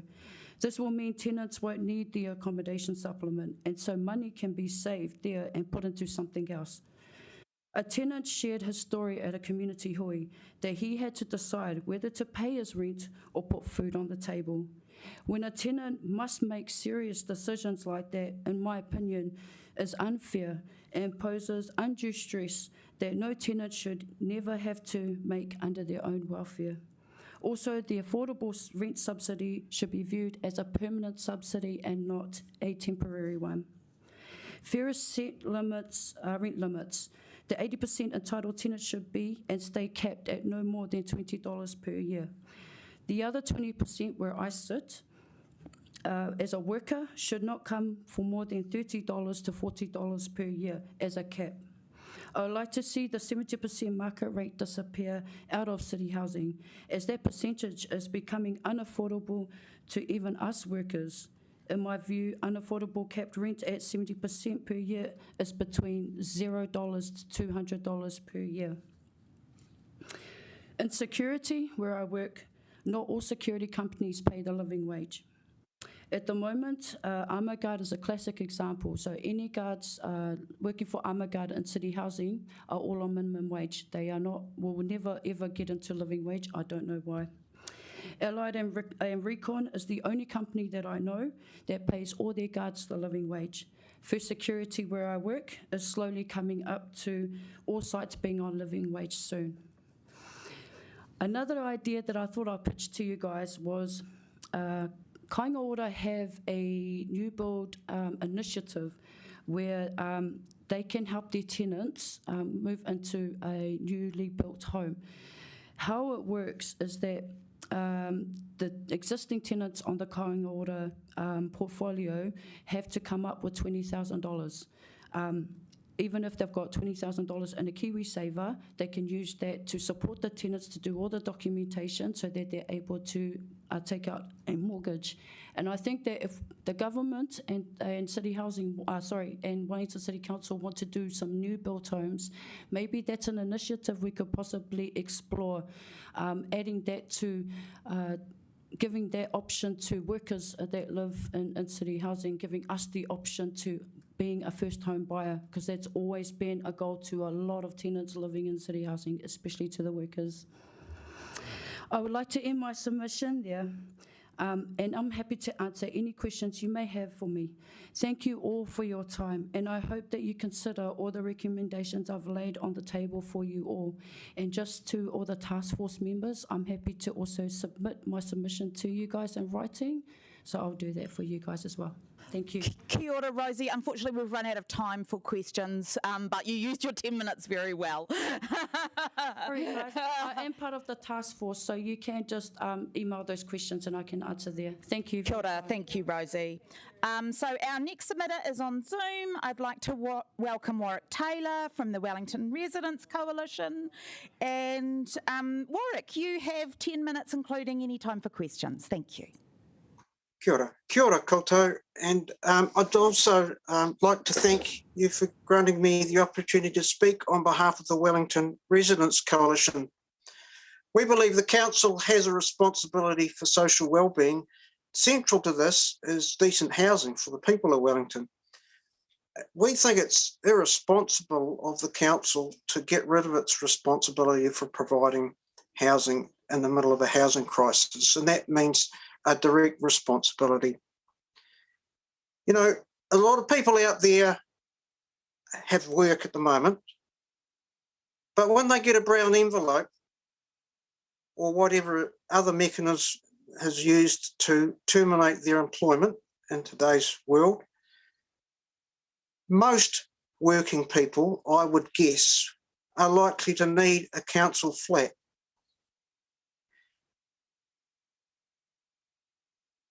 All of our residents are ratepayers.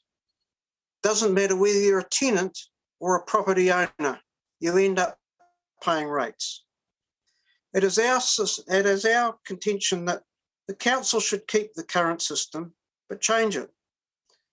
So instead of having three sort of separate schemes, one for the people who can't find a house and will have programs for the rough sleepers, one for the people who live in council rental flats, and one, this new scheme, which is a private-public partnership. Why don't we integrate the housing so that you have an holistic housing department that can rent homes to people with various needs at an income-related rent, so that those who are on a higher income can subsidise those on a lower income. The income-related rent collected may also help to pay off debt. Council housing should in no way be considered different from the provision of libraries and parks. So this idea that city housing will be insolvent next year is, to me, wrong. The council won't go out of business. The council will still have its housing. That's not insolvency. Instead, the council should retain direct control of its housing so it's better able to manage assets for the future generations. Now, there are two arguments against that. The first argument is that the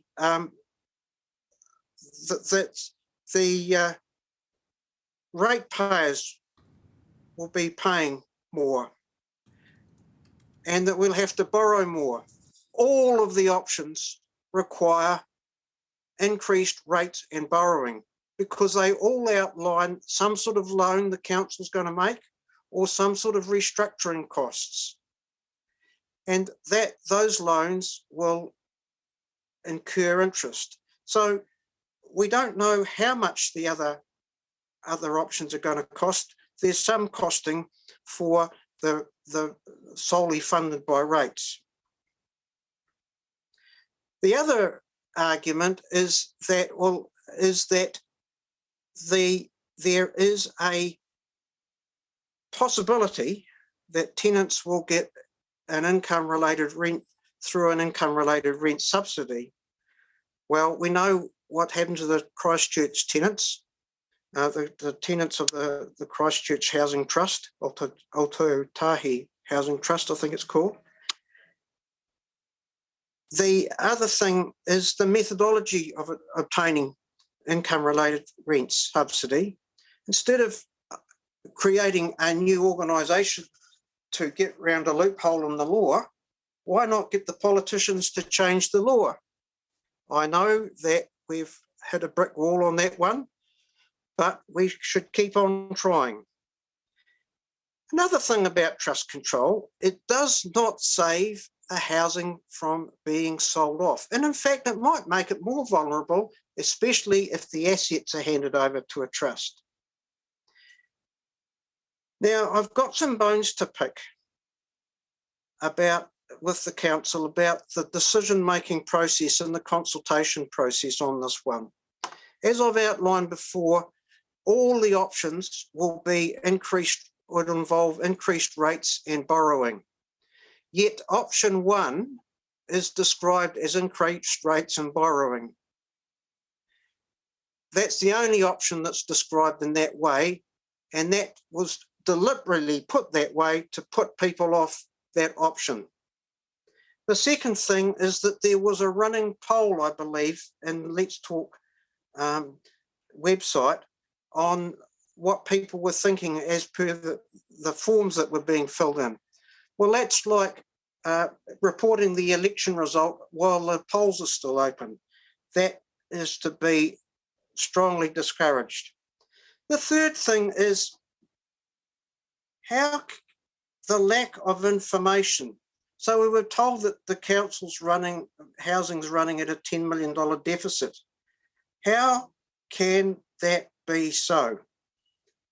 And I've asked for figures. I didn't mean to put staff to the trouble of going through a local government official information and Meetings Act request. I just made the request, but unfortunately people have made it into such a bureaucratic process, and I'm sorry that staff have had to do that, but I would have thought it would be easy to let the public know the total rent collected, the interest on capital, the depreciation on the buildings and repairs and maintenance costs and any tenancy management costs, so that we can see how we make a deficit.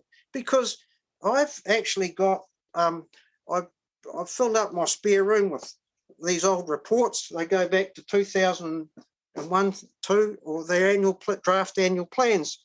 And I was able to find that for 2002-3, the surplus was budgeted at 2.6 million, 2.7 million in 2004, and 2.2 million in 2005-6. So I feel that we don't have transparent information from the council for the expenditure of public money. Finally, I think deals between the central and local government should be public, because both, as Councillor Pennant pointed out before, both the taxpayer and the ratepayer are pretty much the same person. Thank you. Are there any questions for Warwick? I don't think there are. So thank you, Warwick, for all the time that you put in to making your submission. We appreciate it. Kia ora. All right. We're on to our final submission for the day. Stephen Underwood from the Kelburn Road Reserve Encroachment Action Group. Are you there, Stephen? Welcome. As you're representing an organisation, you have 10 minutes, including time for any questions. Thank you. Okay, thank you very much for the opportunity to speak. You have my submission, which was made on behalf of some of my immediate neighbours and also the action group. Unfortunately, I have had COVID since Thursday of last week and have not been able to progress some of the points with the action group that we hope to have done before this meeting. But nevertheless, I just want to follow up with some of the points that I've made in my submission of the 15th of May. The first being that those people who have road reserve encroachments are not villains. They are portrayed in the council papers as being people who are somehow getting a free ride or a cheap ride. And that is not the case. We had no choice when we purchased our home as to whether or not we had use of a road or an entitlement to a road reserve. These have been in place for many, many years, and we resent and reject categorically any suggestion that individual property owners have gained some sort of underhand benefit from what has occurred many, many years in the past. For a great many encroachment holders, the access to their properties is covered by the encroachment, and for many, they would not be able to access their properties. And in fact, there is no feasible way, in many cases, where access could be otherwise than through the use of the road reserve. The contour of the land in Wellington City has been changed enormously, particularly at the time of the Depression, where there were a great many mate work schemes in Wellington to provide jobs for the unemployed. And as a result, many walls, etc., were built that meant that the road reserve had a structure put on it. The second thing is that the proposal to increase by 100% is a purely arbitrary number and bears no resemblance to increases in cost. It's just that this is going to raise $1.5 million more or less. And I think that it's a shocking indictment on council management that this issue wasn't addressed. If the rate of inflation wasn't high enough, then something should have been done a long time ago to contact the encroachment holders and see about some other mechanism for increasing encroachment fees, perhaps in line with rate increases. The fact that rate increases have accelerated far in excess of the rate of inflation it just indicates how out of control in many respects council expenditure has been since the last time this matter was addressed, which was in 2010. I'd also like to talk briefly, in addition, about the market value question. This is a fallacious argument put forward by people who never get off their asses and go and visit the properties that are affected by these sorts of proposals. A great many of the road reserves are steep pieces of land. They are maintained by the adjoining landowner or kept under control might be a better way of describing it.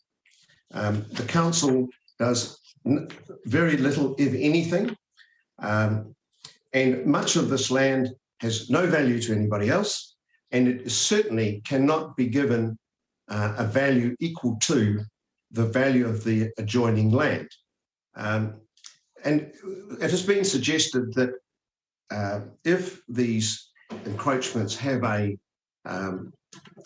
structure on them, that somehow or other the adjoining landowner is getting a benefit. Well, that benefit is generally recognised in the, sorry, there's a printer going, I'm trying to turn it off.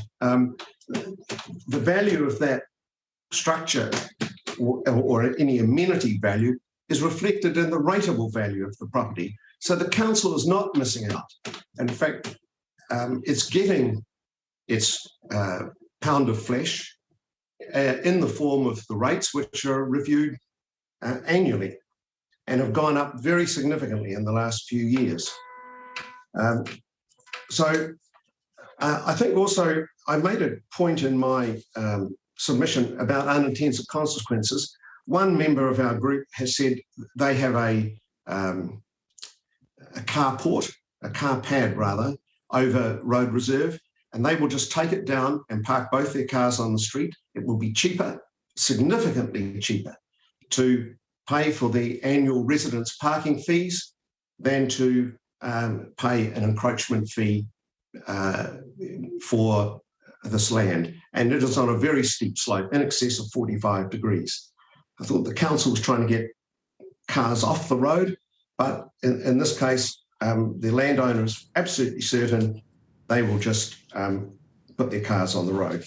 I noticed that Councillor Matthews said yesterday or the day before in the paper that the council is going to look at making it easier for people to buy the land subject to encroachments.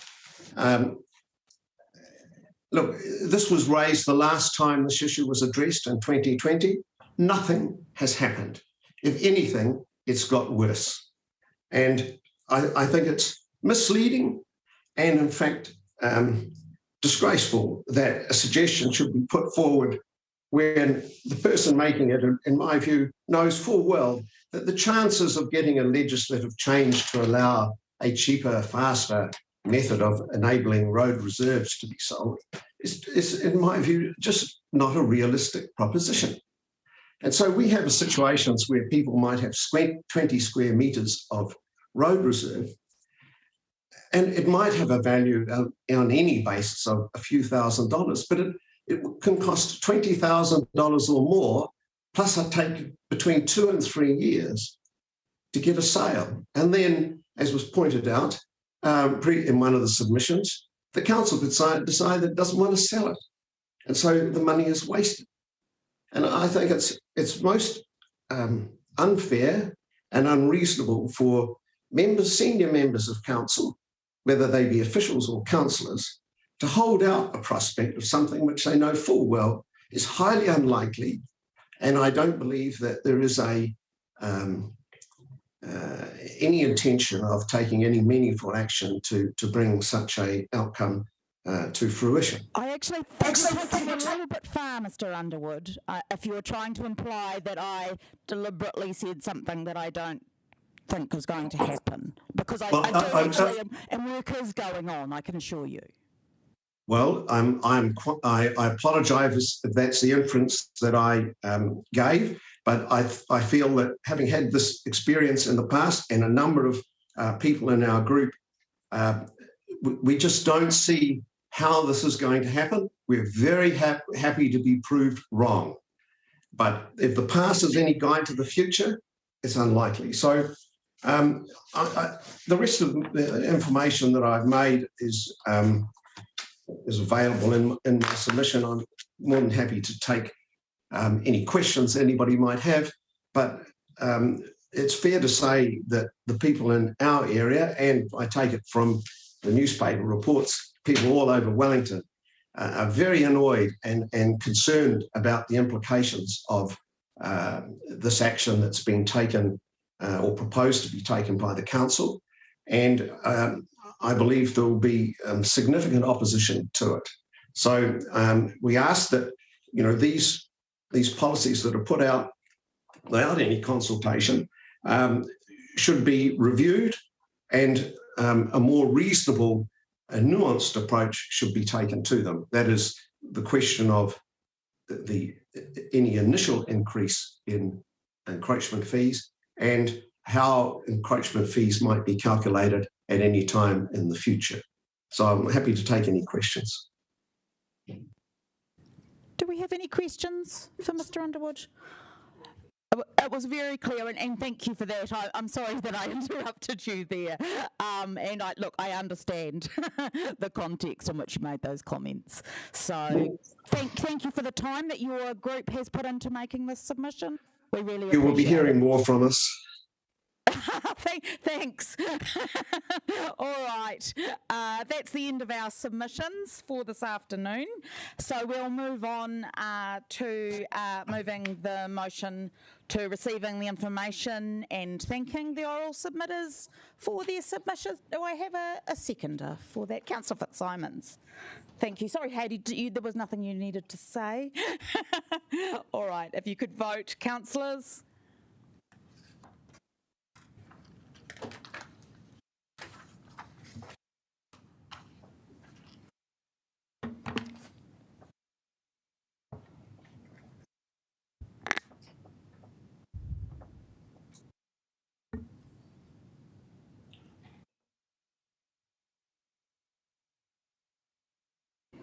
Thank you, that's carried. Tēnā kua mutu te hui e tū mō te karakia. Unuhia, unuhia, unuhia ki te uru tapunui. Kia wātia, kia māma, te ngākau, te tinana, te wairua. I te ara takatū. Koia rā e rongo, whakairia aki ki runga. Kia wātia, ai rā kua wātia. Thanks team for all